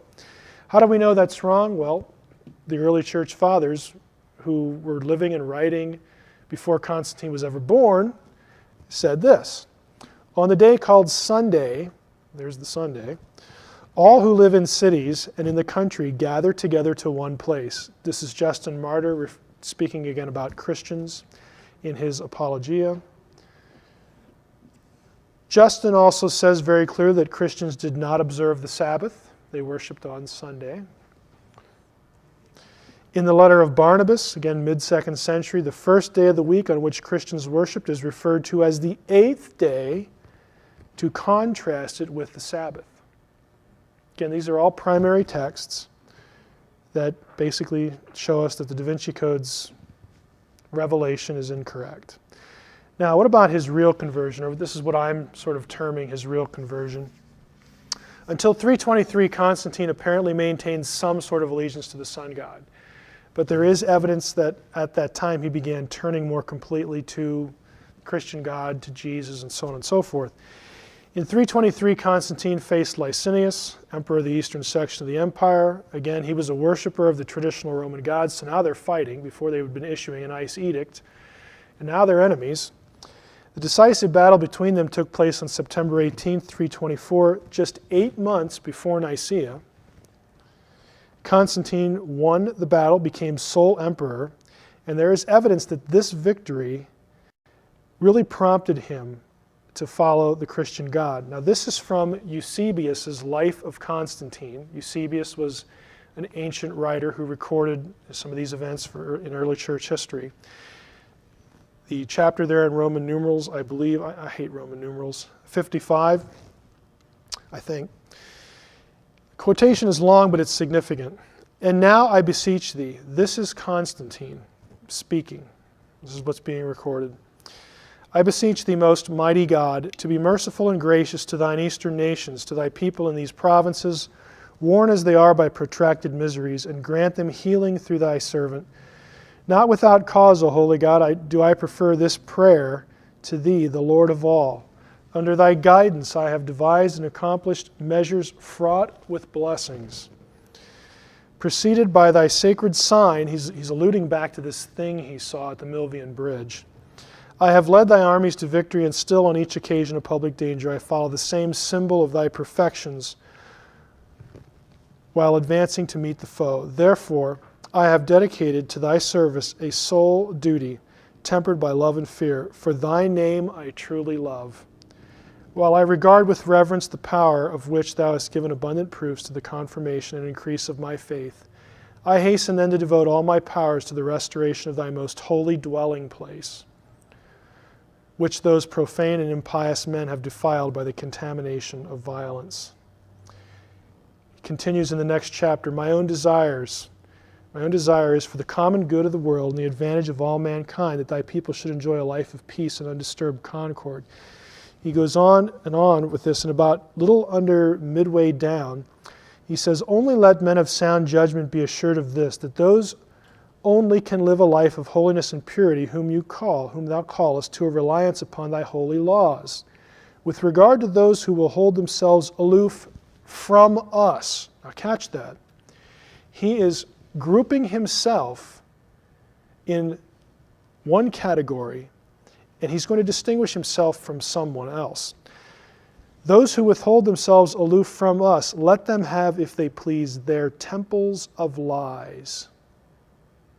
He is distinguishing himself here from pagans. He calls their temples of lies. He is switching allegiances. Next chapter. Truly our worship is no new or recent thing, but one which thou hast ordained for thine own due honor. From the time when, as we believe, this system of the universe was first established. And although mankind have deeply fallen and have been seduced by manifold errors, yet, catch the quote, yet hast thou revealed a pure light in the person of thy Son. He is clearly not aligning himself with pagans at this point. They worship in the temple of lies. They don't do what we do, us, them. This is much stronger than it had been up to this point. What about Constantine's deathbed baptism? The DaVinci Code asserts that Constantine was not baptized until he was near death and too frail to prevent it from being done. Teabing says that. According to Eusebius's Life of Constantine, there you have the reference, Constantine postponed baptism until he was near death. That is true. But there's no evidence that it was done against his will. In other words, he's not like fighting against it. That has to be inserted into the account. Delaying baptism was actually not an uncommon thing in the early church. The fathers didn't like it, but it was actually pretty common. As late as the 5th century, baptism was often postponed to avoid the responsibilities it incurred, basically spiritual laziness. Public proclamation, if I do this, then certain things are going to be expected of me, and I don't know if I really want to go through with that. And Constantine was apparently one of those. In the late 4th century, Gregory of Nyssa preached a sermon called Against Those Who Put Off Baptism. So this was a big enough problem that Gregory devotes a whole written sermon to it that, of course, gets circulated. Council of Nicaea. The DaVinci Code asserts that the idea that Jesus was God cannot be found prior to Nicaea. We've dealt with that in session 5. Primary source material from the early fathers also illustrates the error of the DaVinci Code and Brown's sources and sets the stage for what Nicaea was really about. It was well known by the 2nd century AD that Christians considered Jesus to be divine far more than a man. We get this from pagans. There is pagan testimony to the fact that Christians worship Jesus as God well before the time of Constantine. This is from Pliny the Younger to the Emperor Trajan, 1st decade of the 2nd century AD. Pliny writes, again in his letter, "Meanwhile, in the case of those who were denounced to me as Christians, I have observed the following procedure. I interrogated these as to whether they were Christians. Those who confessed, I interrogated a 2nd time and a 3rd time, threatening them with punishment. Those who persisted, I ordered executed. For I had no doubt that whatever the nature of their creed, stubbornness and inflexible obstinacy surely deserved to be punished. There were others possessed of the same folly," so on and so forth. Because they were Romans, I couldn't kill them. Remember Paul, this actually saves Paul's life in the book of Acts, the fact that he's a Roman citizen. It's alluded to right here. They asserted, however, that the sum and substance of their fault or error had been that they were accustomed to meet on a fixed day before dawn and sing responsively a hymn to Christ as to a God. Okay? This is a pagan source, Pliny. We get it from early Christians as well. I'm only going to give you 2 examples here. In a sermon, 3 examples actually. A sermon or a homily called 2nd Clement, chapter 1, verse 1, which dates from the middle of the 2nd century, begins this way. Brethren, we must think of Jesus Christ as of God. Ignatius refers in one of his letters to Jesus Christ, our God, specifically his letter to the Ephesians. And he says in another place, I glorify Jesus Christ, the God who has given you wisdom. It's his letter to Smyrna. This is 150 years before Constantine. We've already seen textually, when it comes to the Hebrew Bible, the New Testament, this is what the Scriptures taught. This is the position that manifested itself very early as orthodoxy, but it wasn't the only way that people looked at it because it's a tough issue. Now, I'm going to refer you to the writings of Larry Hurtado. I know Larry. Larry and I have corresponded a bit. He teaches at the University of Edinburgh in Scotland. He's an American. Very nice guy. His tradition is the Assemblies of God, but he's not that anymore. He would still call himself a Christian, though. He wouldn't like conservative labels that the Americans use.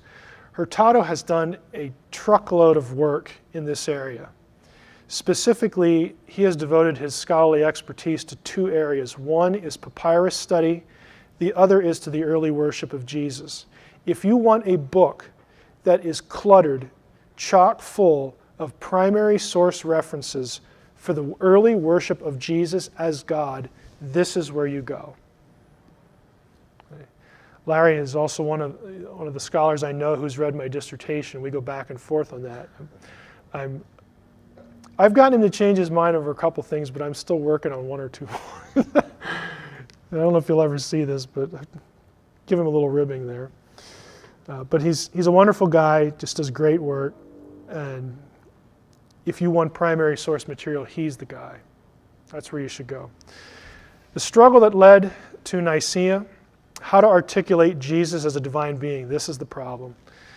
You know, we see the text, we see these passages. I took you through a number of them before, and it's like, well, how do we put this into words? How do we express, you know, a father and a son who are both Yahweh? And how do we be monotheists while we're doing that? And what about when one prays to the other? And the whole thing about becoming a man. I mean, this is mind-bending stuff. The texts themselves, if you really look at them closely, now that you've been exposed to them, there are a number of texts that are fairly clear that there's some two-ness going on here.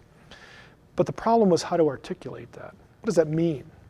Yeah, that was tough. So what did the scriptures teach in this regard? The first view, and this is the view that was the dominant view, it's the view that has become recognized as orthodoxy. It's the view that was recognized as the majority Orthodox opinion before Nicaea, and the one that will win the day at the end of the council. This view was that Jesus and God the Father were the same in essence. Both had therefore always existed. That's a key element. However, they were distinct persons. View number one. I'm not going to read the whole thing here, but there was discussion both in Jewish writings, Philo, his discussion of Logos, and New Testament passages, that the Logos was, again, the second deity entity. And the question was, chronologically, where does the Logos come from? Did the Logos have a beginning? Or was the Logos always with God and God just brought the Logos forth? This view said he was always there and God brought him forth. Other views said he came into existence at some point. View number two said Jesus was God the Father. Now catch the distinction. First view says Jesus and God the Father are the same in essence, but they're distinct persons. The second approach was just to say, well, Jesus is just the Father. He is the Father. The Son is the Father. Now the problem with that became known as modalistic monarchianism, was that it raised some difficult points. Middle paragraph. The view solved the problem of worshiping God and Jesus. Hey, they're the same guy. No problem there. You were worshiping only one God because Jesus was God the Father. However, it created other problems. If Jesus were God the Father, then God the Father suffered and died on the cross.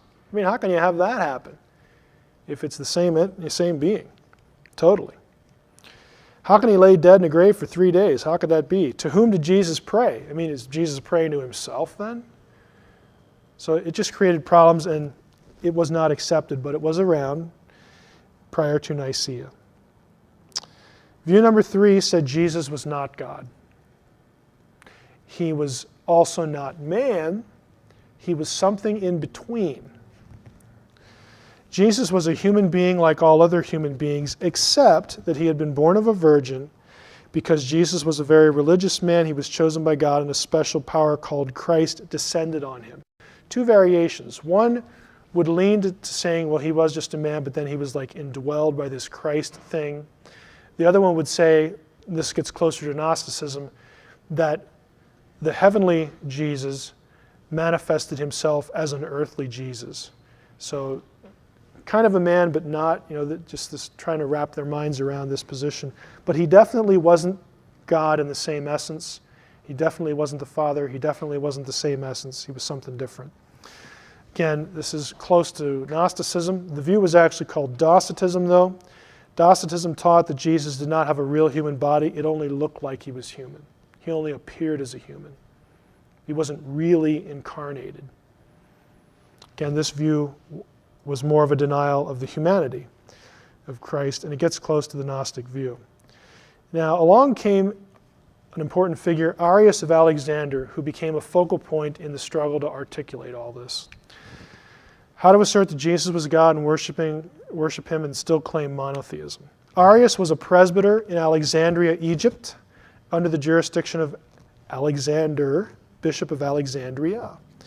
Sometime before 318, Alexander began to dispute what Arius was teaching about Christ, and he called a synod to discuss the matter, and the synod condemned Arius. And that synod was not Nicaea, something that happened earlier, because Alexander was a little concerned about his understudy here.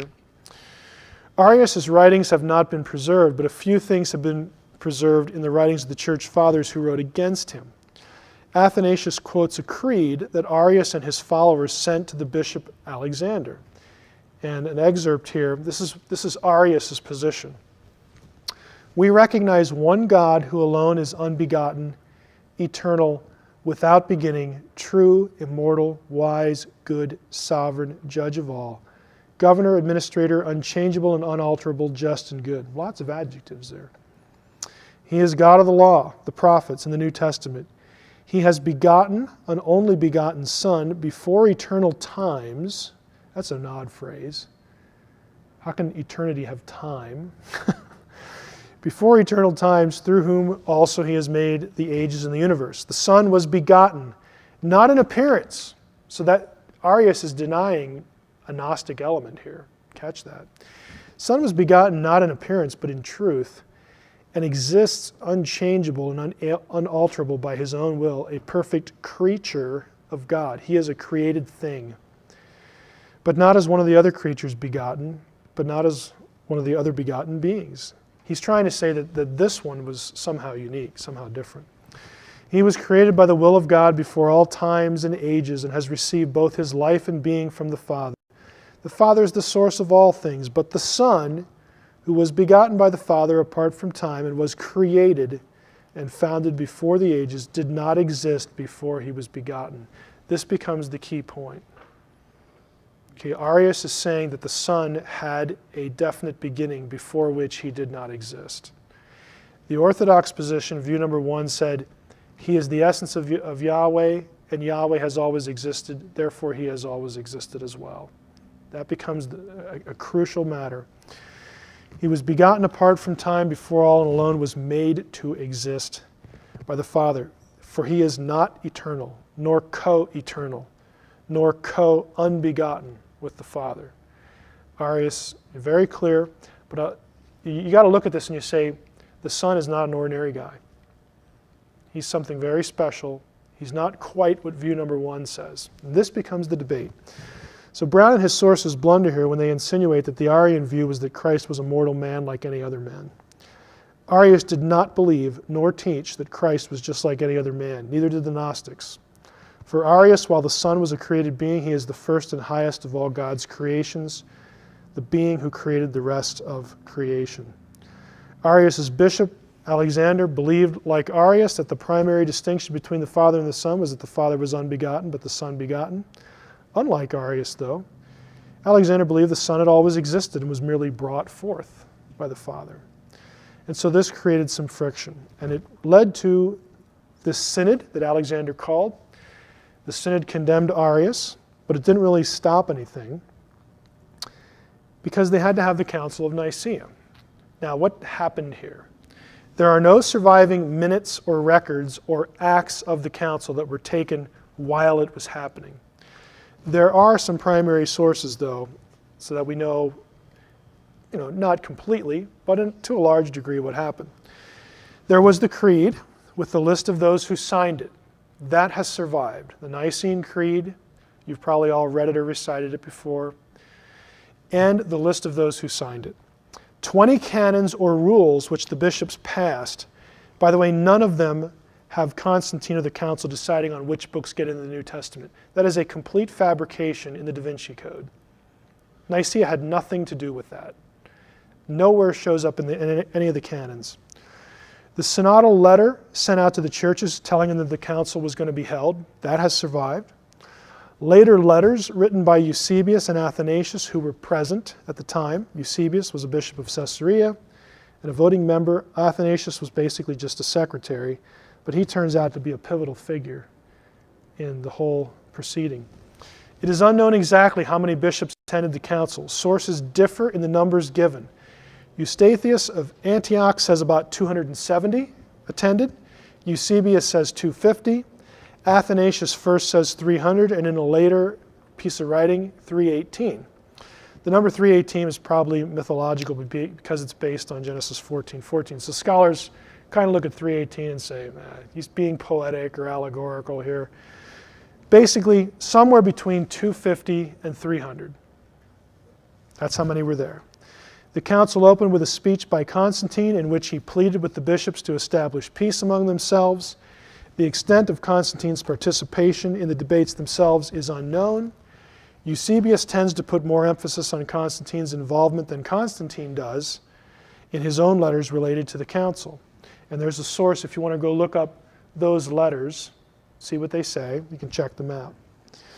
It was very obvious that the overwhelming weight of opinion was against Arius and his views. The majority view was view number 1, noted before, that Jesus and God were the same essence, both eternal and uncreated, and were distinct persons. Now, Eusebius was sympathetic to Arius' view but couldn't support it. He didn't really want him kicked out of his position. So Eusebius and others proposed a creed which was used in Eusebius' church later on. This was a scriptural creed, basically drawing its language from Bible verses, which agreed with the traditions and confessions of faith in all the churches. Everyone could have signed this creed. Everyone at the council, including Arius, could have signed this creed. We have this creed from Eusebius. Everyone could have done it, but it wouldn't have solved the problem. They would have just had to have another council. And so this creed did not work. It was adopted by the bishops at Nicaea, or the creed that was finally adopted by the bishops of Nicaea was a different one. So they say, nice idea, Eusebius. We appreciate the spirit in which you've recommended this creed, but it's just not going to solve the problem. We don't want to have to meet again, and so they voted it down. Now, the creed they produced, they put language in it to ensure that Arius would either have to change his position or would not be able to sign it, because that was the issue. The non-scriptural word was inserted as the centerpiece of the creed. It was the word homoousios, which means of the same substance. This word replaced homoiousios in the other creed, which meant of similar substance. Arius could have signed that one. He could not have signed homoousios, of the Father and the Son were of the same essence. Okay, so they changed that word. It's kind of interesting, if you look at the word, there's only one letter difference. One letter made all the difference in the world as far as the council was concerned. The creed therefore asserted that the Son was of the same essence as the Father. Athanasius wrote that the bishops wanted to express their faith in scriptural language, but the Arians kept twisting the words of Scripture so they would support their own views. So they abandoned trying to have every line of the creed come out of a verse, and they said, look, we're going to have to put extra biblical language in this thing to make sure it articulates what we're saying, and so that Arius will either have to change his view or just not sign it. And so that's what they did. The creed also defines the Son as begotten and not made.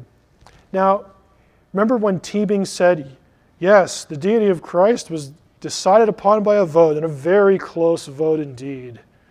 Yeah, 2 or 3 of the bishops that we know were there didn't sign it. Remember, there were between 250 and 300 there. That is not a close vote. What, 248 to 2? It's just not a close vote. It's I don't know how else to say it. It's just disinformation at that level, in that part of it, that part of the book. Constantine in the New Testament. The Council of Nicaea in and of itself had nothing to do with determining which books got in the New Testament. Again, none of the canons even mention this. The assertion that Constantine had a hand in the determination of what Gospels or New Testament books the church was to use is actually based, when I say it's based on this letter, trust me, if you read Bajent and Lee and these other people, they're going to link it to Constantine, for which there's no evidence. There is a letter in another context where Constantine writes to Eusebius, and in the letter, Constantine says that the large numbers of people in Constantinople, the capital, were becoming Christians, and he wanted the number of churches there to be multiplied. I want to start some other churches, he says. To meet the need of this expansion of churches in the city, Constantine asks Eusebius to prepare 50 copies of Scripture to be used, quote, for the instruction of the church. The only specific instructions Constantine gives Eusebius, and again we have the letter, for these copies is that they, quote, be written on prepared parchment in a legible manner and in a convenient portable form by professional transcribers thoroughly practiced in their art, unquote. The rest of the letter deals with issues of payment for the materials and the delivery of the copies. The emperor asks that the copies be delivered to himself for his personal inspection upon completion. He never says, these are the books that you need to put in, or these are the books that you need to take out. He never says it. And as we did in session, I believe it was number 2, we talked about early witnesses, early lists of the canonical books. The claim that Constantine fiddles with and fixes the canon is just false. There is no primary source evidence for that view. It just doesn't exist. Now, again, to summarize, that's all I want to cover about Constantine. This one was a little bit shorter. Constantine was involved at Nicaea. We don't know the extent. It had nothing to do with fixing the books of the canon. The issue was about how to declare what the majority view had already formulated, had already adopted as the correct view of how to view Jesus' relation to the Father. They could see the passages that I gave you in the last session where you have a Godhead. They linked that to Jesus as the Son. The difficulty was, how do we express that? How do we talk about two persons, same Yahweh, but two Yahwehs, same essence, Father, Son language, and be monotheists? How do we get that down and express it in a formulaic way so that we don't have to keep fighting over this issue? And so they met with Nicaea to specifically discuss with Arius. Arius never produced anything that convinced more than 2 or 3 people that he was right.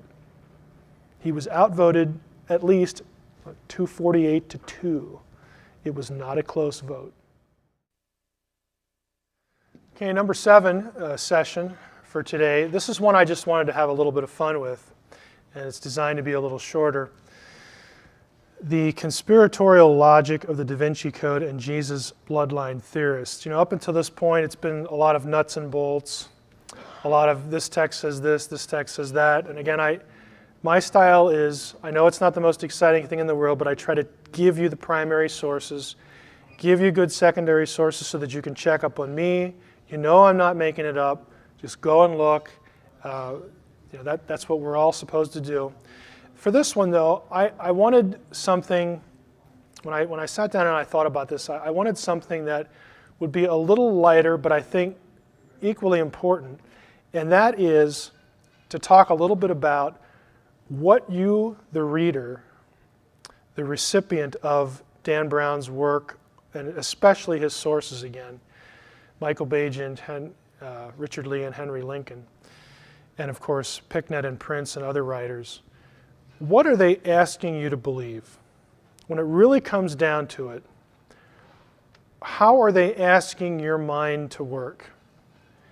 And I want to go through and make a few logic statements that illustrate to you what you really have to believe. How do you really have to think to accept what they're giving you? And I've titled it Conspiratorial Logic of the DaVinci Code, or How finding people in the publishing industry who can't think critically will pave your way to a bestseller. Or how speaking in a British accent masks non sequitur arguments. And that is particularly aimed at Michael Bagent, again, not Dan Brown. Bagent is, I think, the leading person in here who really tries to put one over on us. Of course, this is not Michael Bagent, Henry Lincoln, and Richard Lee. Frankly, we would do better with the lone gunman. But I want to take a look at what they do and consider it all as one big non sequitur. What is a non sequitur? Latin, of course, that means it does not follow, a statement that does not logically follow from what preceded it. Or put another way, a conclusion that does not follow from the preceding premises. And let's go through a few examples. Here's what they want you to accept. Ask yourself, for all of these, does this make sense? If a document is old, it must be true. Is that true? Oh, but we were told right here on the front cover, the discovery of the Gospel of Judas is astonishing. This will change the way we all look at Christianity. Now, to say that of course, in respect to the Gospel of Judas, what they really are saying is that since we found this new gospel that's really old, and of course it's not as old as the New Testament, but we found it, so that gives it validity. It's just not logical. If a newly discovered document disagrees with previously known documents, it must be true. Does that make any sense? This is what they're saying, though. The Nag Hammadi material disagreed with the New Testament material. The Nag Hammadi stuff must be right. It contains the truth. It contains the unaltered story. What they're really saying when they say that is this. If a newly discovered document disagrees with the ones we know before, must be true. Documents which exist in only a few copies must have been suppressed. Well, there aren't many of these Nag Hammadi Gospels, or there's only one of the Gospel of Judas, or it took us this long to find it. That's proof that the evil Orthodox Church must have been suppressing and destroying all these other ones. Does that make any sense? Must that necessarily and logically follow? No, it is a non sequitur. By the way, exploring that logic, Herodotus, the history, Thucydides, look how many copies. 8, 7. Here we get down to 1 partial, 19 for Livy, 20 for Tacitus, Pliny, 7. This is an old figure now. The New Testament's pushing 6,000 now. But the point, of course, is that there's no evidence that if something like Plato only exists in 7 copies, that anyone was out there destroying the other ones. It's a non sequitur. It does not follow. It is not coherent thinking. If document A and document B are about the same person, the document farthest removed from that person's time must be true. Well, the New Testament Gospels and the Nag Hammadi Gospels are about Jesus, and the Nag Hammadi Gospels are older, but those are the ones that are true. Again, does it make any sense? Does it necessarily follow? No. What I'm trying to do here is I'm trying to reduce their claims to just simple propositions, that you can see the illogic and the muddled thinking that must be embraced to think this way, the way they want you to think. If the content of a document about a religious issue is controversial, it must be true. The Gospel of Judas will change everything. They're implying, of course, that that's the real one. Why? Because, well, it's it doesn't say what all the other ones say, and it's really controversial. That must be the truth. It must have just been suppressed. Come on. The opinion of the majority in a religious issue must be wrong and must have been arrived at in a power struggle. I mean, it's just inconceivable that a lot of people, the majority, could have actually agreed peaceably. And that's how the majority formed. Why is that inconceivable? Again, if you accept the conspiratorial thinking, this is what you're asked to affirm. If one person who believes something behaves badly, then most or even all of the people who share that belief would approve of that behavior or behave the same way. Well, we know that there were early church fathers, early Christians, who didn't have nice things to say about the role of women. That must mean that most Christians think that way, and that this characterizes the church. That must mean that Gnosticism, is just the way to go, because they had so much of a more enlightened view. Just because one person thinks one thing and that one person is a member of a group does not mean that everyone else in the group thinks the same thing. How simple and elementary can it be? But this is what you're asked to believe. You're asked to swallow this.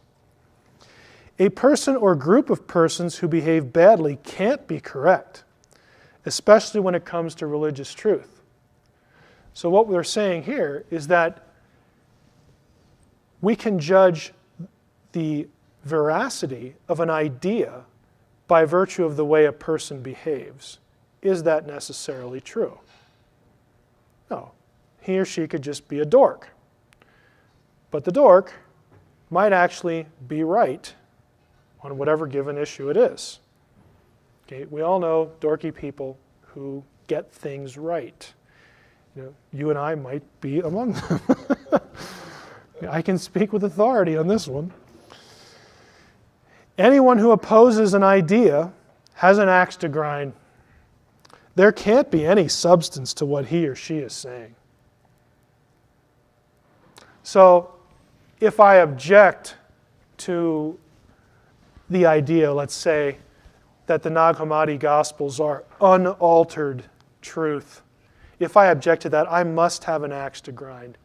I really can't be saying that because of historical records and circumstances. Surely, the majority view, the Orthodox Christians, surely they had an axe to grind, and that's why things turned out the way they did. Again, this is so clearly incoherent, but this is exactly what you're asked to believe. People in power cannot be trusted when they say something is true. Therefore, people not in power can be trusted when they say something is true. Right? Well, I'm sure we all know this by life experience, don't we? It's just silly. How about this one? God approves of everything in the Bible. Does he? Aren't there bad things recorded in the Bible? Well, of course. Does that mean God approves of everything? Or is it just describing the way things are or the way things were? Does it have to have some blessing pronounced upon it just because it's in the Bible? No. Everything in the Bible is prescriptive, they want us to believe. That means it's prescribed, it's doctrine, it's the way you ought to think. Nothing in the Bible can be just describing things. No, we can't have that. Frankly, all this charge of patriarchal culture needs to be adjusted just a little bit, because in many cases, descriptions of patriarchal culture in the Bible are just that. They are descriptions. This is the way people lived. This is the way people thought. It is not laid down as, thus says the Lord, you should look at a woman this way. And again, I'm not saying that the Old or New Testament is the 20th century or the 21st century. I'm not saying that at all. Okay, I will say it's better than that it has been characterized by the DaVinci Code crowd, and that this kind of logic is what is driving a lot of their criticism. If something hasn't happened in recorded history, it never happened. Put the resurrection in this one. Well, the only place that's written about is the New Testament. We're not going to count that. So since we're not going to count that, there's no record of anything else like that, so it must never have happened. Well, thanks. You've just claimed omniscience. I wish I was omniscient. Data and evidence are the same thing. See, data is something like the Gospel of Philip, this reference to Jesus kissing, whatever he kissed. That's a data point. That's a thing which exists that we need to study and think about.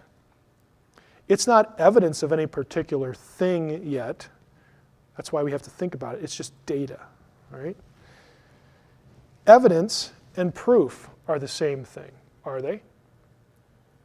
Ask a lawyer.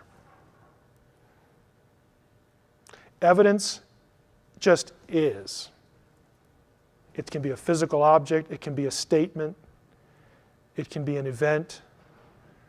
It doesn't constitute proof of anything. Evidence has to be put in context, and hopefully lots of data points and lots of evidence are put into the same context so that a picture emerges, so that we can draw a conclusion that is quote-unquote beyond a reasonable doubt, which means to draw any other conclusion, you'd look kind of stupid. Right? That's all that means. But evidence and data and proof are not the same things. But if you read Bagent and Lee's and Lincoln's book, they think just because they've found a question or they found a statement somewhere in some book, they will often take it, rip it out, and show it to you in isolation and claim that the data point is now proof of what they want to argue. Meanwhile, they've excluded a whole lot of other data points that would give this one context. And we've seen that today, especially with the discussion on women, especially with the discussion on Jesus as a divine being, especially in relation to the discussion of the New Testament canon. They are notorious for this. Taking one data point, ripping it out, orphaning it, showing it to you, and pretending that it's proof to the exclusion of lots of other stuff. But this is the way that you're asked to think. If a field or discipline accepts something as fact, then it probably isn't true. And they probably have sinister reasons for taking that position. Again, just real life demonstrates the silliness of the approach. Discovery of new information means that all old information is invalidated. This is what they want you to believe with respect to the Gospels and the manuscripts and all this. Again, what I'm trying to do is reduce their claims to the propositions that they want you to embrace. Discovery of new data means the new data is more reliable and factually trustworthy than the older data. On what grounds? Well, we just didn't know it before, so now we know something different, and that must be true. No one in ancient times wrote with an agenda. Only modern people do that. I could say no one in ancient times except the New Testament writers wrote with an agenda. Like the people who wrote the Gospel of Judas or the Gospel of Philip or the Gospel of Thomas, they didn't have an agenda. No. That would never have happened. All the Nag Hammadi material is agenda-free material. Just the facts. What bubble were those guys living in? No one with a minority viewpoint in ancient times ever wrote to take a shot at the majority opinion. Only modern people do that.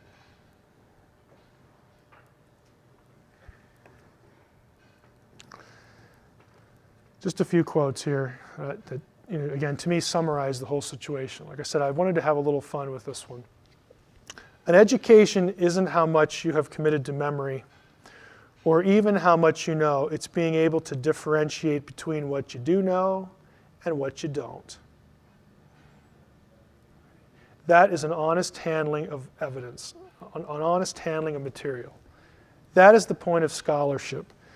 Whether Brown's sources like to hear it or not, this is what scholars are supposed to do, to try to determine what we can say and what we can't, and to put things really in probability scales. Men occasionally stumble over the truth, but most of them pick themselves up and hurry off as if nothing had happened. Churchill's just wonderful. This one kind of speaks for itself. Some of these writers, I will go as far to say that they probably know where the truth is and they want to avoid it because they don't want to stumble over it. Postmodernists believe that truth is myth and myth truth. This equation has its roots in pop psychology. The same people also believe that emotions are a form of reality. There used to be another name for this state of mind. It used to be called psychosis. Brad Holland is an artist. Don't know too much about him, but I thought this is pretty profound. And this one we have in our office. The work of scholars is not for sissies. Now, some of you are familiar with Donker. Donker is a famous lexicographer and Greek and early church historian. And frankly, I have this here because I really like the quote, because I get to look at it all the time. And also to say that if the people, the sources behind what Brown is writing and perpetuating, again, he to me is not the bad guy. If these guys are not willing to do the grunt work and to look at the texts and give you all the data, they're not only sissies, they're axe-grinding sissies. Okay, this is not easy stuff. It is mind-numbing on occasion, but it's important. Just trying to give the data and be honest with it and think about it.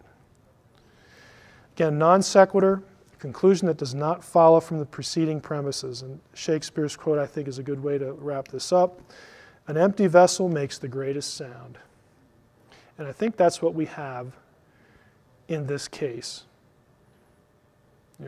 Just lacks substance that could be given to the public and still tell a really cool story. But there is apparently an agenda that is being propelled, at least at this point. And maybe it's as simple as, hey, I like being rich. Maybe it's something deeper than that. I don't know. Questions? I can move right into number 8. Go ahead. I was listening to Gnosis.com or whatever, and they had lectures on there by Dr. Heller? Yeah. And his intro to Gnosticism, by the way, is really good. I was fascinated by what I listened to. And he's a Gnostic, by the way. Good yes. Yeah, I gathered that. One of the things that he said from my notes is I think there is inherent, and I can't find it right off here, but there's an inherent necessity to rebel against law and structure and the laws like the Ten Commandments, Torah, because since it originated from an inferior being, eon, right, that it is necessary for us to rebel against it because it is a means of repressing us. And that rebellion, if I have the right word, seems really to permeate all of the logic, it reminds me of the 70s when all the institution was bad. And it just seems to be in every part of the literature, and your quotes, of course, certainly have that to them. No, I would agree. I think it's a rebellion against coherence, but that doesn't mean it's the desire to sound stupid. It's not that at all. It's that I know what I want to believe, and even if it's not coherent, I'm still going to believe it because I prefer it over this over here.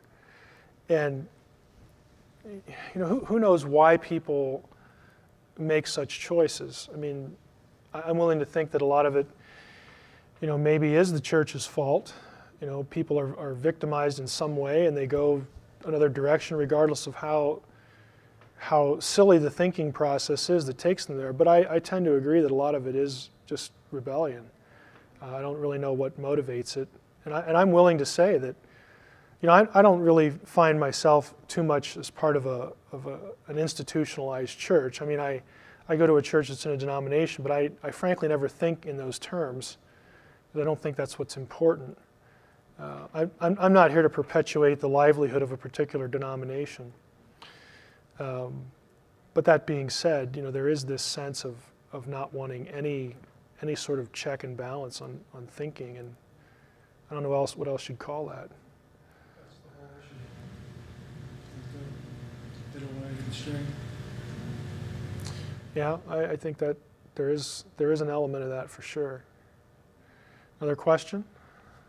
Yes, Ted. Yeah, I had one. Back to Nicaea, those 300 people that were there, or 300 or so people, who were they? I mean, were they local, kings of the area, or No, they were the cardinals and bishops? Yeah, they were the bishops that were solicited. I mean, basically the call went out, all through the empire. We're going to have this council at Nicaea, XYZ date. You're invited to come. Some did, some didn't. But they're basically ecclesiastical people in position of various positions of the church. Yes. We obviously had some scholarship of a great deal of depth back in the early church in thinking of concepts that pretty much outpace what's in the thought structure of today. What's happened to that type of scholarship and higher level of thought in our quote-unquote religious institutions and hierarchy?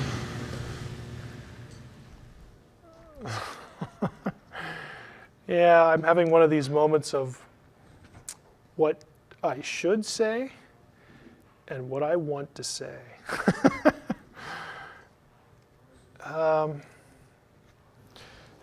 In an attempt to be nice, I think part of the problem is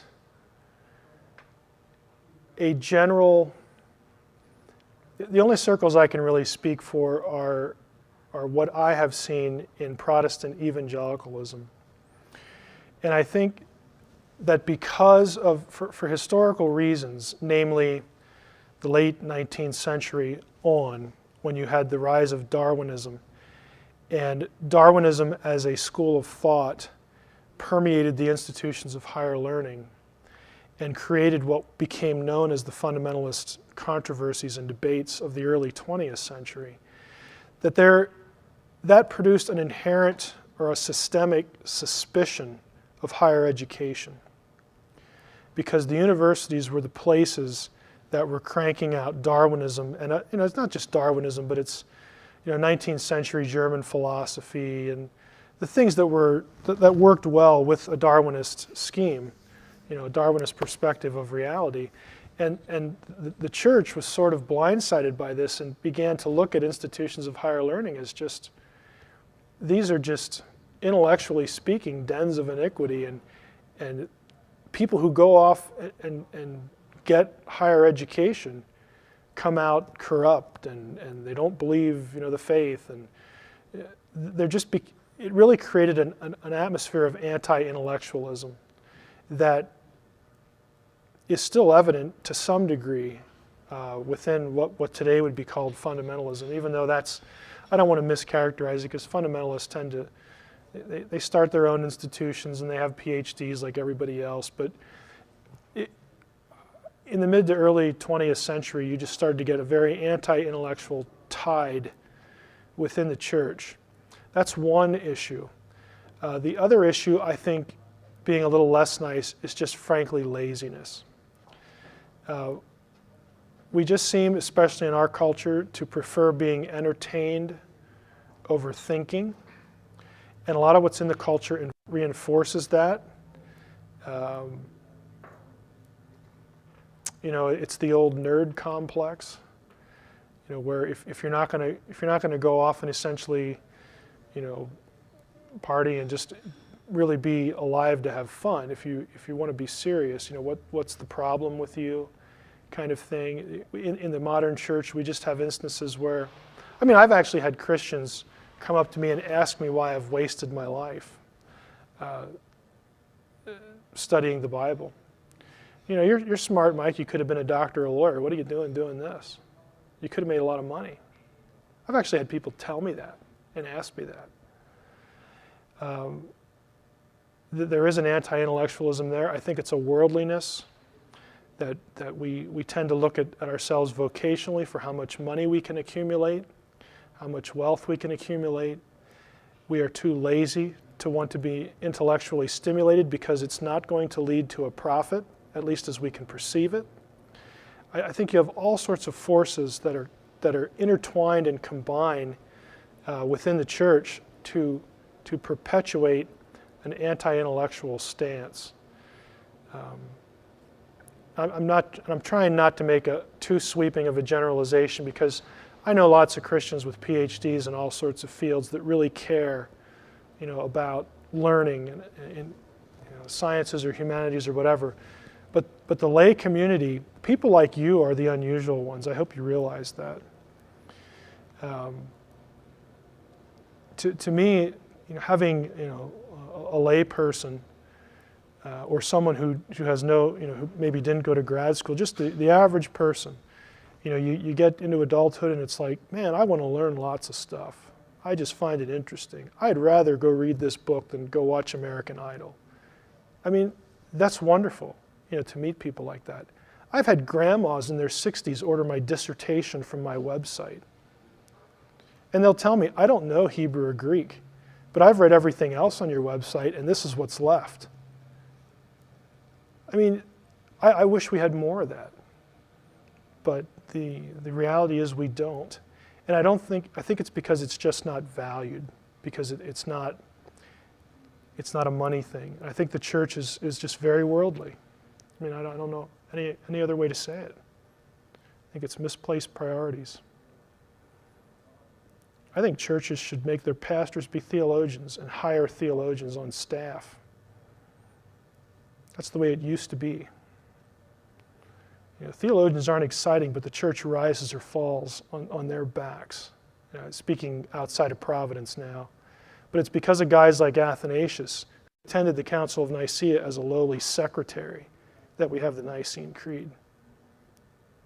Because he saw through the issues very clearly and articulated, said what needed to be said, because he had the intellectual bandwidth to do it. He wasn't alone by any means. I know, having read quite a bit of the early church fathers' writings, just in reading, they're amazing guys. Oh, the thought process is like, whoa.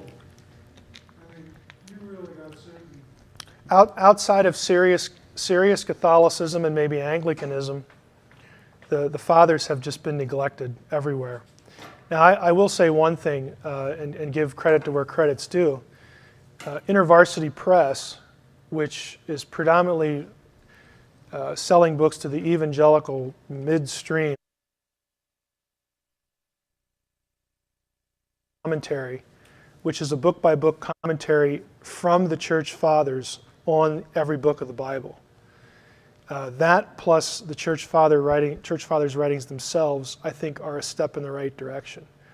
We're sensitive to that too at Logos. We license InterVarsity stuff for electronic use. It's wonderful to be able to search it, because these guys were just, you'd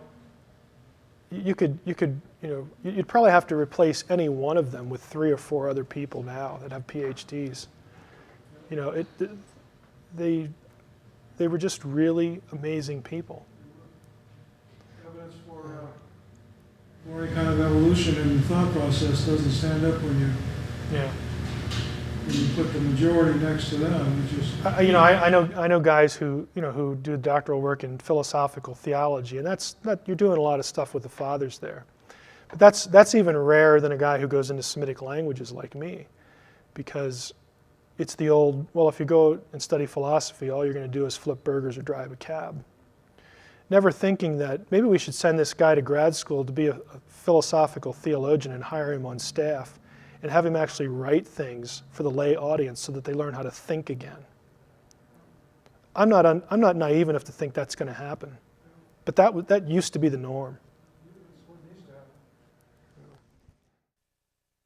The session today is, I thought I would add something about the Gospel of Judas since this is current in the news, and I got the title from a friend of mine at work, Jumping the Shark, from the newsroom to the ivory tower, assessing the Gospel of Judas frenzy. And what I mean by that is, hey, practically everybody, even in the scholarly community, you have people who are just sort of getting swept up in the media frenzy, at least scholars who are media noticed, people like Elaine Pagels and Bart Ehrman, are just sort of exaggerating, not sort of, they are exaggerating the whole Gospel of Judas thing. And in my estimation, they have jumped the shark. If you're not familiar with the term, I'll say a little bit about it later.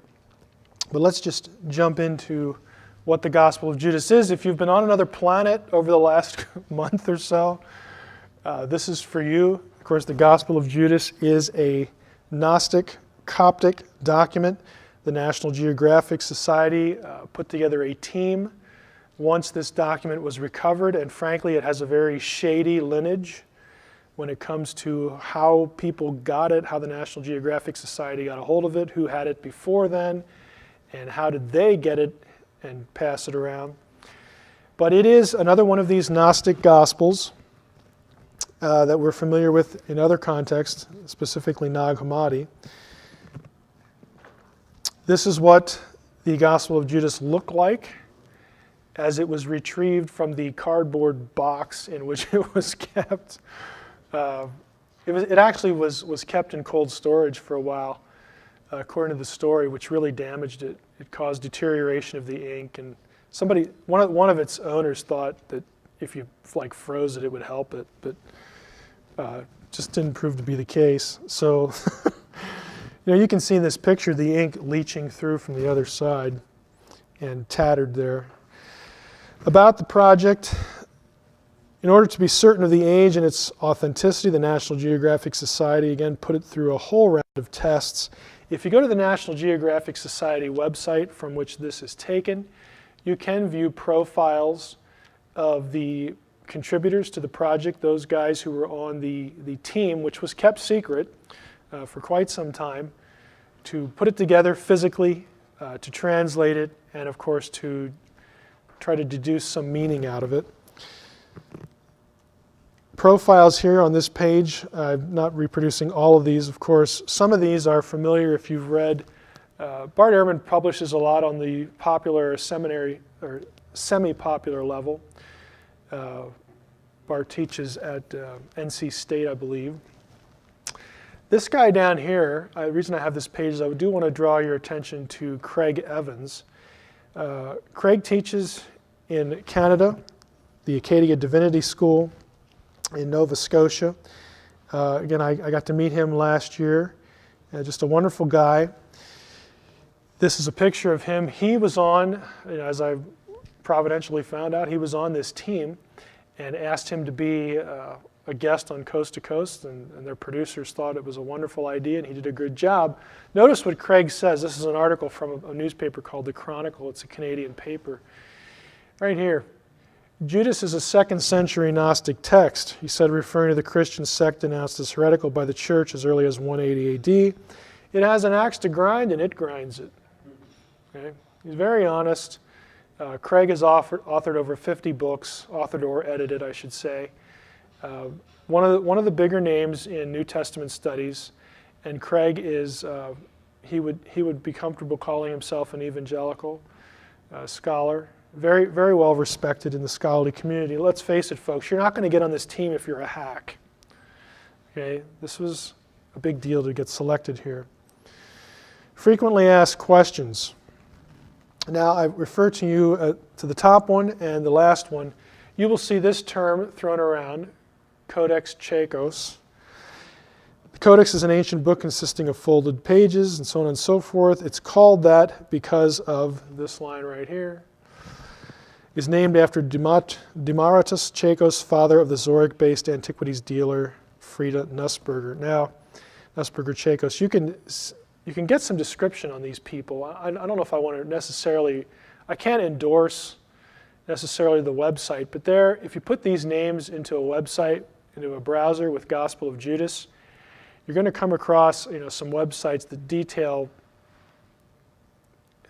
fairly explicitly how this thing changed hands. And this would make a good Robert Ludlum novel, because you have, this thing spent a lot of time in the seedy underworld of the art and archaeology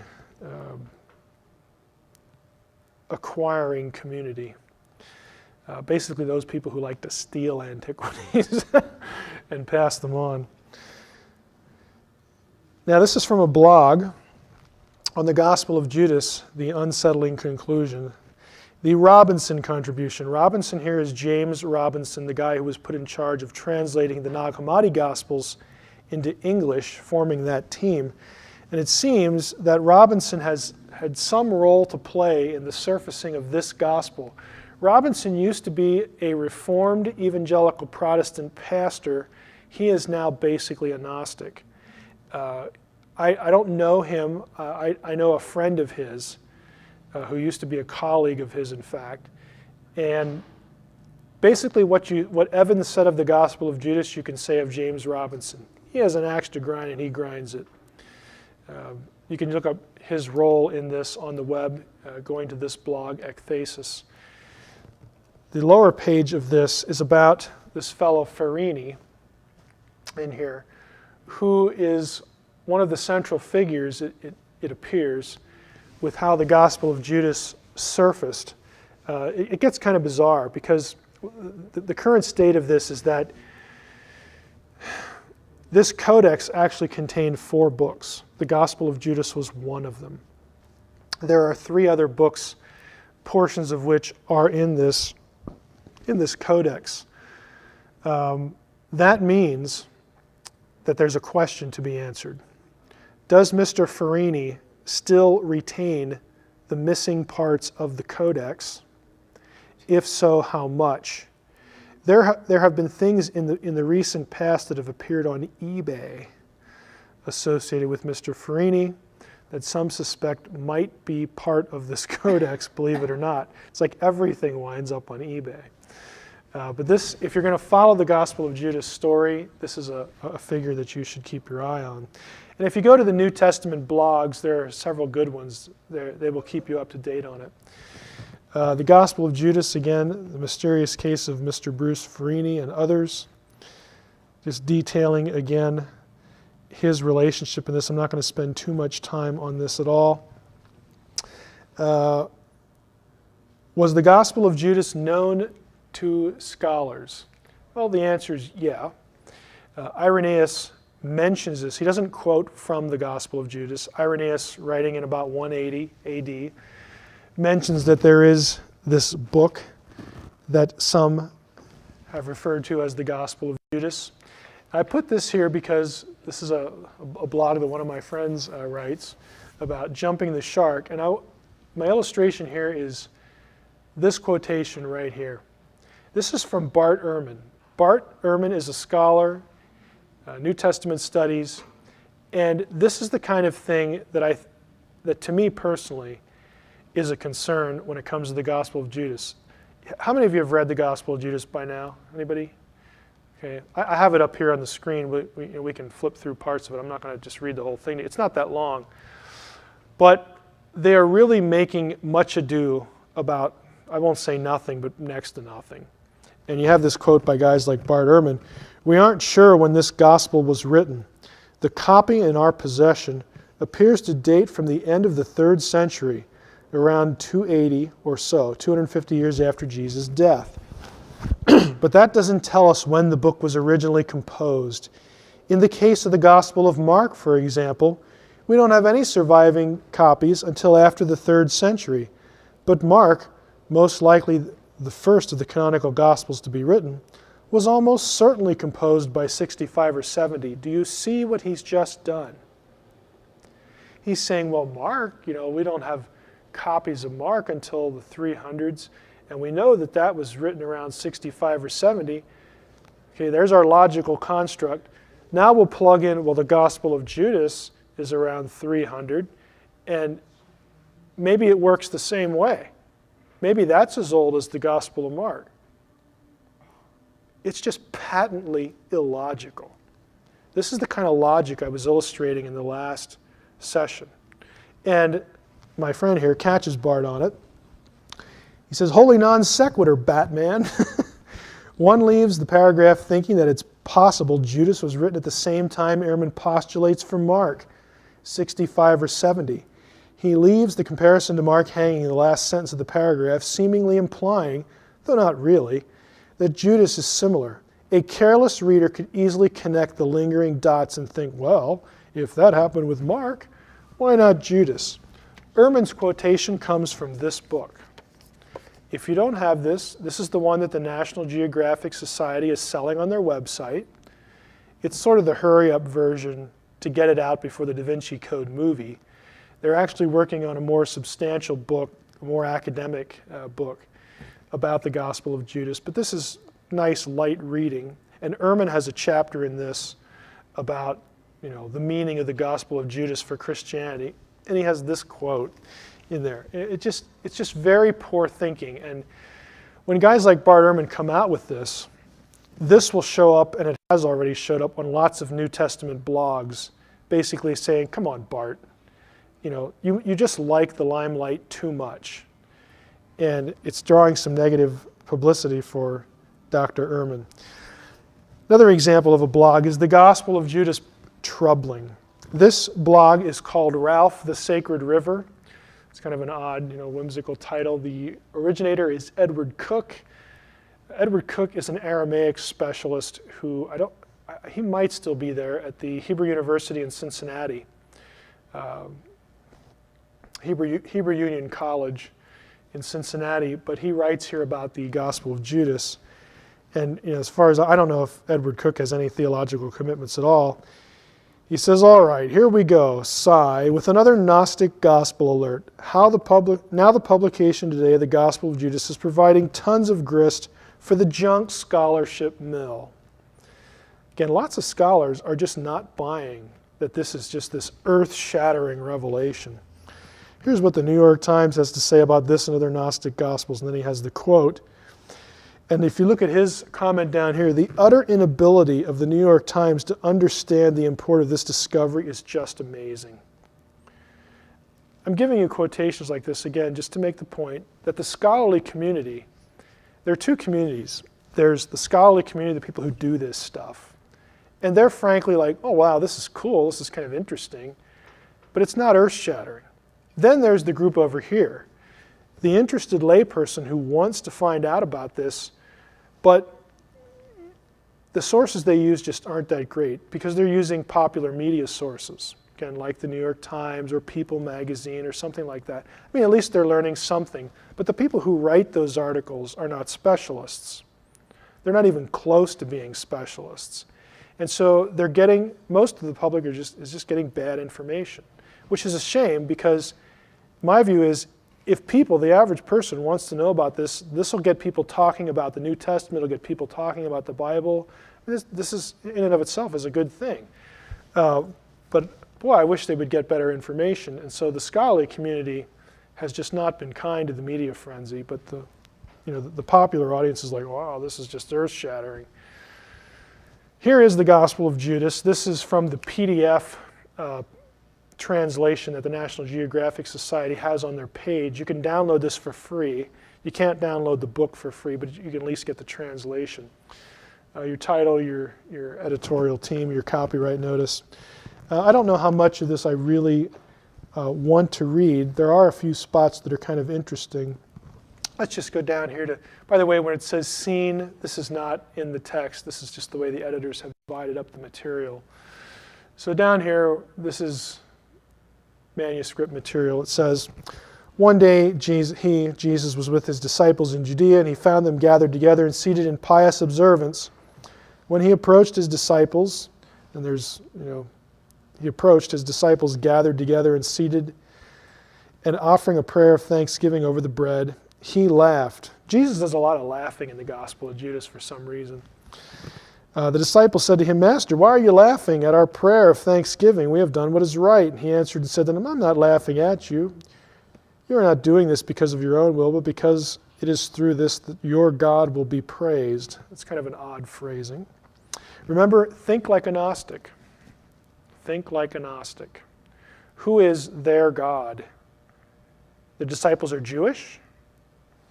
Who is their God? The demiurge. It's not Jesus' God. Jesus is an aeon. He's above the demiurge. So Jesus is actually very cutting in the Gospel of Judas to all the disciples. It's really very condescending in the way it reads. But you can get it for yourself and read it. They said, Master, you are the Son of our God. And Jesus said to them, how do you know me? Truly I say to you, no generation of the people that are among you will know me. Throughout the whole thing, he's sort of flirting with them intellectually and just, you guys don't know squat. I mean, it's just very, it's almost mean in places. It's kind of unusual. Jesus speaks to Judas privately, knowing that Judas was reflecting upon something that was exalted. Let me go back up to this thing about Barbello. Let's see. Judas said to him, I know who you are and where you've come from. You are from the immortal realm of Barbello, and I am not worthy to utter the name of the one who has sent you. Now, I'm going to park here just a second because this is another evidence that Jesus was more than a man from a Gnostic text. Barbello is Gnostic lingo for the ultimate God of the pleroma. It's Gnostic scholars and Coptic scholars think that it comes from a Hebrew word which is be-arba el, which means in or with the four El. El was the name of the God of Israel. The four is the tetragrammaton, the divine name, the four letters. And so this is their way of referring to the ultimate God. They don't want to call him, in their mind, it's not Yahweh, even though they're using the four letters, because Yahweh is the fool, he's the chaotic created monster thing from Sophia. They're using a lot of terminology you would be familiar with from your Old Testament, and Gnostics like to use it of the ultimate God who is the core of the pleroma. So that's what the reference is there. But he says, you're from the immortal realm of Barbello, okay? You're from the pleroma. You're one of these eons. Judas says, I know who you are. And of course, Jesus, gives him some cryptic response, but he also gives him some encouraging response later. Let's flip ahead here a little bit. You have here an interesting dream that the disciples have. Let's go back up here. At the very bottom, the disciples see the temple and discuss it. They have a dream. They said, we have seen a great house with a large altar in it and 12 men. They are the priests, we would say, and a name. And a crowd of people is waiting at that altar until the priest, and then there's a gap, and receive the offerings. But we kept waiting. And Jesus said, what are the priests like? They said, some, and there's a gap, 2 weeks. Just the text doesn't survive. Some sacrifice their own children, others their wives, in praise and humility with each other. Some sleep with men. Some are involved in slaughter. Some commit a multitude of sins and deeds of lawlessness. And the men who stand before the altar invoke your name. And in all the deeds of their deficiency, the sacrifices are brought to completion. After they said this, they were quiet, for they were troubled. Jesus said to them, why are you troubled? Truly I say to you, all the priests who stand before that altar invoke my name. Again I say to you, my name has been written on this blank of the generations of the stars to the human generations, and they have planted trees without fruit in my name in a shameful matter. Jesus said to them, those you have seen receiving the offerings at the altar, that's who you are. Now, I remember Craig saying on the show, and I've since read, this section, and it goes down below here, has a very anti-Semitic feel to it because it's very critical of Jewish offerings and the priesthood. And Jesus goes as far to say, that's who you guys are. You're Jews.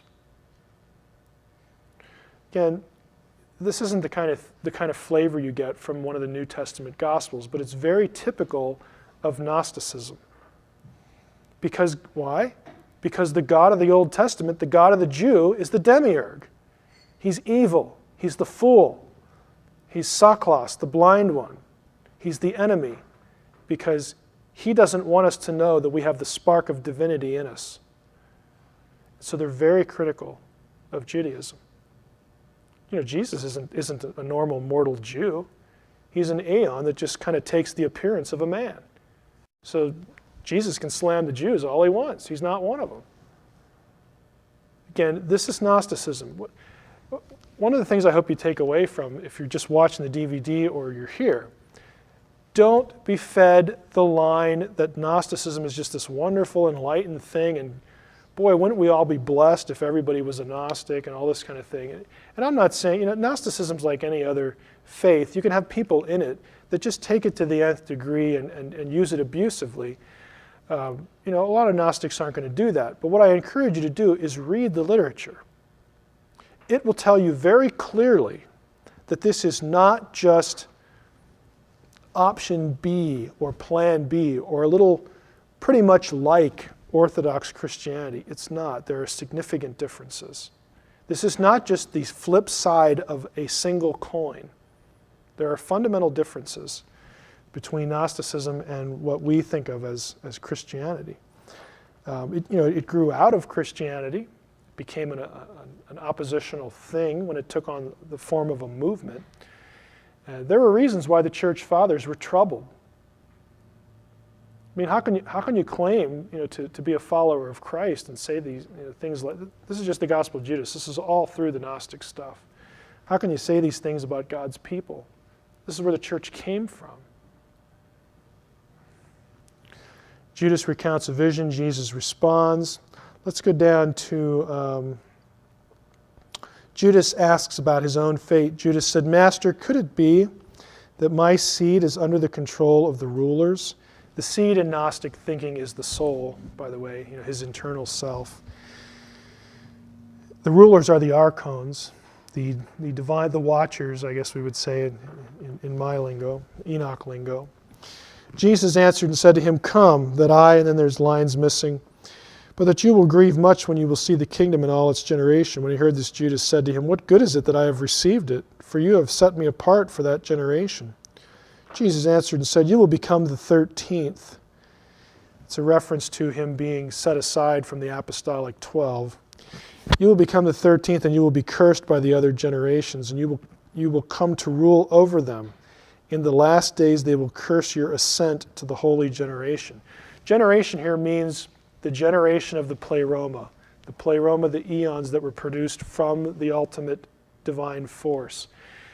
Jesus is saying, those other guys are not going to get to that level, but you will. It's very pro-Judas. It's the gospel of Judas. You will. You understand all these mysteries. Let's go to the last section here, the one that everybody's talking about in the media. Jesus speaks of those who are baptized and Judas's betrayal. Judas said to Jesus, "Look, what will those who have been baptized in your name do?" And Jesus said, "Truly I say to you, this baptism," gap, my name, another gap, about 9 lines missing. "Truly I say to you, Judas, those who offer sacrifice to Saklos," gap, God, everything that is evil. And again, it's just missing, it's not coherent. But then he says, "But you will exceed all of them." You know, those who sacrifice to Saklos are, of course, the 12, the Jews there. "You will sacrifice the man that clothes me." Again, in Gnostic theology, Jesus and the Christos, they're different eons, but the eon that becomes known as Jesus, there's the cosmic real Jesus up here who takes upon the appearance of a man. He's not incarnated. He's not really human. Okay? Gnostic theology varies from text to text. It's not consistent. He either appears as a man or he inhabits just some guy.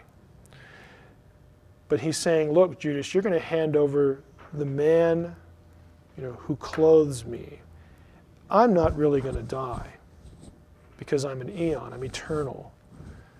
It's not going to happen to me. This is why Jesus and other Gnostic texts is just watching the crucifixion, kind of chuckling. Oh boy, they think they got me, but they don't. Whereas Christianity, said this was a real man and he really died. The Gnostic texts also have Jesus rising from the dead too. It's completely contrary to what Lawrence Gardner and Michael Heiser, some of these other guys have. But again, they're not referring really necessarily to the man that was inhabited as they are to the survival, as it were, of the cosmic Jesus, who then appears to them again in human form. This is, again, a fundamental distinction between Orthodox Christianity and Gnosticism. This is why I said earlier, if anything, Gnostics do not downplay the divinity of Jesus, they downplay the humanity. And the DaVinci Code has it exactly reversed. It's just a fundamental error with understanding Gnosticism. But this is why you have this. And of course, Jesus is saying, look, you're going to do this. This is your destiny. It's going to make you, it's going to vault you to the next level, the level, the generation of the eons. And then, of course, it ends where Judas just goes out and hands him over. Now, in the New Testament, it's very clear. In the book of Acts, we learn, specifically in Peter's sermon, that all of these things that happened to Jesus were the foreordained counsel of God. That's not new. The Gospel of Judas hints at that this was foreordained. That's nothing new with the New Testament. What's new, what's different about the Gospel of Judas is that Judas is nowhere called a traitor.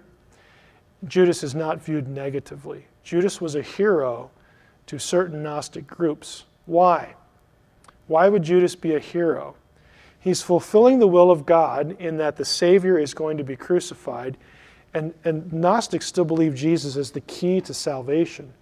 But the real enemy is who? It's the God who sent him to the cross. Okay, it's this evil demiurge. Right? It's just something you have to. I realize Gnosticism at this level, in this area, how they view God as the ultimate and then the God of the Old Testament being two totally different things. If you're not used to reading Gnostic sources, it's kind of mind-bending. But when you approach the Gospel of Judas or one of these Gnostic texts, you have to keep the cosmology in mind, which is why we started with that. Here's the quote from from Irenaeus. Some declare that Cain derived his being from the power above, and acknowledge that Esau, Korah, the Sodomites, and all such persons are related to themselves. They declare that Judas the traitor was thoroughly acquainted with these things, and that he alone, knowing the truth as no others did, accomplished the mystery of the betrayal. By him all things, both earthly and heavenly, were thus thrown into confusion. They produce a fictional history of this kind, which they style the Gospel of Judas. This is 180 AD. Irenaeus is referring to this gospel that now has been discovered and translated. Lastly, here's our anti-hero, or Michael Heiser, which if there's anybody with an axe to grind, I think it's this fellow right here. I think he launched himself into his lawsuit of Dan Brown for purely publicity. I don't think he had a prayer, and I think he knew it, of winning the case, because he wanted to promote his new book called The Jesus Papers, which has now been released, exposing the greatest cover-up in history for a very reasonable $37.95. And I love this this story. The dog ate my Jesus Papers.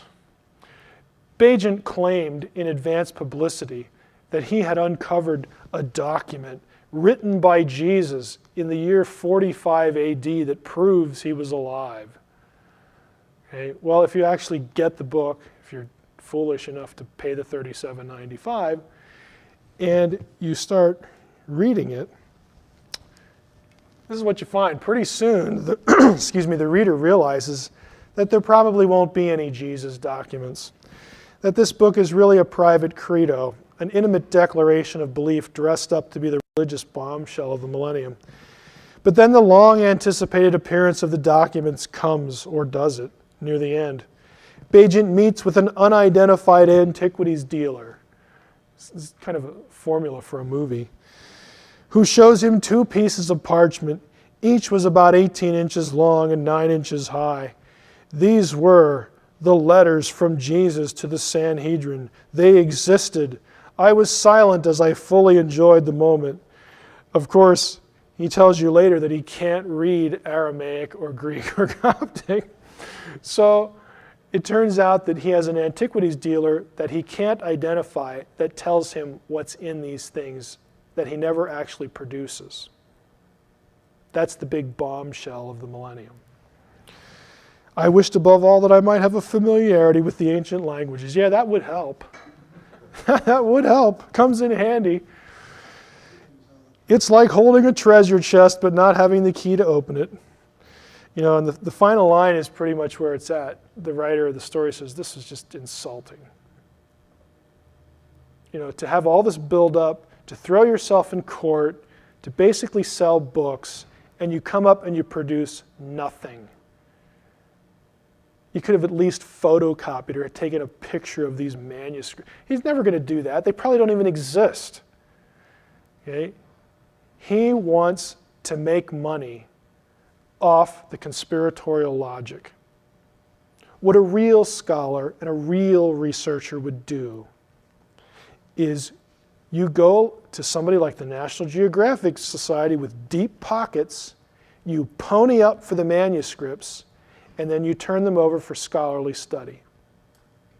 You don't meet in a smoke-filled room and then tell us that you saw 2 scraps that were 9 by 18 and you couldn't read them. I mean, give us a break. But this is where he's at. You know, and I think that it's just basically a fiasco. Now, you know, having said that, the Gospel of Judas is valuable. I mean, you can learn things about it. It's a typical Gnostic text. We can at least learn something about the Gnostics.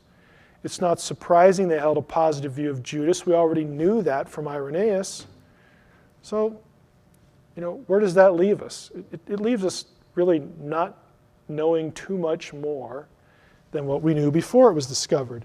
And for Elaine Pagels to put this quote on the cover of this book, the discovery of the Gospel of Judas is astonishing. My question would be to Elaine, why? You act as if we've never discovered a manuscript before.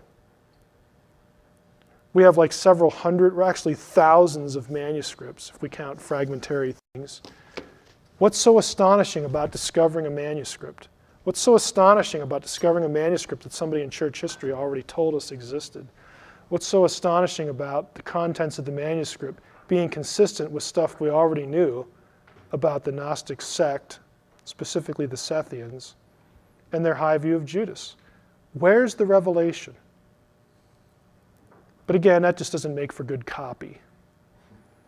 And you know, to me, that's pretty much where some of these people are at. Any questions? Yes, Guy. In a second, just for DVD, define pseudepigrapha. But my question is this Gospel of Judas, does it claim to be written in the first person? Or is Judas merely asking all the questions, gets the airtime, main character? Yeah, it defines that as pseudepigrapha. Yeah, it's not first person. You know, it is what it is. Third person, it's about Judas. It doesn't claim to have been written firsthand by him. Yeah, it doesn't. What we have of it ends. You know, so whether this guy has more pages to it, if it goes in to describe the crucifixion or not, I mean, we don't know. You know, there's lots of Gnostic texts that describe the crucifixion and a resurrection. So it's probably going to just be consistent with the rest of the Gnostic material if there is anything, you know, left. I mean, who knows? That could be the end, though, you know, for all we know. Pseudepigrapha as a term refers to Jewish and, in some cases, depending on the date, Christian books or Jewish books that Christians went in and edited later that were never considered part of the canon. Okay, they were never considered by Jews to be part of the Old Testament books. They were never considered by Christians to be part of the New Testament. They get their term, the term contrary to what you'll see in some circles does not mean false writings. It refers to the fact that the document claims to have been written by or about, usually about, a famous figure from the Old or New Testament. And so what is the pseudepigraph is the attribution of authorship that is not true. It's falsely attributed authorship, not that the contents are just bad and awful or anything like that. So that's where the description comes from. Another question? Yes. Do you know how much National Geographic paid for those documents? You know, I can only tell you what I've seen. They haven't been terribly forthright. I know that the asking price earlier was $2 to $3 million, but that was before National Geographic stepped in. That's the only actual figure I've seen, so I have to guess it would probably be in that range. They've been a little tight-lipped about what they actually paid for it, and the reason is pretty obvious. And scholars, this is a tough area because on the one hand, it's kind of like a hostage situation. If you pay the price, it encourages people in the underground art and antiquities world to bring more things out and essentially hold the scholarly community hostage all over again. So if you meet the demand, then you're kind of hooked. And it's going to encourage more of the same behavior. The problem is if you don't meet the demand, scholars want to see this stuff.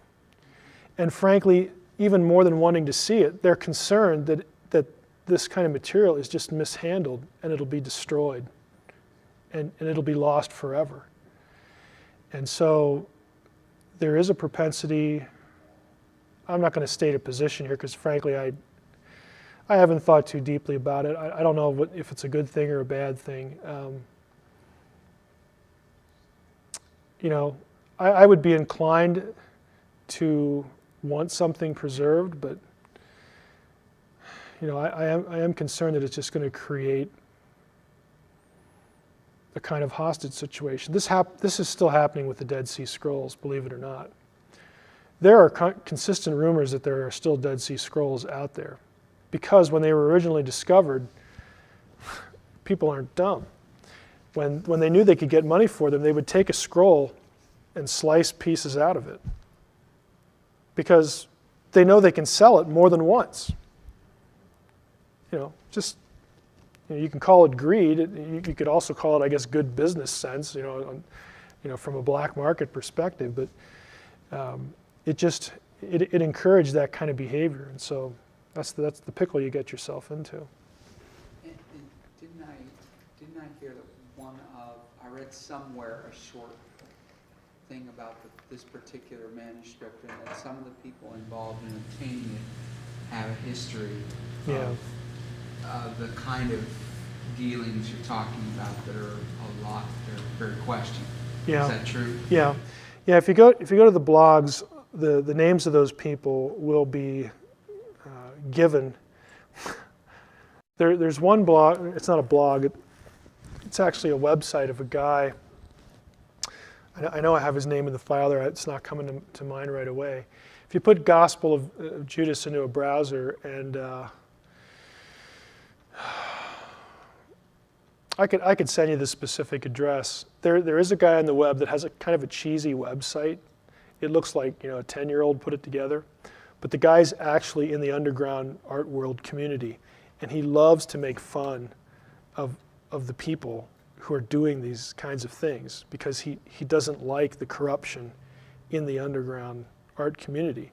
And he'll name names and he'll call them names too, and just poke fun at them constantly. And he has a lot of the Gospel of Judas stuff on his site, even before National Geographic ponied up, whatever they did pony up.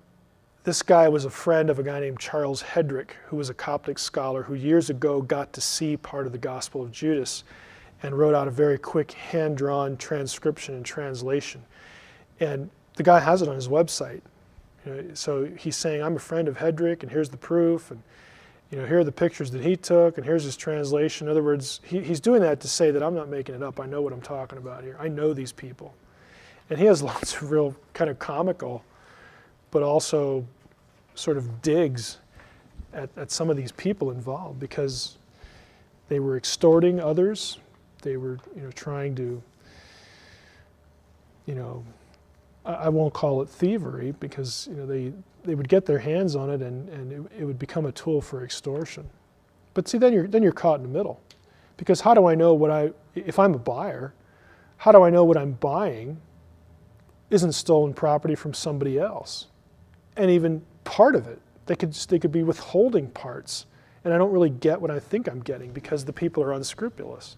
But it's kind of a funny site. If you email Guy or through Guy you get to me, I'll send you the site. It's interesting. And the blogs will have it too. The blogs know the site as well. If you go up to the New Testament blogs, like this one I had here in the presentation, or Paleo Judaica, is a blog that's really devoted to antiquities and biblical studies. And New Testament Gateway, Mark Goodacre, who's a professor at Duke now, he has a pretty popular blog. But you can keep up with the Gospel of Judas saga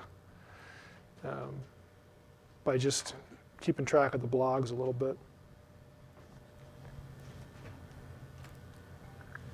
Earlier you said the Gnostics depict Judas as a good guy, and I know why you said that. Even in like the old movie Jesus Christ Superstar, he's shown in angelic attire in heaven at the end of it. Mm-hmm. What merit would you give, or what has the Christian academic community given to the idea that Judas really was an okay guy fulfilling the purposes of God? Because you could say the same about Hitler, only in a Romans 8:28 way. But is there anything about Judas that actually would elevate him beyond being a buffoon? Scholars are going to say what the data in the primary sources allow them to say, which is well, they're going to say, well, scholars will, if they're going to try to maintain some sort of religious neutrality or impression of neutrality, they're going to say, well, the New Testament characterizes Judas as a villain, the Gospel of Judas does not, Gnosticism does not, and that's pretty much where it's at. They won't take a position. But they will recognize that in terms of antiquity, the New Testament stuff is older and more closely related chronologically to the events that they describe. But a lot of scholars will they'll just leave it at that. The other side of that is there is no scholar though who would, even people like Pagels, who are just saying things basically to get media buzz.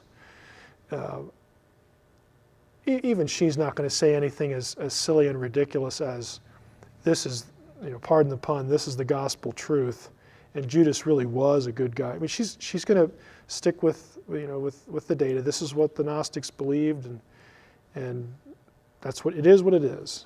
Nobody's going to come out and favor a good guy Judas as being historically valid, because in their minds, frankly, they can't tell. They will admit that the New Testament stuff has priority, that it's chronologically preceding, that nobody else thought this way except for this.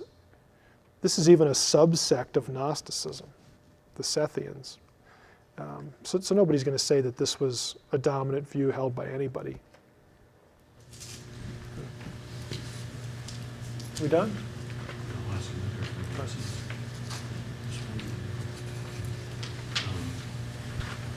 Just on the topic of Judas himself, not so much the Gnostic gospel of.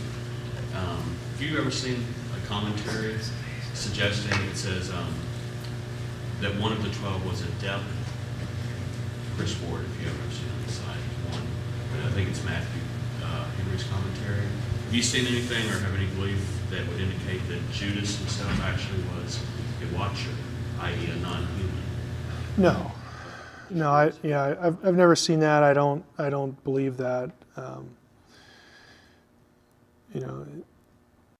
Everything seems to indicate he's just one of the guys. Because other texts will say that Satan entered into him. So that would rule against the idea that Judas himself is some sort of non-human entity. Why would Satan have to enter into a demon? It doesn't make any sense. But since you mentioned that, since you already said that Gnosticism, the serpent is the good guy. The serpent is the liberator hero in the story. Gnosticism. Yeah. In the Gnostic view, the fact that Satan entered into Judas props him up as all the more Right, the hero, right? right. He's Is he empowered. basically the He's might empowered. say the He's Antichrist? enlightened. Well, Or the hero of his from an Orthodox Christian perspective, he would be un-Antichrist.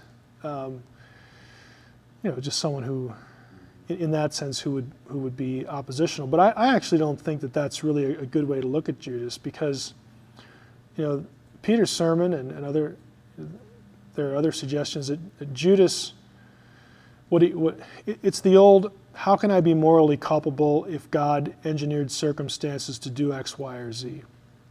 And the fact of the matter is that the New Testament affirms both ideas. That God doesn't necessarily cause or control behavior, but circumstances can be arranged to take advantage of human propensities or whatnot, and God has the ability to take certain circumstances and steer them toward an end that He has ordained, is necessary and needs to happen. The hardening of Pharaoh's heart is the same thing. Was it Pharaoh who hardened his heart, or was it God? The scriptures say it was both. It's the old sovereignty, free will thing, and you could probably, if you stacked all the books that have been written on that, you're looking at skyscraper territory. It's not a new issue. I just tend to believe that if you don't have God being in charge of the crucifixion, in some sense, then somebody else had to be in charge. And who might that be? It doesn't cohere in either Old Testament or New Testament biblical theology. You can't have a competing, equally powerful being, even with divine plurality in the Old Testament, because the claim is that Yahweh created all the other ones. So by definition, they are derivative and inferior. What we think of as dualism is not very defensible in either the Hebrew Bible or the New Testament. So you have to have a sovereign God who is, in charge, so to speak. The real question is, how is He in charge? Does He cause people to do things? Is He behind people saying, sin, let me help you a little bit? Or has He foreseen what humans are going to do naturally because of the effect of the fall, and has engineered circumstances to a predetermined end? Does He predestinate at the beginning or at the end? It's another question. There's all sorts of questions, when you get into this, and the answers don't fit into a good soundbite. closing comments? No, no. Just thank everybody who came for coming, and those who get the DVD. Hope you enjoyed it, and thank you for listening. I enjoy doing it. Just go out and demand the data. Demand that people who are telling you something show you where they got it, so that you can go check it yourselves and do it. Invest some time into it.